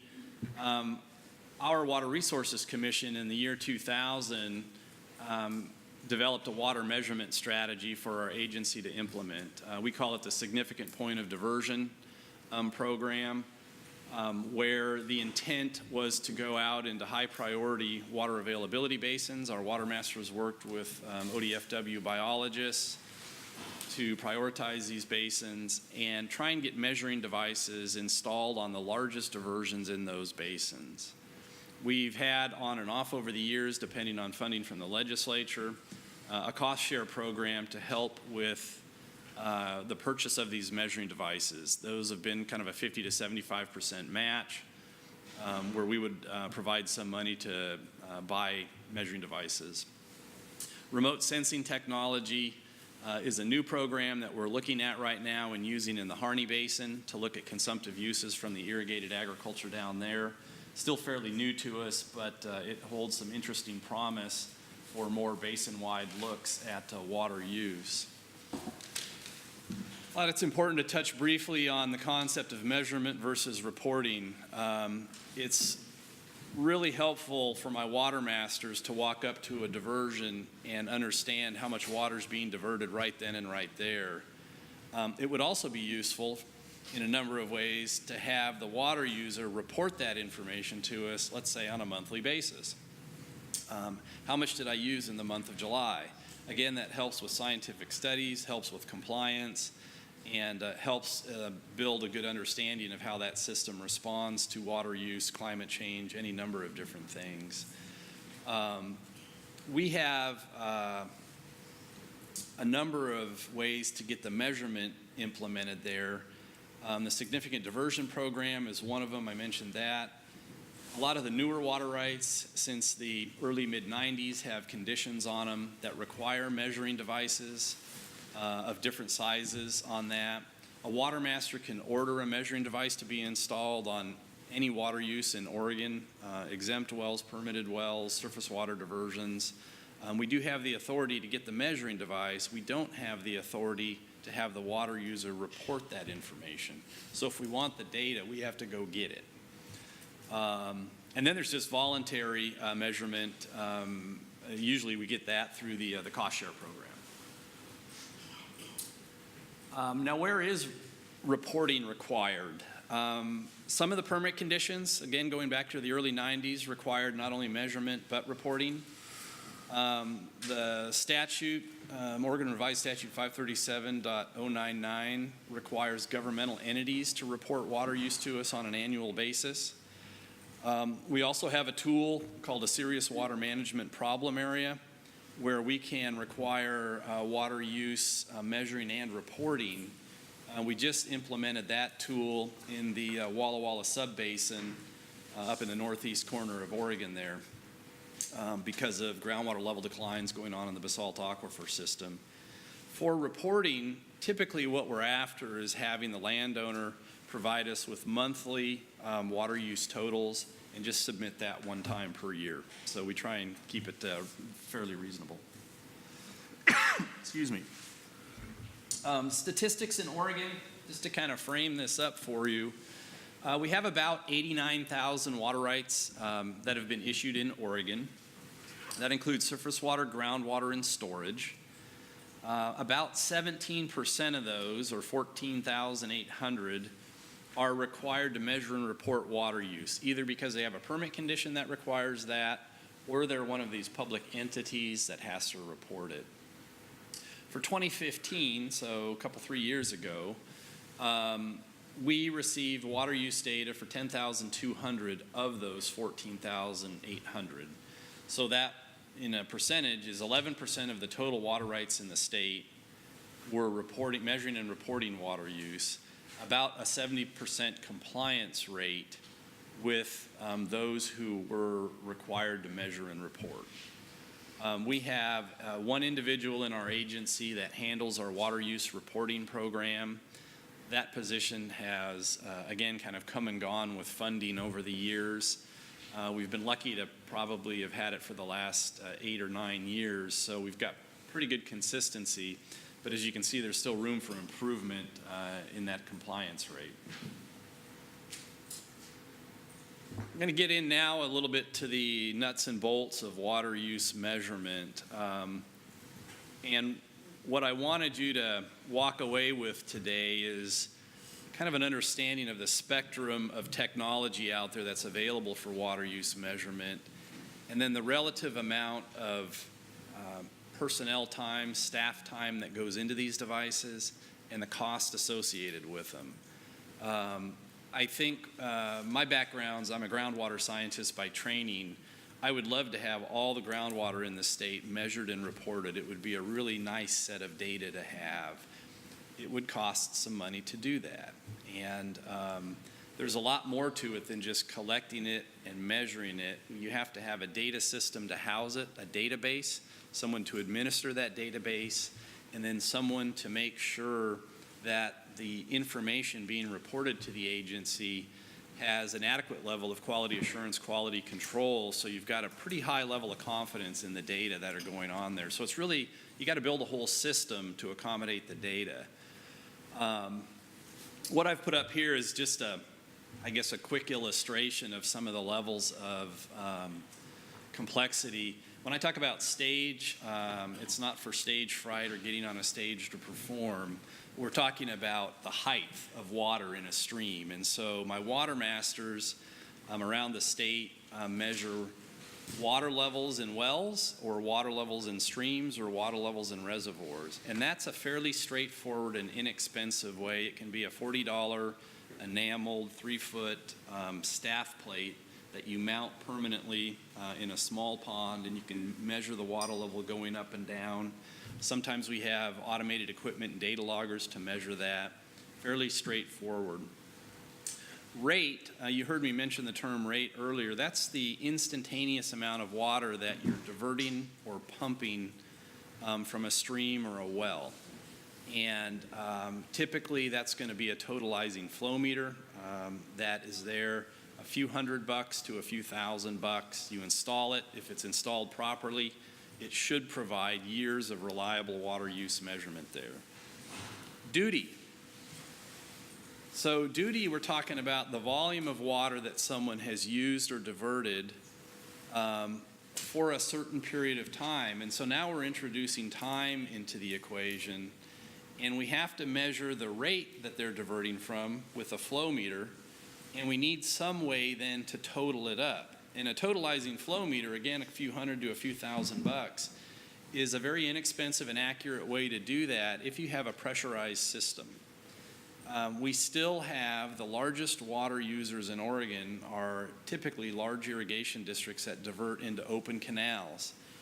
And now we're talking about hundreds of cubic feet per second in basically a stream. And to get the duty over time, you have to measure the stage and the stage fluctuations. You have to record those stage fluctuations over time. 15-minute intervals is our standard. And then you've got to process all of that data, and you have to send field in or staff into the field to actually jump in the canal and measure, or be on a bridge over the canal measuring to confirm that your stage discharge relationship is accurate with time. And so the price goes up, and you're generating lots of data at this point. Real-time data is kind of the next step, where you take that same data logging system and you're going to shoot the information up to a satellite, back down to our office, and it automatically goes into a database. So there's a lot more staff time there, but you can sit at your desk and see what's going on, so it's super convenient. We have about 260 of our surface water gauging stations here in Oregon that are telemetered and are delivering data to our office every hour, 24/7, 365. So it's an amazing technology, and the use of the satellite so far is free. So that's worked out. Remote sensing is this newer technology. Different universities are using it, as well as some state agencies. We started partnering with the Desert Research Institute out of Nevada. They got a grant to do kind of a 4-state look, and they're focusing their first look in the Harney Basin to support our groundwater study that we're doing there with the U.S. Geological Survey. So that's actually looking at, and I've got a couple of photos, the actual consumptive use of plants on the ground. You have to have some information on the land surface to calibrate it to, but can provide basin-wide looks at consumptive use. Some real quick criteria here for selecting the right measuring device. Obviously not one size is going to fit everything. If it's a gravity system, it's much different than pressurized. Same thing, pipe diversion versus an open ditch or canal. How are you going to use the information? What's your level of accuracy that you need? How is the device going to hold up to freeze-thaw cycles? Reservoir gauges are always tough in Eastern Oregon because you'll get ice that can be very powerful and just tear things out on a seasonal basis. So lots of considerations there. Last few slides here, cheap. This is called a flow restrictor or dole valve. You'll just put it in line. It's going to limit the diversion rate to some preset amount, 3 gallons a minute, 5 gallons a minute. It doesn't actually measure the total amount, but it's a rate limitation device, and for $25 or $35 can be fairly effective in at least maintaining compliance with water right conditions. On the left there is a rectangular orifice. That's just a piece of 2x12 with a rectangular hole cut out of it. It's slipped into a diversion ditch there, and you can see water flowing through it. The water master can measure the height of water coming through that, and come up with a very good estimate of the amount of water being diverted into that ditch. Someone has to be there, though, to actually measure the height of water coming over that. So there's no recording device here, but it's very inexpensive and a very accurate way to get it. A little bit more sophisticated and larger size on the right's rectangular weir. You can see on the upstream side there, kind of that white vertical line is actually an enameled staff plate that will have hundredths of a foot increments on it, and the height of water can be read above that weir, and based on the width of the weir, you can estimate again very accurately the amount of water being diverted there. This is a 36-inch submerged orifice. The gray one, I think it's a 48-inch one down below. These are installed down in the Harney Basin in surface water diversions for open channel where it's very flat, very little gradient or fall. These devices work very well and are accurate. Partial flumes, fiberglass one on the left there, an older steel one on the right. Again, very accurate measuring devices for open ditch or open canals.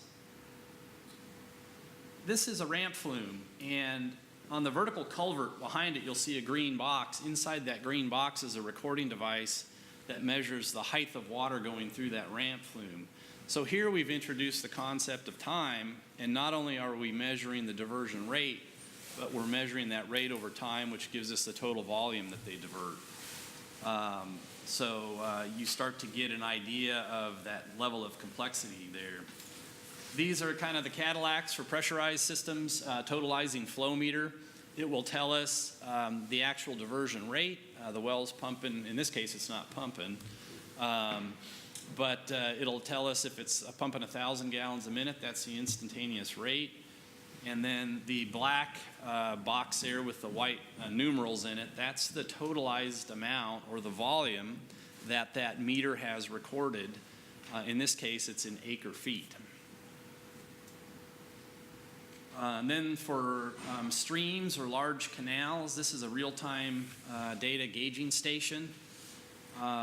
There's technology in there to measure the water level stage change in the stream.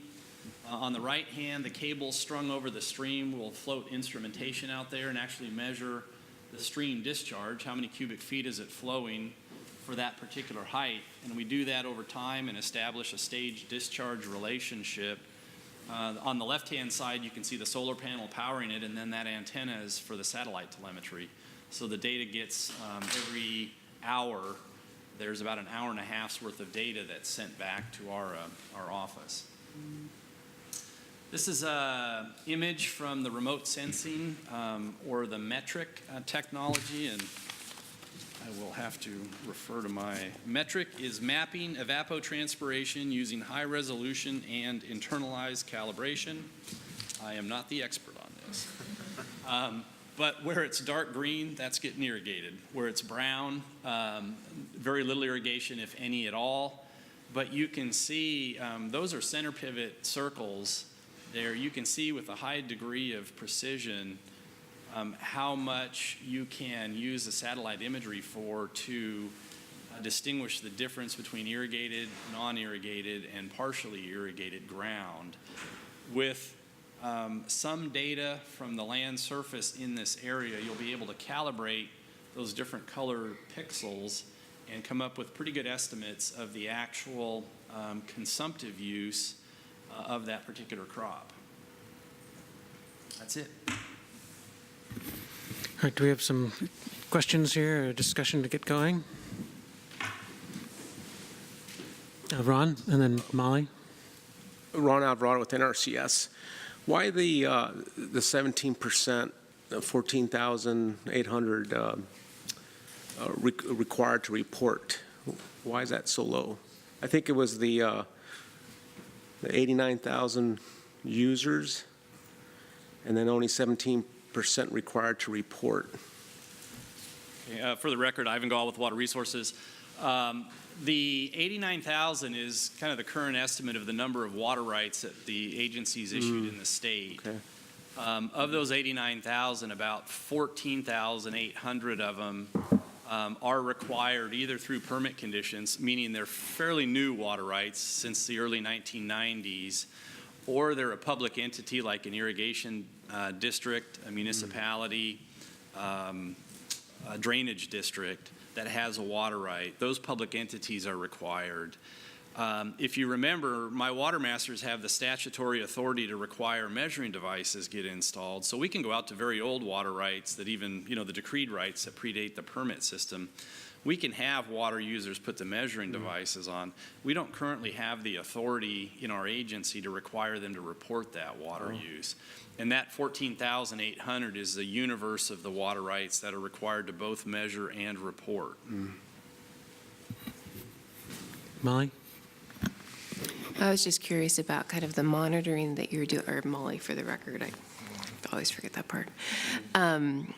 In particular, kind of the power of remote sensing these days through things like Google Earth Engine. Is your agency starting to kind of apply those tools where with a little bit of JavaScript you can get time-lapse satellite imagery over the last 32 years? It works really well for large bodies of water, and it's such a recent technology that's now available for anybody who can kind of JavaScript. It's going to be a really powerful tool. For the record, Ivan Gall, we are. The last couple of recent hires in our surface water hydrology section have been PhDs with experience with the remote sensing technology. Our current application is in the Harney Basin where they're looking at the center pivot. It's largely center pivot irrigation from groundwater that we're trying to track there. Working with the Desert Research Institute that has access to all that historical imagery. I don't know the details of how far back they're trying to go. When we do a basin study with the USGS, typically we look at around a 30-year window of time to go back on, and that usually has transcended a couple of wet cycles and a couple of dry cycles, natural droughts and wet cycles there. But I don't know the particular details of that. And certainly if the board is interested, we can get folks that are working on that basin study to come give an update on the science there. Gary, then Will, then Meg.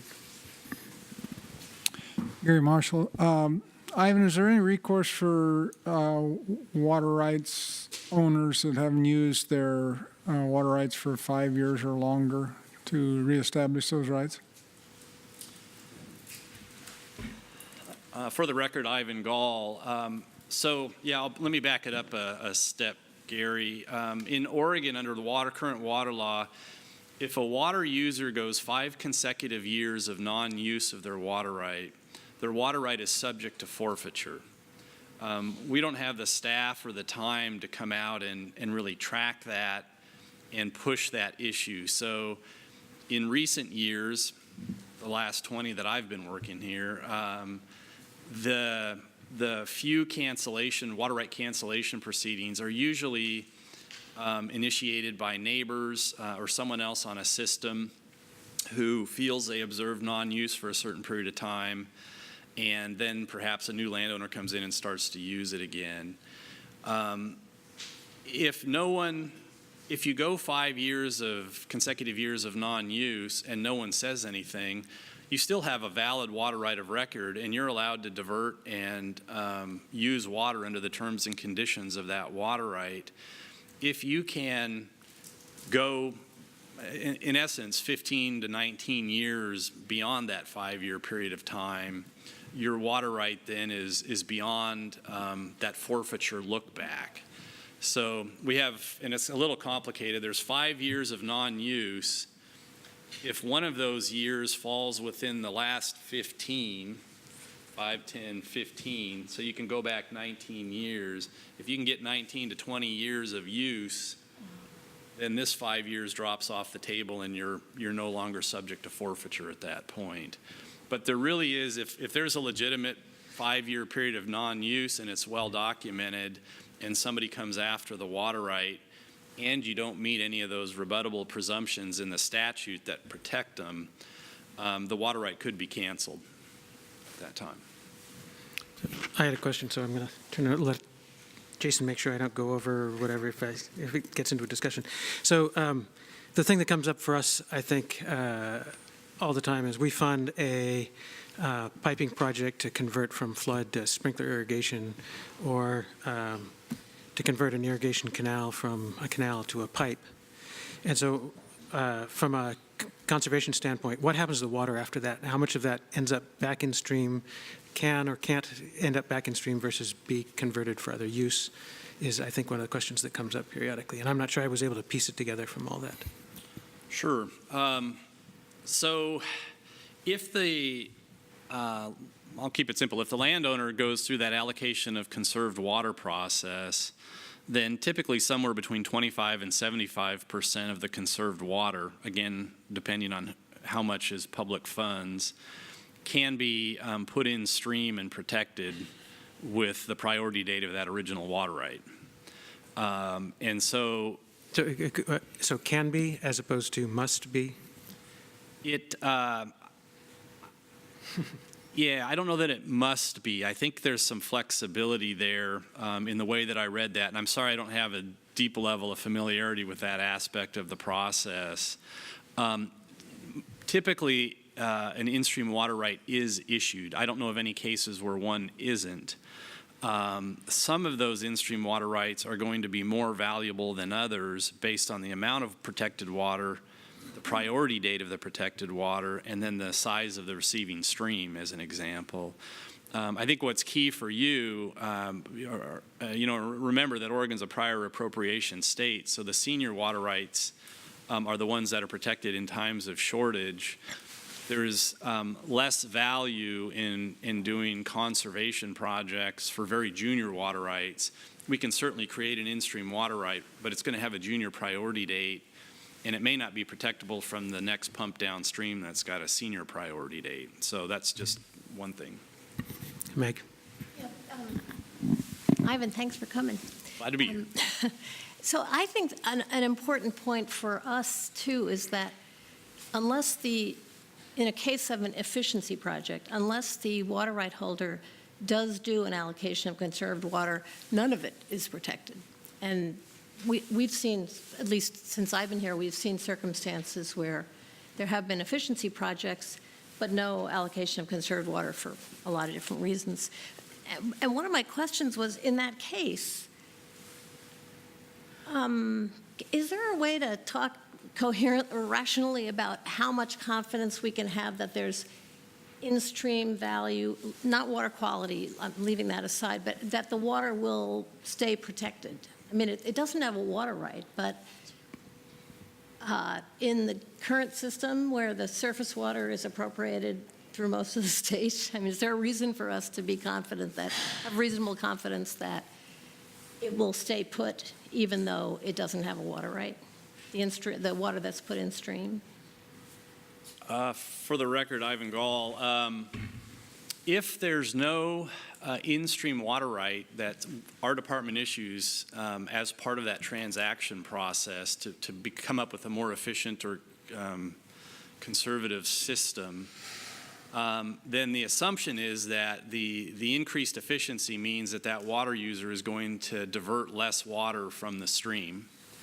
And that water will just go downstream to the next user, if there is another user. So it's always going to be a case-by-case analysis. But if there's another downstream user that's entitled to that water, they will take it if they need to take it, and there's no mechanism in place for the water master to protect that. Times of shortage or whatever. Say again? Yeah, Eric, if you want to follow up. And then Liza Jane had and Laura.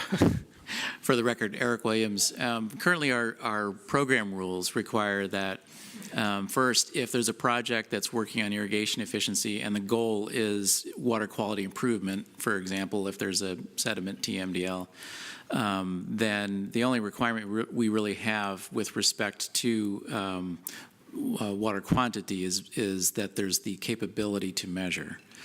And right now, we don't require reporting, and that might be an area that we should explore. As Ivan mentioned, they don't require reporting either, but it might be something we can do to start moving in the direction of, okay, we paid $1,000 for this measuring device, now let's use it.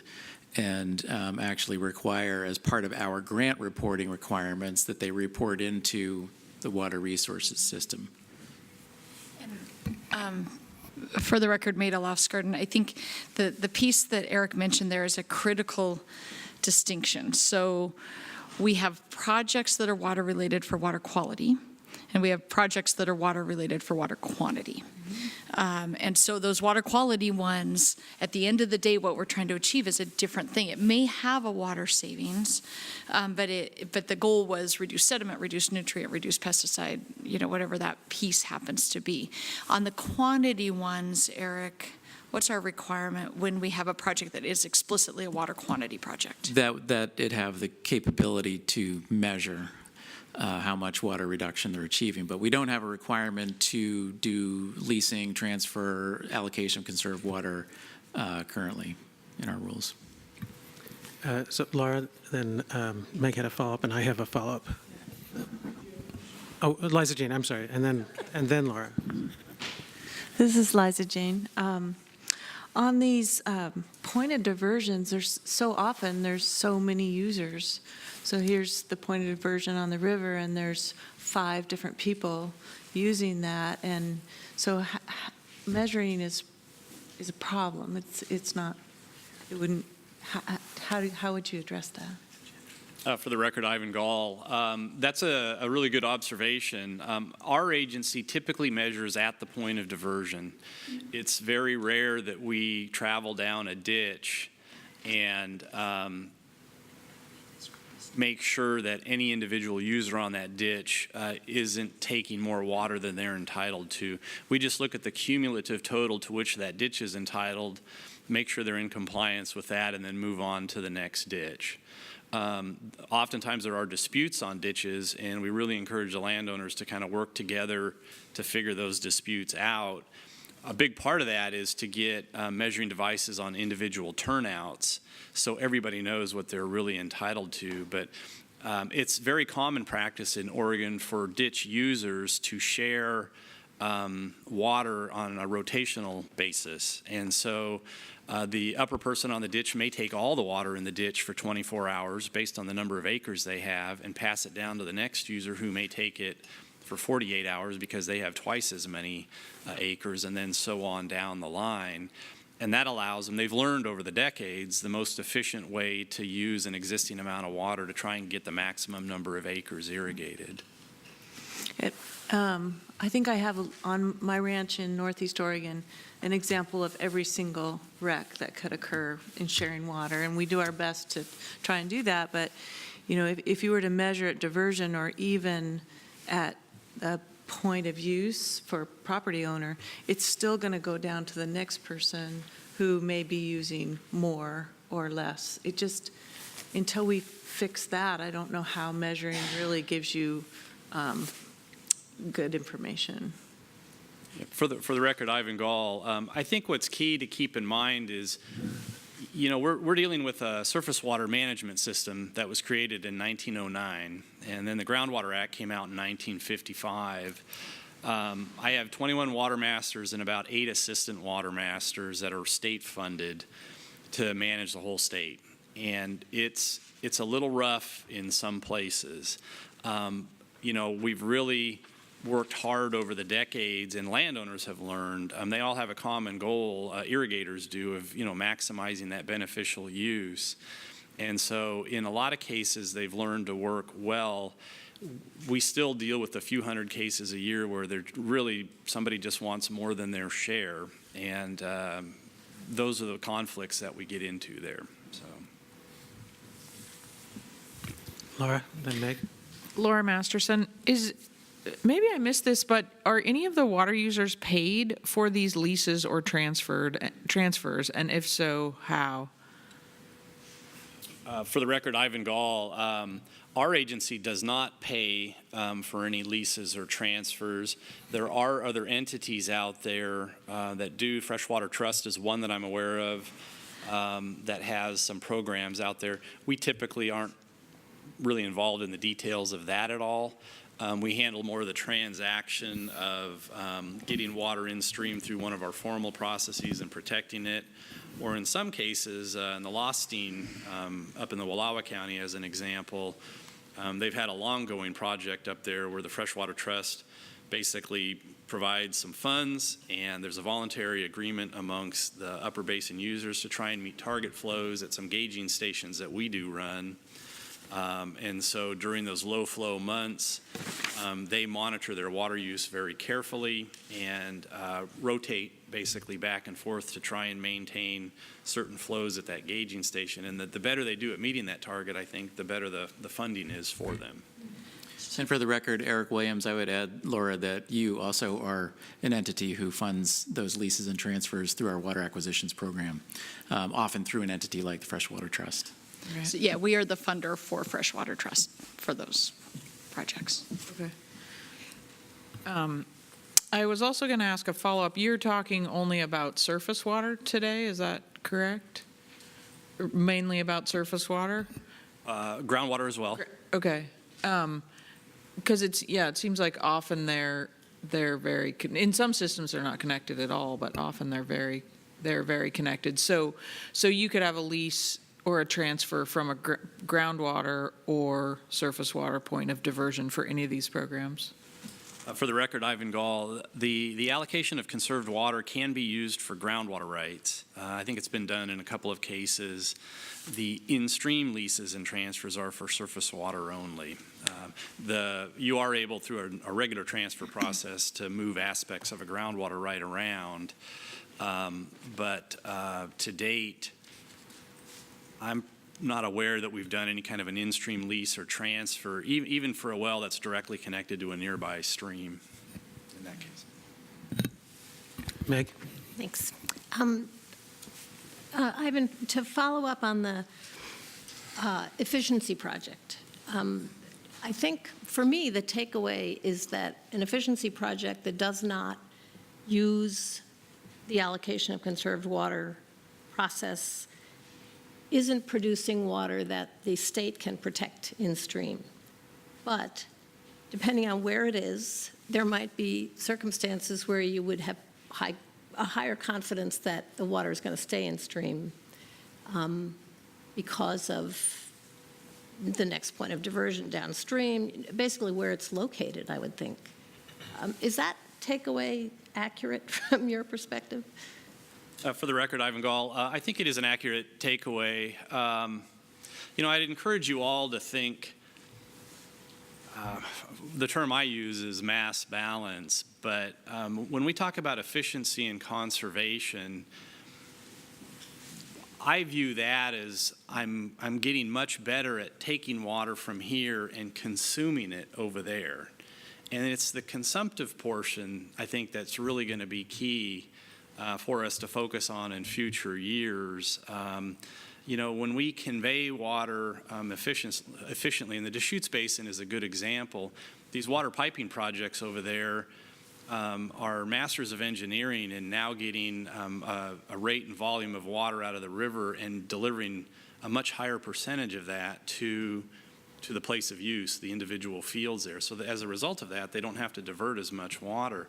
What they used to divert, though, wasn't really wasted. It flowed into the groundwater system and then back into the Deschutes River further down in the basin there. So there can be impacts from some of the projects, particularly some of these really large engineering projects that go out there.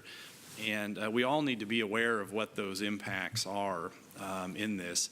For the most part, these are doing really good things, but we don't have a lot of experience yet with lining the hundreds of miles of large canals in the Deschutes Basin and changing how that system is going to work. It's going to have an impact. There's going to be less water flowing into the downstream portion of the river later on, more kept in the upstream portion. So there's trade-offs there. So Will Newhouser, I think final comment because we're a little bit over. So my sense is that there's a multi-agency gap from my perspective as an OWEB board member funding projects, which is that we have spent tens of millions of dollars on various piping projects, often driven by a 303D listing. And we have no idea after a decade and tens of millions of dollars there isn't connectivity to the end point there. So it's driven by a listing, and we spend the money to fix the thing according to a plan that everybody's built. It's probably a good plan and probably could well be doing the right thing. And you guys help facilitate the transfer from one place to another at a very sort of localized look without knowing whether all this time and money, how much it's changing the 303D listing, if at all, because a downstream user may just be sucking it all up. And so, trying to figure out the degree to which the money we spend is helping other users of irrigators versus conservation benefit is difficult, I would say. And so I'd be interested for either of you in any comment about that. For the record, and I admit that I could be totally wrong. I just don't see how the pieces connect. For the record, Eric Williams, there are a couple nuances to that. One is the large multi-million-dollar piping projects like we've helped fund in the Three Sisters Irrigation District, for example. Those almost always do result in conserved water in stream. And so we have that documented as a certified water right in stream, a certain number of CFS per project. The ones that we see, the projects that we fund more typically in Eastern Oregon, say in the Vail Irrigation District, where we're converting flood to sprinkler irrigation for water quality purposes, we don't typically get conserved water in stream on those. But again, as Maida mentioned earlier, the primary driver of those projects is water quality, and we do have local partners that are measuring that and monitoring progress toward that, and in many areas have shown improving trends in water quality. While they're not yet meeting water quality standards, they're moving in the right trajectory. Yeah, and for the record, Ivan Gall, I can attest to the fact that our water masters every day during the dry season are regulating on behalf of in-stream water rights. It's a large part of the workload, particularly on the west side of the state. And there's really some interesting key projects out there that stand out. The one on the Little Applegate that took us quite a while to get there, but we did, and protected 10 cubic feet per second on the Little Applegate down to the mouth. Really a big success there. There's others out there as well that have that. So there are measurable benefits in certain situations. I don't know that we'd be able, I'm sure we're not able to quantify the overall statewide benefit from our agency's perspective to the various transactions that have occurred. Great, thank you. Jason Robinson for the record. So we're going to move now to agenda item H. Thank you very much, Eric and Ivan. And agenda item H is the strategic plan update, and Maida. All right. For the record, Maida Lofsgarden, I do not have a PowerPoint for this, and so I'm just going to hang out on this side of the table. One thing I want to note to the comment that Will just made, before he walked away. Renee is going to be up after this item, and one of the things we're going to be talking about is really how do we think about water in a bigger context. It's part of your strategic plan as well, so I'll mention it. But I think it's important for us, the piece that Will just teed up is something that we've got to think about in a context that's a lot broader than just the OWEB funding as well, and we're starting to do that as a state. So I'm moving us now to agenda item H. A strategic plan update. And what I want to do first is just orient you to how we're going to be providing you with strategic plan updates over time. And so as I do that piece, if you have feedback for how you might like it differently presented in the future, let us know. We're just testing this approach with you because our strategic plan was just approved at the last meeting. So what our plan is, and you'll see this when I go to the plan progress, is a number of the items that we're doing related to the strategic plan actually sit as other agenda items here. So, for example, I'm going to reference later, we've got some accomplishments around telling the restoration story. That's an agenda item that Renee will be talking about. We have some strategic plan things around the secure and resilient water feature or water future for Oregon. It's its own agenda item. And so wherever possible, we've got a spreadsheet here where we're going to be cross-referencing that for you and saying, hey, this agenda item that Renee is going to be talking about, this reminder, guys, this is part of the strategic plan. There are other cases where it really just is a strategic plan update. And so what we've chosen to do this time is actually just have a section, and we will have this every time for strategic plan. So you'll have one-page updates just like the director's update. We may or may not speak to to them. It may be something that you just look at, but that's our plan. Is every single board meeting, you will have this section. It will have some updates that may not be as another agenda item, and it will have this 11 by 17 spreadsheet that I'm going to walk through in just a minute. So that's our plan. Again, part of what we're excited about is the large majority of things we're talking to you about at board meetings actually tie to the strategic plan. But there are some things that just don't have an agenda item. We want to make sure not to miss them. So think about that as we talk through. If you have feedback for us at the end about how you want this laid out, let us know. So the item H1 in your board books, one of the questions that came up, and it's like, for those of you who remember Carl Winter, who always wanted pie charts, and then he wasn't there when we presented pie charts. Bruce Buckmaster, who's a board member with us, really wants to understand how we staff the strategic plan. And so we prepared a presentation, and Bruce Buckmaster is not here today to receive our report on the staffing for the strategic plan, but we will make sure to update him later. So the question that came up at the last board meeting as part of discussion is, we're doing this big, bold, new strategic plan. It's a 10-year plan. How are you guys going to staff this thing? And so what you see, I'm not going to go through every detail, but item H1 is our attempt to respond to that and talk to you just a little bit about how the places where we really do need to staff up or provide some additional resources. So the example that I'll give, and again, I'm going to come back to the quarterly progress reporting in a minute, but as you look through, what we did under each priority is said, here's where we see a need and a shift. I'm going to give the first example under priority 1. So one of the questions is, how is OWEB going to do broad awareness with a staff that doesn't have a communication or public affairs coordinator? And that really is through the connection with Oregon Lottery. We have, by virtue of the Oregon Lottery, somebody who can help us with that outreach. So we're not going to be asking the legislature for communication staff. We've got an arm and a partner agency that can help us with that. And we have, you'll hear more about this tomorrow, the Oregon Conservation Partnership has some really strong work that they're doing here as well. So as you see reports about that priority in the strategic plan, you're going to see us a lot depending on partners who are very excited to work with us. If you look under priority 2, you're going to see the first place where I indicate a little up arrow at the beginning of the bullet point. Anytime you see that, that's a place where we're saying there is an increase, either money or staffing need. So under the diversity, equity, and inclusion priority, we do intend to hire a contractor to assist with implementation of this priority. This is an area of expertise our staff doesn't have internally.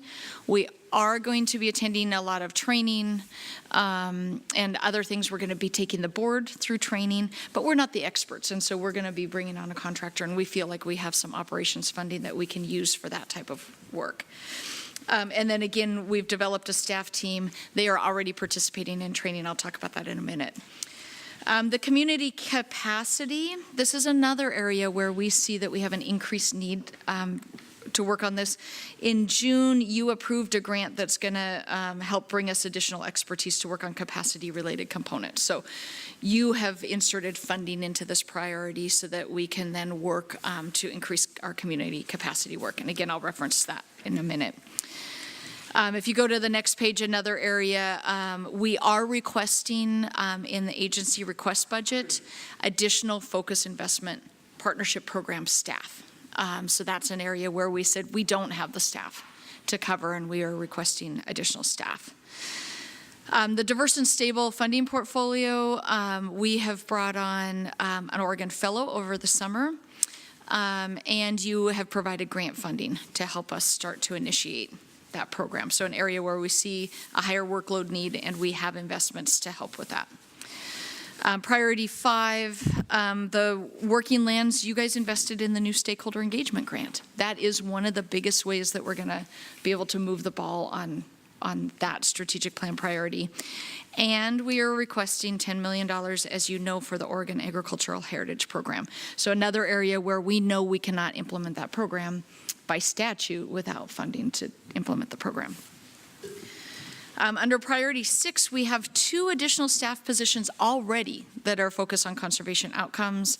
Lisa Apple, who has been mentioned numerous times today, I think more than any other new staff member coming into an agency, and also Audrey Hatch are those 2 positions. So we recognized early on a need and have actually already filled positions to support that work. Renee is going to talk more about telling the restoration story piece, so I won't mention that here. And then, again, the bold and innovative actions, our focus investment staff request is part of that funding. So this is just a real high level for you that we are really working to pay attention to where those increased needs are. And you have already been responsive, and we're hopeful that the legislature will be responsive to those requests as well. Behind that document is attachment A, and this is one of the pieces at the end of this that I'd like your feedback on if this structure makes sense. So what we did here working with our facilitator is developed a spreadsheet that on the left-hand side, well, first the green lines are the 7 priorities. Underneath that, on the left-hand side are the strategies under each priority. And then what we're doing next to that is we're gonna be telling you every quarter what we did over the last quarter.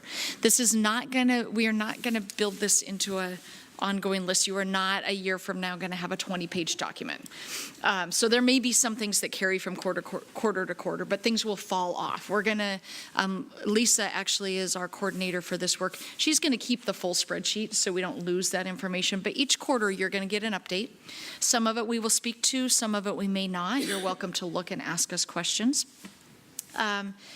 And then as you move to the right, this is a reminder that we are doing these actions so that some specific things are accomplished to make a difference in the work that we're doing.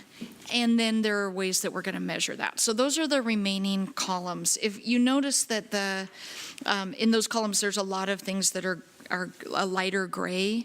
As we talked to you about in June, this is as a part of us steering the ship, we're a little bit designing how we're measuring the steering as we're going. And so the outputs that you see here are outputs that both staff and with board feedback are included. But when you start to look at the measures, we have some near-term measures that we're very comfortable with, but in many cases, the long-term measures, we're going to be coming back to you and saying, okay, now we have a handle on how we want to do this long-term measure. So that's how this document will read.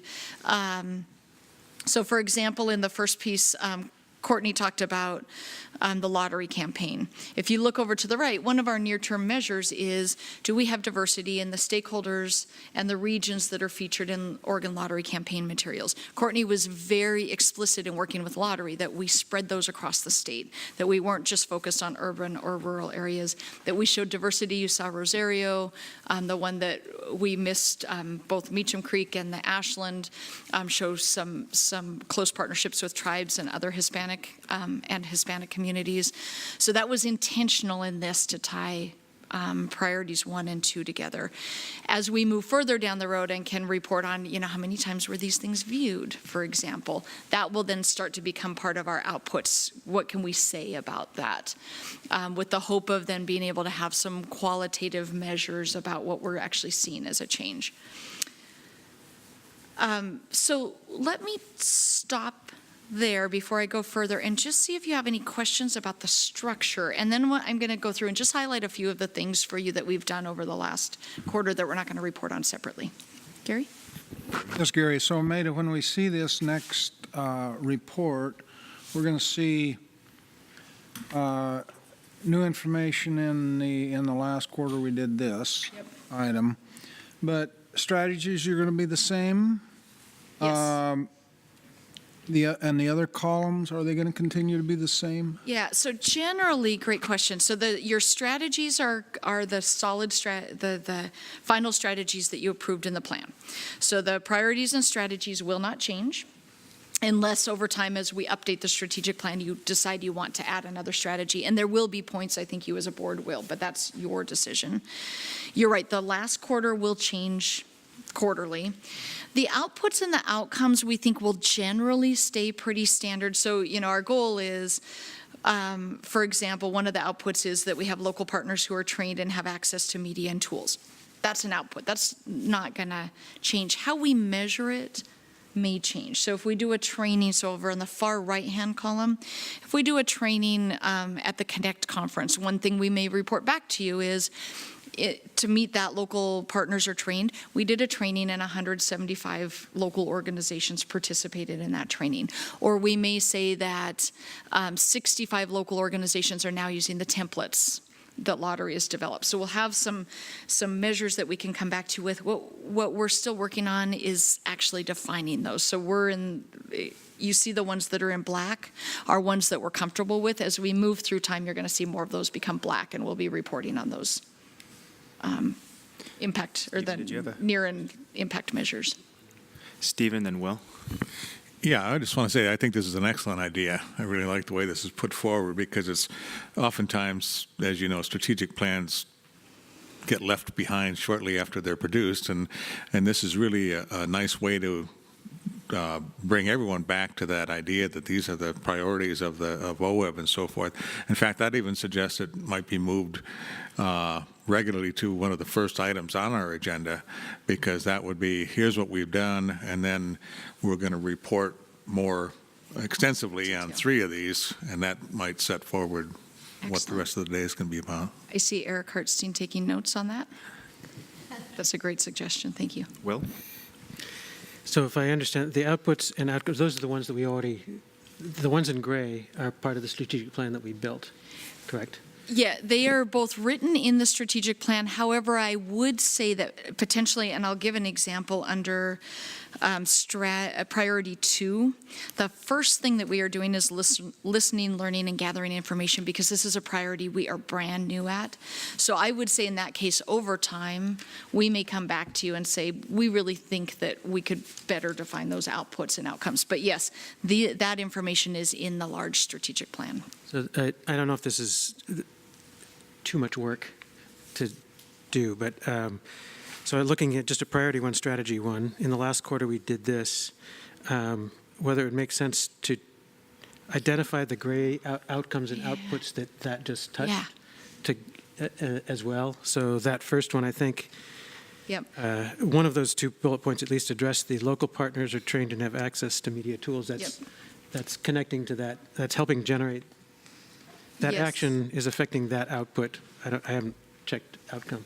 But, it could also be really awkward to try and remember every quarter to gray everything and then go, or some. I'm just wondering if there's some way to, help draw from the left all the way to the right at times without making it ridiculous. Yes. For the record, Maida Lofsgarden, I'm looking at Renee, who's nodding her head yes, and Lisa, who is taking frantic notes. So, yes, I actually do. I can visualize what you're saying, and I think that is something that we can work on. And it might just be that we reorder them so that the ones that are at the top are the ones that we worked, the actual outputs and outcomes that we were working specifically on over the last quarter, and we can highlight them in black. Other questions for Maida? Liza Jane? Liza Jane, so this I really like this too. This is a great way to track what's happening that's all good. So I think there's great value in lessons learned, and I'm wondering if there's room somewhere that you can share things that you've done that, I mean, you're telling us where you need staff and where you need money, but maybe where something didn't give you the results you wanted may be valuable for us as well. Yeah, I made a Lofsgarden for the record. One of the things that, and I'm just blue skying a bit because I think that's important as well. One of the things that we may be able to do again, so this in the future will feel like a director's update where you're going to have a number of these one-pagers around specific priorities. That might be the perfect place, and I'm going to talk a little bit about where we're using the subcommittees too.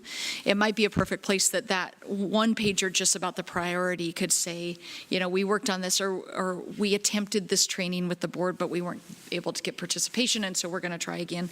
I think for us, I know, and I think for you as well, that would be really important. So we'll try and figure out a way that we can capture that here in a concise manner. Anybody else? Okay. All right, so again, for the record, Maida Lofsgarden, I'm going to jump through on that green 11 by 17, just again, so you can start to get a feel of some of the things we're working on. Under each of these, I'm just going to grab one or two and highlight them for you. So under priority one, Courtney already did a tremendous job of updating you around the lottery campaign and the materials, so I'm not going to go any more into detail on that other than post it on Facebook, share it with your friends. Priority two, again, this is a new area for us, and so we've established a team internally that's going to be really helping us, and they're doing a lot of listening and learning on their own. We've provided some training to all of our staff, including unconscious bias training, which is really interesting and something I think we will definitely be bringing to the board as well. We've sent staff to some in-depth diversity, equity, inclusion training, again, so they can immerse themselves.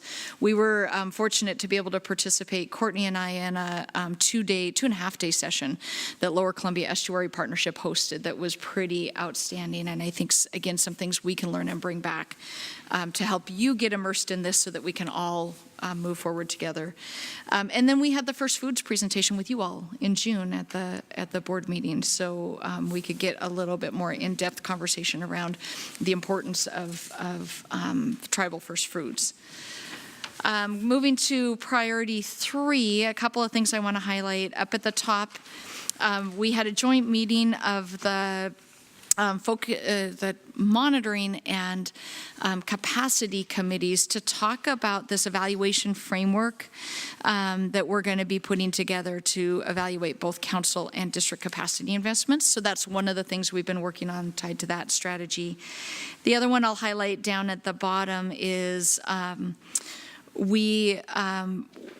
I went out over the summer and was able to hit 4, I'll be hitting the next 2 this winter, of the 6 regional review teams and presented the full strategic plan to the regional review teams, highlighting what their role is, because if they're not bringing you the right projects, then it's not, if they're not bringing you projects that fit your strategic plan, it's hard for you to approve projects that fit the strategic plan.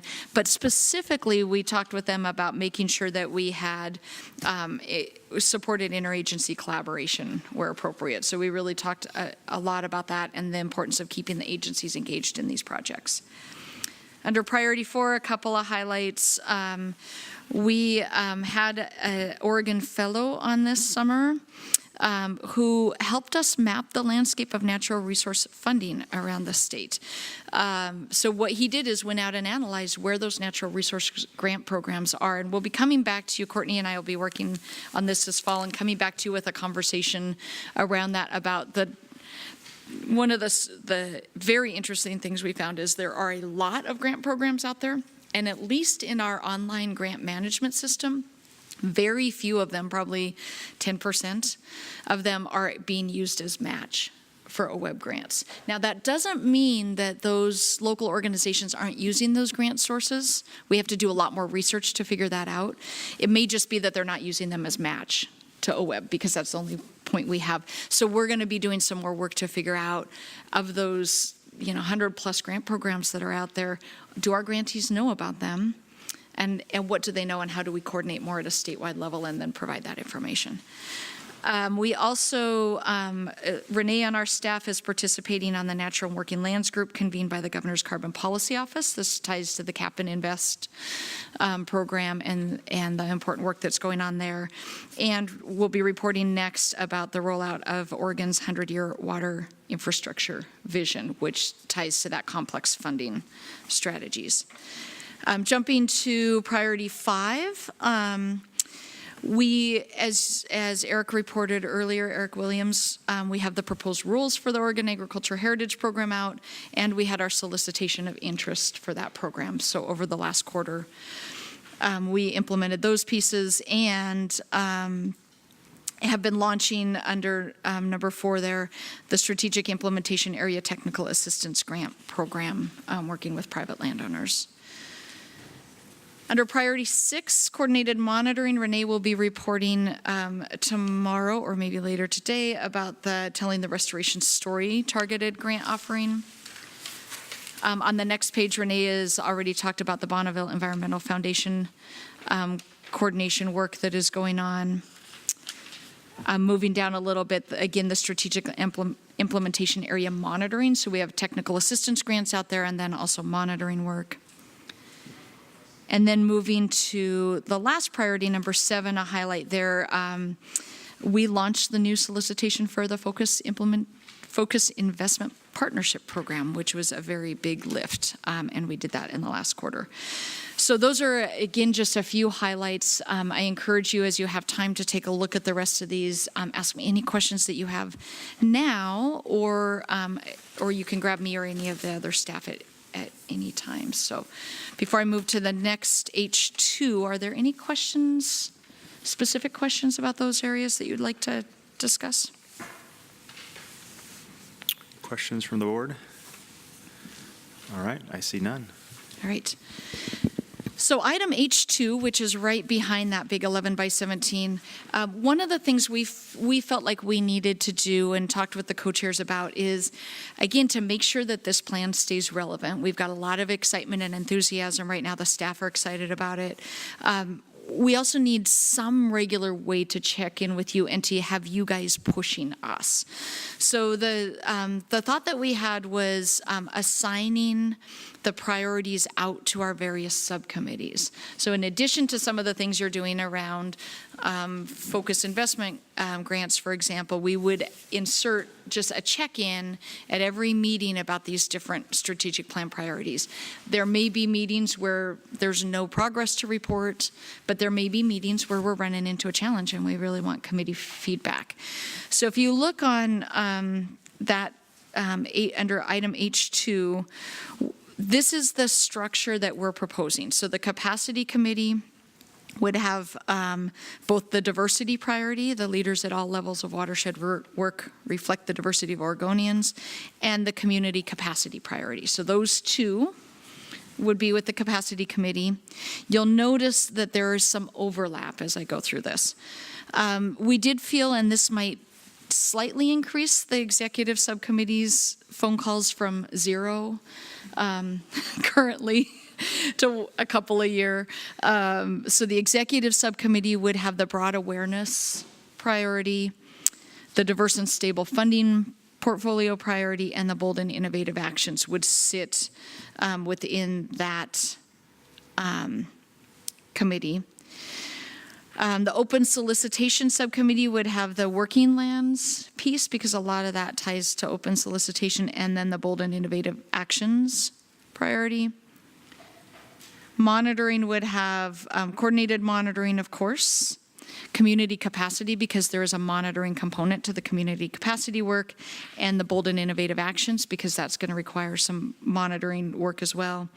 And then focused investments would have community, and I shouldn't shorten it this way. Priority 3 is actually community capacity and strategic partnerships. So that's why the Focus Investment Committee also has priority 3 from the partnership perspective, and then the bold and innovative actions. So I'm going to stop, see if committee members have questions, concerns, thoughts. Alan? Alan Henning. Maida, when we report out on these actions, each subcommittee reports out on these priorities, do we report to Lisa so she can incorporate these into this? Yes. So the report out will be twofold. So each of the subcommittees has a staff person. So if there is a specific thing that is happening, not just a conversation, but the subcommittee is recommending this, it would come into this document. If you're just discussing an item, so we got an update about, there was no progress, or we had an update, that would sit in your subcommittee updates. So there will probably be a little bit of gray area in that, but generally if there's an action that you all did, so I'll give an example. Let's say that we had the capacity committee actually take a training around the diversity piece as kind of a test for what we wanted the board to do. That would get reported here. It may also be a part of subcommittee report. We participated in a 2-hour training. Great. Stephen? Yeah, the paragraph says, up above says where the priorities are in bold, that subcommittee will provide the primary review. Yes. So in other words, we don't have any. Yes, I noticed as I was reading through those, something happened in the formatting because they were bolded before and they're not. So I'll just highlight for you. Generally, it's the ones that's at the top. So priority for the capacity committee, they are the lead for priority 2. Priority 3 is actually split because the capacity piece sits with the capacity committee and the partnerships piece sits with the focus investment partnership committee. So that one is actually an even split, but we'll be dividing the subject matter between those. For the executive subcommittee, the broad awareness one, of course, is theirs. And they have bolded priority 7, which is the bold and innovative actions, and priority 4. So for the executive subcommittee, all 3 of those, they are the first point for, and then it falls off from there. Again, for open solicitation, priority 5 is theirs. Priority 7, they would be subordinate to the executive committee. Monitoring has the lead on coordinated monitoring. They are secondary on the community capacity and strategic partnerships, and they are secondary on the bold and innovative actions. And then focus investments, again, splits with capacity, and they are secondary on the bold and innovative actions. Great. So apologies that got lost in translation. Laura, did you have a question also? I did, thank you. I was just curious, Maida, as to why 7 wasn't in the capacity subcommittee. I mean, it just seems like one that everybody ought to be doing, thinking about, trying to integrate. Yeah, that's for the record, Maida Lofsgarden. We had not thought about it, and I think that would be a great addition because there are some bold and innovative approaches we want to take around capacity as well. So we will make that correction. Alan? So what's the difference between priority and secondary and reporting? In terms of reporting? Yeah. It's actually, for the record, Maida Lofsgarden, less in terms of reporting and more in terms of, for example, under priority 1, the broad, actually let me get one that's shared, the bold and innovative actions. Our assumption is on every agenda, the executive committee will be talking about that. Whereas for the focus investment subcommittee, for example, that may not be one that's on every time. And it may be that the executive committee says, we want the capacity committee to work on this. The same thing goes for the community capacity and strategic partnerships. The capacity committee may say, you know, we're the primary for this. We'd really like the monitoring committee to help us out with this. Given how interspersed you all are in these things, I think it's gonna feel a lot more flowy than that, but that was our hope, is that in those places where that entity is the priority, it's on their agenda every time. Laura Masterson. I guess the other priority that I wonder a little bit about is number 2. I know I've advocated for this before, so I'll just give it one last shot, but that does feel like a priority that should be integrated throughout. So just a thought to keep it on everybody's radar rather than just have it in a single committee. So let me ask Maida Lofsgarden, for the record, let me ask a question about that, because one of the things that crossed my mind as I was reading through is I wonder that maybe the other place it ought to be located is with the executive committee that has the chairs for each of the other committees. And so that it does, Laura, what you say, that it goes, for example, Meg, who's chair, would sit on an executive committee call and say, hey, I'm going to bring this back into my committee. With that, because I did feel like it was definitely missing in the executive committee section as I read through that. Yeah, that seems good. Thank you. Great. Paul, did you have a question? Any other questions? All right, perfect. So you will be seeing this format in the future. If you have any thoughts at all, this is a continual design. So grab me, grab Renee, grab Lisa. We're glad to take any feedback that you all have. Great. Thanks, Maida. Great. This is Will. For the record, we're back on schedule. Terrific. So now we're on to item I, secure, safe, and supple water future with Renee. I had to get them all to start with an S. Thanks, Will. For the record, Renee Davis, Deputy Director. I'll be walking you through, actually introducing you to a new initiative focused on, as Will said, Oregon's secure, safe, and resilient water future. So as we touched on a little bit earlier during the conversation with Ivan, in Oregon, we are generally quite fortunate to have relatively clean and relatively abundant water. We are, though, facing challenges, as you all know, especially Meg in her role on Water Resources Commission, given the last few years. So we are facing issues around development and an increasingly built environment in the state. Clearly, there are some population dynamic shifts in the state, including a lot of people being quite interested in moving here. If any of you heard the reports from the IPCC climate change projections earlier or I guess it was early last week we may be facing some very serious challenges in the not too distant future around climate change projections and what it means for our water resources, and just generally a lack of investment in water infrastructure, both water quality infrastructure and water supply infrastructure, are presenting a host of challenges in Oregon. So these challenges have some risks attached to them. Obviously, one is less water being available for us potentially, lowered water quality, and the potential failure of infrastructure that can affect human health, can affect safety, certainly can impact fish and wildlife resources, and also have some pretty significant impacts on local economies. So for all of these reasons, there has been an effort to develop a much longer-term vision on how Oregon really thinks and plans for our water future. So initially, the Governor's Natural Resources Office, along with initially 3 agencies, including OWEB, but also Water Resources Department and Department of Environmental Quality, have really taken the lead to begin the formulation of what would a 100-year water vision look like for Oregon. The intent around the vision is to really rethink how we steward both our water resources and our watersheds to achieve several goals. So I'll point you to attachment A in the staff report, which is a handy 2-pager that's outlining the initial thinking about the 100-year water vision. And midway down on page 1, I'd point you to goals associated with health, so secure, safe, accessible, and healthy water for current and future generations of Oregonians. And a goal associated with economy, making sure that we have the necessary clean surface water and groundwater, including good water quality, for current and future economic vitality. A goal around environment, so ensuring native fish and wildlife have access to cool, clean water that they need to thrive. And then finally, safety, with the intent of strengthening resilience in the face of natural hazards such as floods and drought now and into the future.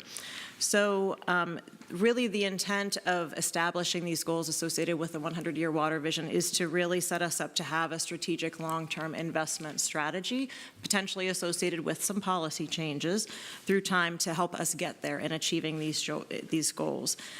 One key piece that you'll see as you read through the water vision is this is about both built and natural infrastructure.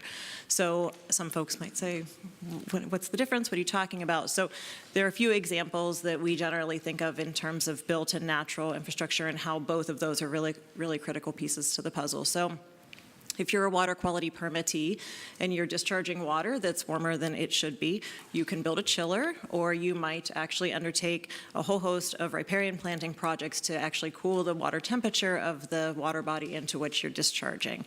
If you think about wastewater treatment, you can have a treatment plant. If you're a municipality that's dealing with wastewater issues, you might also choose to have, as part of your set of solutions, treatment wetlands, which a number of municipalities around the state, Prineville, Albany, just as a few examples, utilize that type of natural infrastructure. So this is not an either-or situation. It's definitely thinking of both built and natural infrastructure as part of the necessary solutions as we look now and into the future for a water vision for Oregon.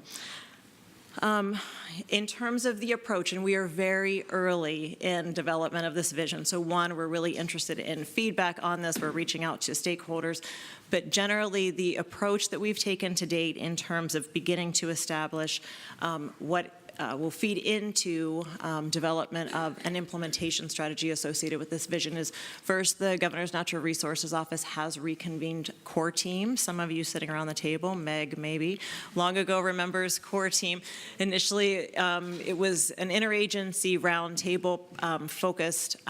It was convened at the outset of the Oregon Plan for Salmon and Watershed, so quite long ago, but the Governor's Office has reconvened that at a deputy level with good connection to the various point natural resources agency directors to begin helping us answer some of the questions that are outlined under the vision section of the two-pager. So one, what is the current state of Oregon's water supply and water quality? I would add to that just generally water assets, including aquatic species. Two, considering climate change and population shifts, where are some of the most vulnerable communities? And then three, how do we ensure that our water systems, and as I noted, both built and natural infrastructure, are sufficiently safe, sound, and resilient to carry us into the future? The work to date for core team has really focused on that first question of what are the current conditions associated with our water assets, and both built and natural infrastructure to really provide that foundational information so we know this is where we are and can then overlay information, whether it be around climate projections, whether it be around population trends, to understand what do our needs look like as we look 10 years, 20 years, 50 years into the future, and then what is that gap between current condition, some of which may be sufficiently fine, some of which we already may be facing failing infrastructure in some situations, but to really help us identify that gap and then subsequently at whether it be a statewide scale or a basin scale, go through a prioritization process of this is where we would need some resources to fill these priority gaps related to our water infrastructure, both water quality and water quantity through time.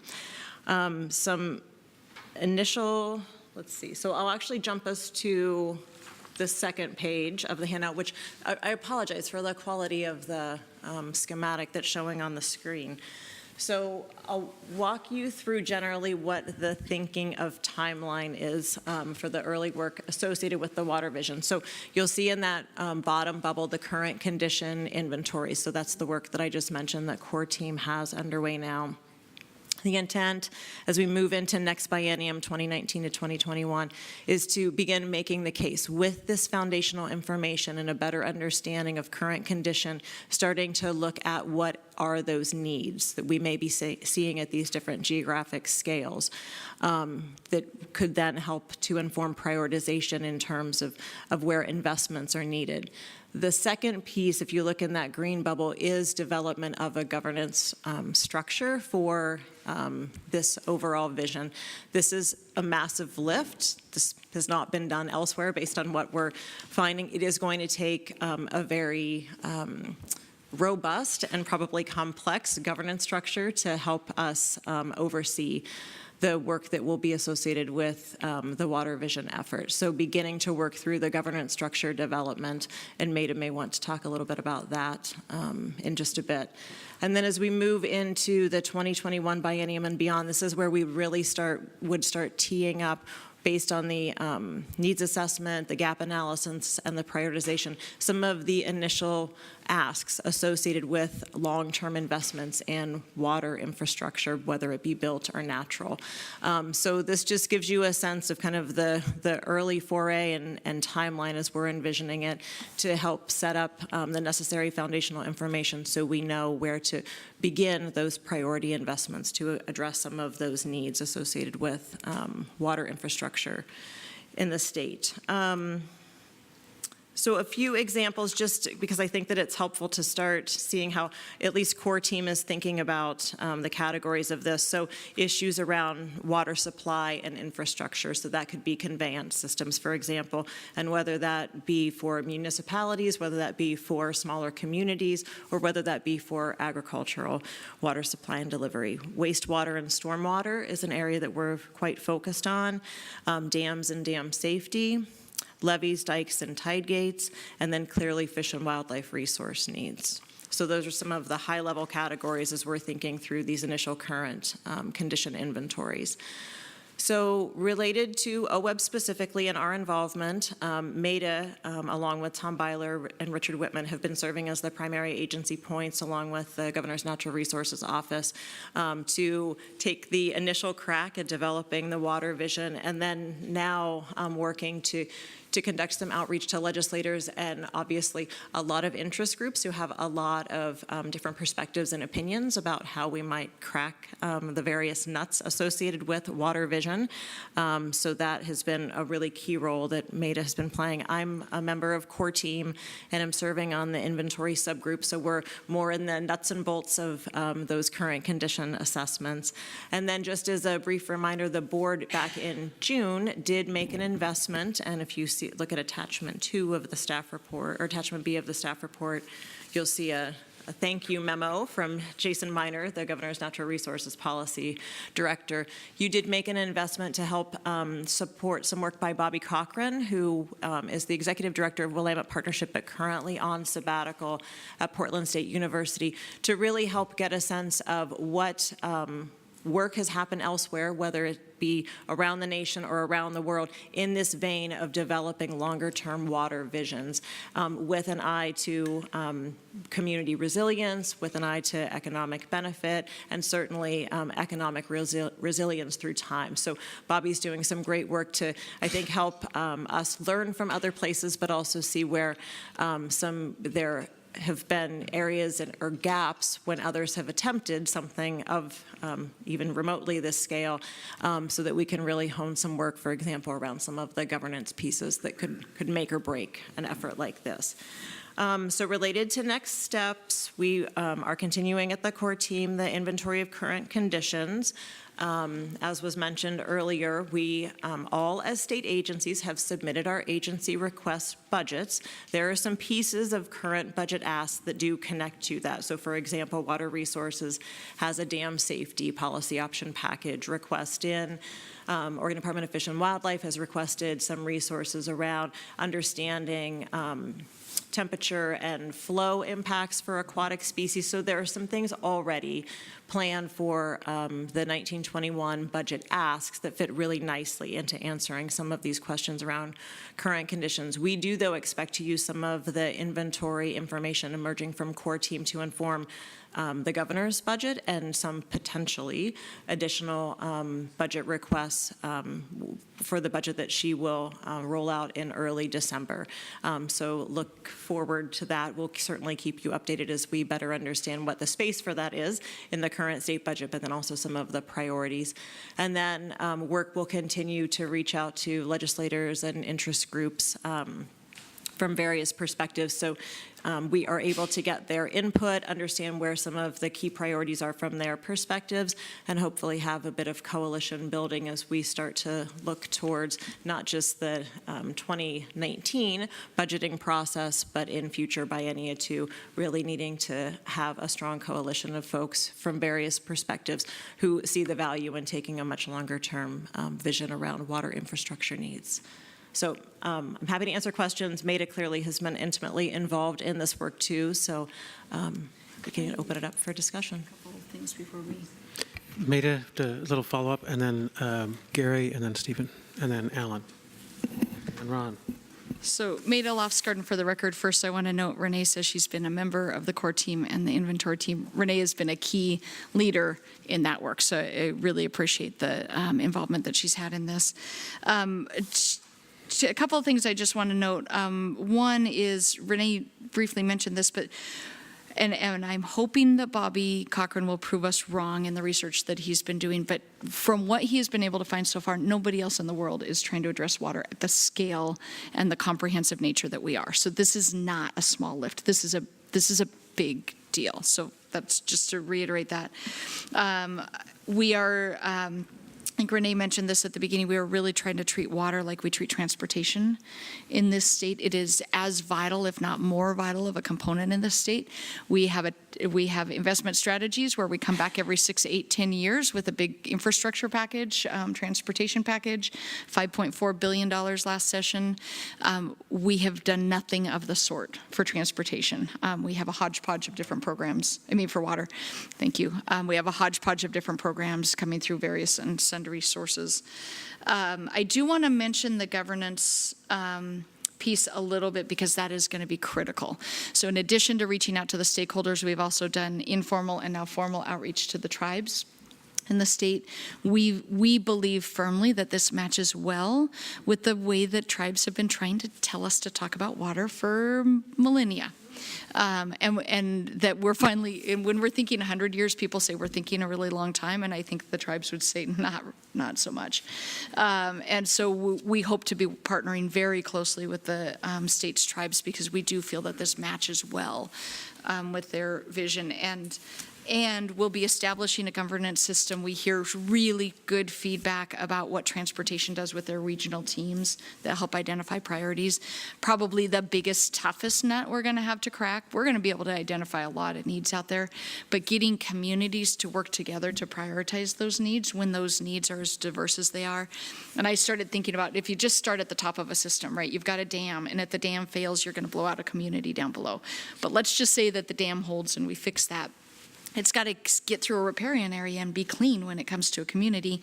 And then you got to have the lead out of the pipes when it goes into the school. And then you got to get the wastewater that's coming out to be clean. And then at the end of it, you've got tide gates that are protecting you from floods. So this is a soup to nuts thing. And when you start thinking about everything that water touches and how we set up that governance system, it's going to be a challenge. But I believe if we do that right, I think that the investment model will follow. Gary? This is Gary. So tell us a little bit about maybe Renee or Maida, thought that has gone into dealing with the multi-state or international waters. Columbia River system mostly. For the record, Maida Lofsgarden, thank you, Gary, for adding that into the complexity of the issues that we have. To date, what we've been talking about is really what it looks like in Oregon, but you are absolutely right that we have to address the Columbia system and the treaty and the water that's coming into our system and how we're able to use it. Some of the agreements that have been made over time that the state of Oregon is party to are going to play into this. And if you add not just the water coming through, but the fact that we're becoming a climate refugee, a water refugee state, what's happening to things like agriculture where people are coming in and buying because we still have water here. So there's, I think, a lot more intricacy that we haven't even started to delve into yet. And that would be one component. Stephen? First, it sounds like it's both water quality and water quantity. Correct. There's two suggestions on places to look. Now, I would never argue that one should do anything that they do in California, but the California Delta has a plan. They passed the Delta Reform Act of 2009, and they required that in any decisions that are made regarding water, it has to be follow two co-equal goals. One of those is water supply reliability, and the other is environmental sustainability. So that's encompassed in any decisions they make, and they have set up a governance structure headed up by the Delta Stewardship Council, which takes on all of those decisions and governs water use throughout the whole Delta. So that's something you might look at for lessons learned, good and bad, in terms of a structure. Another area that you could look at, which is probably even more complex, is the Great Lakes, because that's it's dealt by the International Boundary Treaty of 1909, but there's also the International Joint Commission deals with both water quality and water quantity issues, and they've set up a number of governance structures to deal with both of those.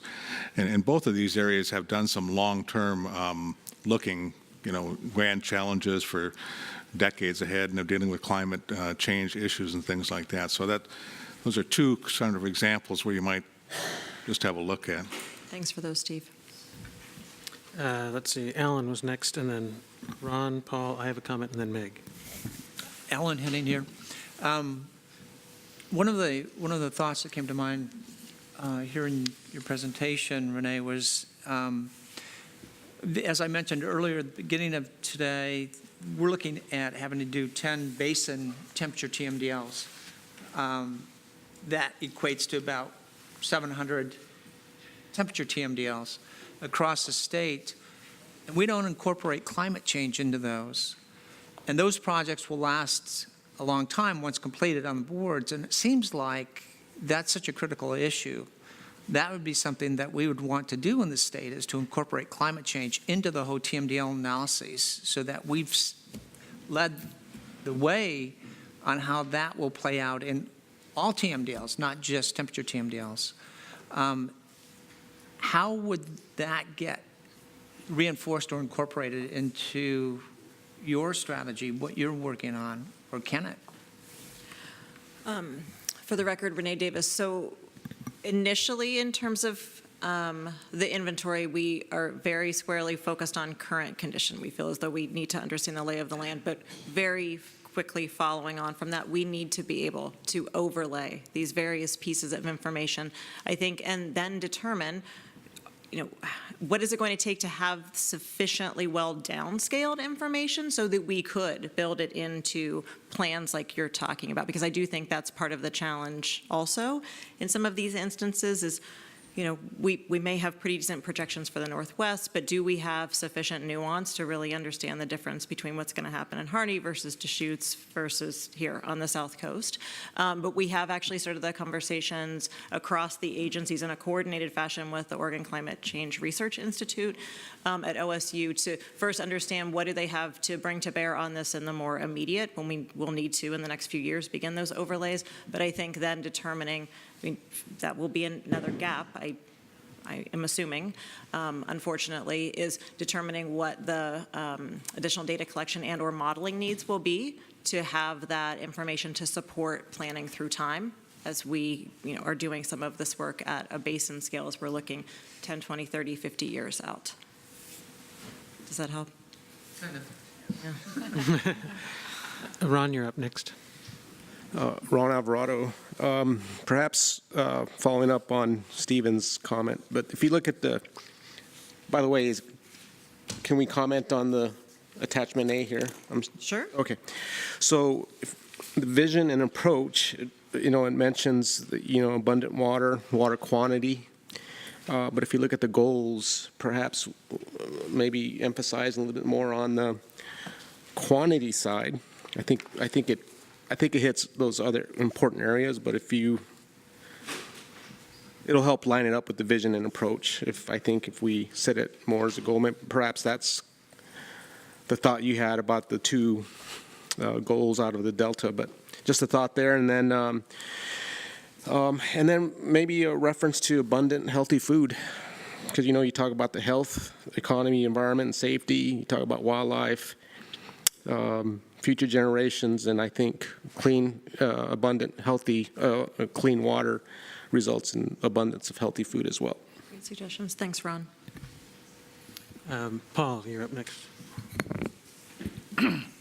Paul Henson.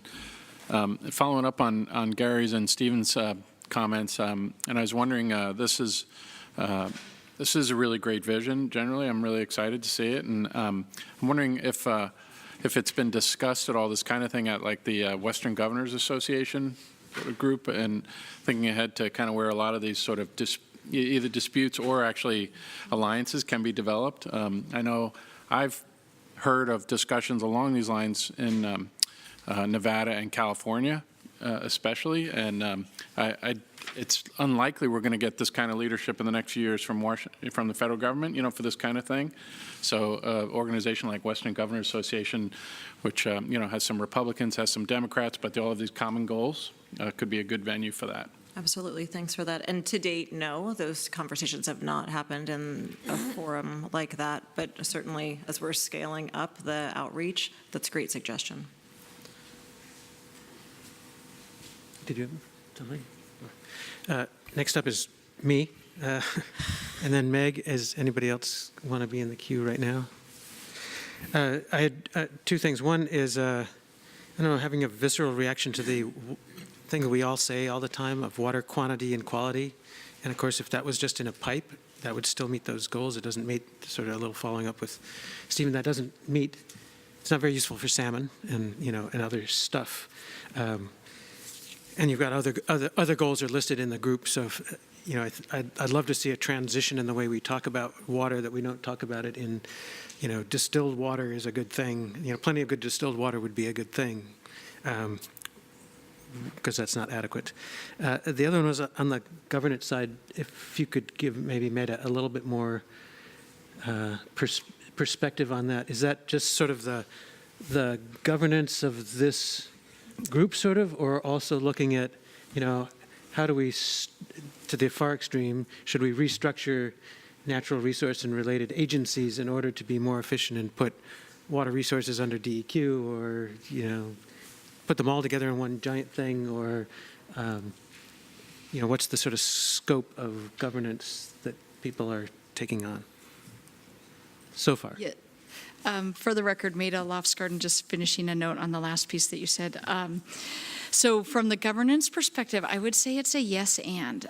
So we're picturing a set of kind of phases here. So the first phase is the governance to actually set up the system itself, right? How do the governor and the legislature co-convene these conversations? When you look at the transportation package that they brought forward this last time, for example, they had a bunch of listening sessions around the state that were convened by legislators to get feedback about what the priorities were, at the same time that the governor had a panel that was working. And so one of the questions is, how do we actually convene the right people so that we get the governance right? And that's what we're focused on right now. So a piece of that governance is what Renee mentioned, what we're calling the water directors team, the water core team. Our thinking is something around the name isn't right, but a blue ribbon panel of some just incredible experts in the water world who can help us think about this, but also some champions who are even above that level, our connection with the tribes, et cetera. So that's kind of phase one. One of the teams that we're picturing out of that is an actual governance team who would then be defining what does it actually look like to implement this. And one of the things that I've learned, I geek out on process. So having geeked out on process for a lot of my life, I can really quickly say, oh, if we just had, this set of teams and these regional sets, and what I learned very quickly is that the expertise is really going to come from across the state of Oregon that will help us design. Is it by the 18 basins? Is it by population centers? Is it by source water areas? What are the ways that transportation, I think, has it easy in this perspective, that when we think about water, I jump back to John Wesley Powell, who thought that we should have our counties set by source water, right? That Multnomah County ought to be going up to Bull Run, which it isn't. And so I think governance is something that we're going to have to think about, and an outcome of that, Will, is the point that you made. That may completely have us rethinking what our state agency water investment approach is as well. So right now we have OWEB invest in water, Business Oregon invest in water, Water Resources invest in water, Department of Environmental Quality invest in water, just to name a few. ODF&W has programs that tie right back to water. We're getting water data from Dogami. We're getting federal water investments from U.S. Fish and Wildlife Service, NOAA Fisheries, NRCS, Rural Development. So if you start to look at that, we are not going to reorganize the federal agencies. They seem to be doing that very well on their own.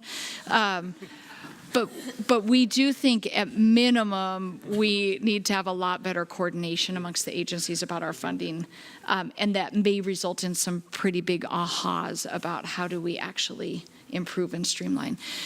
I will be clear, one of the things that we are not focusing on right now is how do we change Oregon's water laws. We are very focused on the investment strategy. And because that's come up a lot, what are the policy changes that you're going to make? I do believe that as we move along, we're going to find things that, boy, if we could make this thing easier, we can get money on the ground faster. But this really is a focus on the investment. And I do think that streamlining of the agencies, which may just be a lot better, how do we coordinate our grant programs better, is a logical outcome of this process. Meg, you were up next. Yeah, I just wanted to say that for one thing, I'm so excited that this is underway, and I'm so hopeful that it produces some tangible outcomes, because there's nothing more important from my perspective. But one of the things that I'm worried about already is I think there's a real tendency for people when they hear the word infrastructure to think about the built environment. And even with the inventory, I guess I would say to do the best that can be done to make sure the inventory includes the natural inventory and it has the primacy that it deserves as against the built environment. Because that, you can get galloping ahead on built infrastructure and leave behind natural infrastructure really quickly, I think. And even to the point where, I think the transportation model is an apt model, but even when you think about transport, I don't know, I think about built environment when I think about transportation. So I guess just in terms of, I think the messaging in this document is really good and careful, but it's going to be really important to try to hold on to that through the process and not let the built infrastructure take over. So. Yeah, thanks for that, Meg. Just for the record, Renee Davis, we have struggled with that already within core team, not in a bad way, but it is so easy to go to these things that you can point to, and they're big and they cost money, and you can talk about replacement as opposed to source water protection plan. That's just more nebulous. So we are working really hard to have some of those examples in the stable and then have those complementary pieces within the inventory so it doesn't feel like it's all gray infrastructure as opposed to gray and green. Yeah. And also just that natural doesn't necessarily equal free. Yeah. In fact, it probably doesn't because it has to be protected and there's a cost to that. So. Yeah.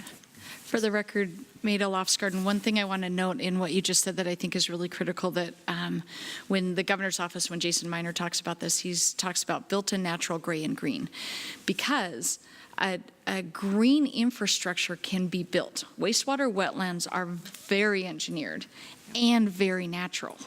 And so it's that it gets, what I get excited about is if you start thinking about this right, 50 years from now, it becomes seamless.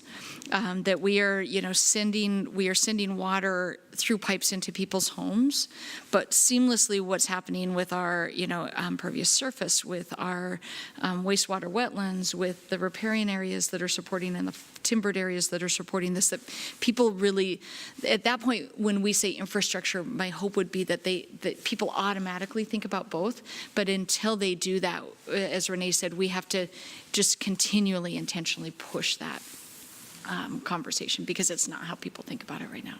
All right, we're almost out of time since we're supposed to leave in 12 minutes. So I just want to make sure there aren't any one final question. Everybody's good? All right, thank you, Renee. So at 3:45, which is 12 minutes from now, we get on the buses and head out. Anything else we need to know, Eric? I don't think so. So just right out the front door here? Outside the front door. Great. Cars and stuff. Okay. Derica, what do folks need to take versus leaving here? We will be coming back here after the tour for the partners reception, so you'll be back in this room if you want to leave something. Please feel free. I wouldn't leave anything of significant value. I mean, no diamonds or cash, but Computers. All right. Thank you, everybody.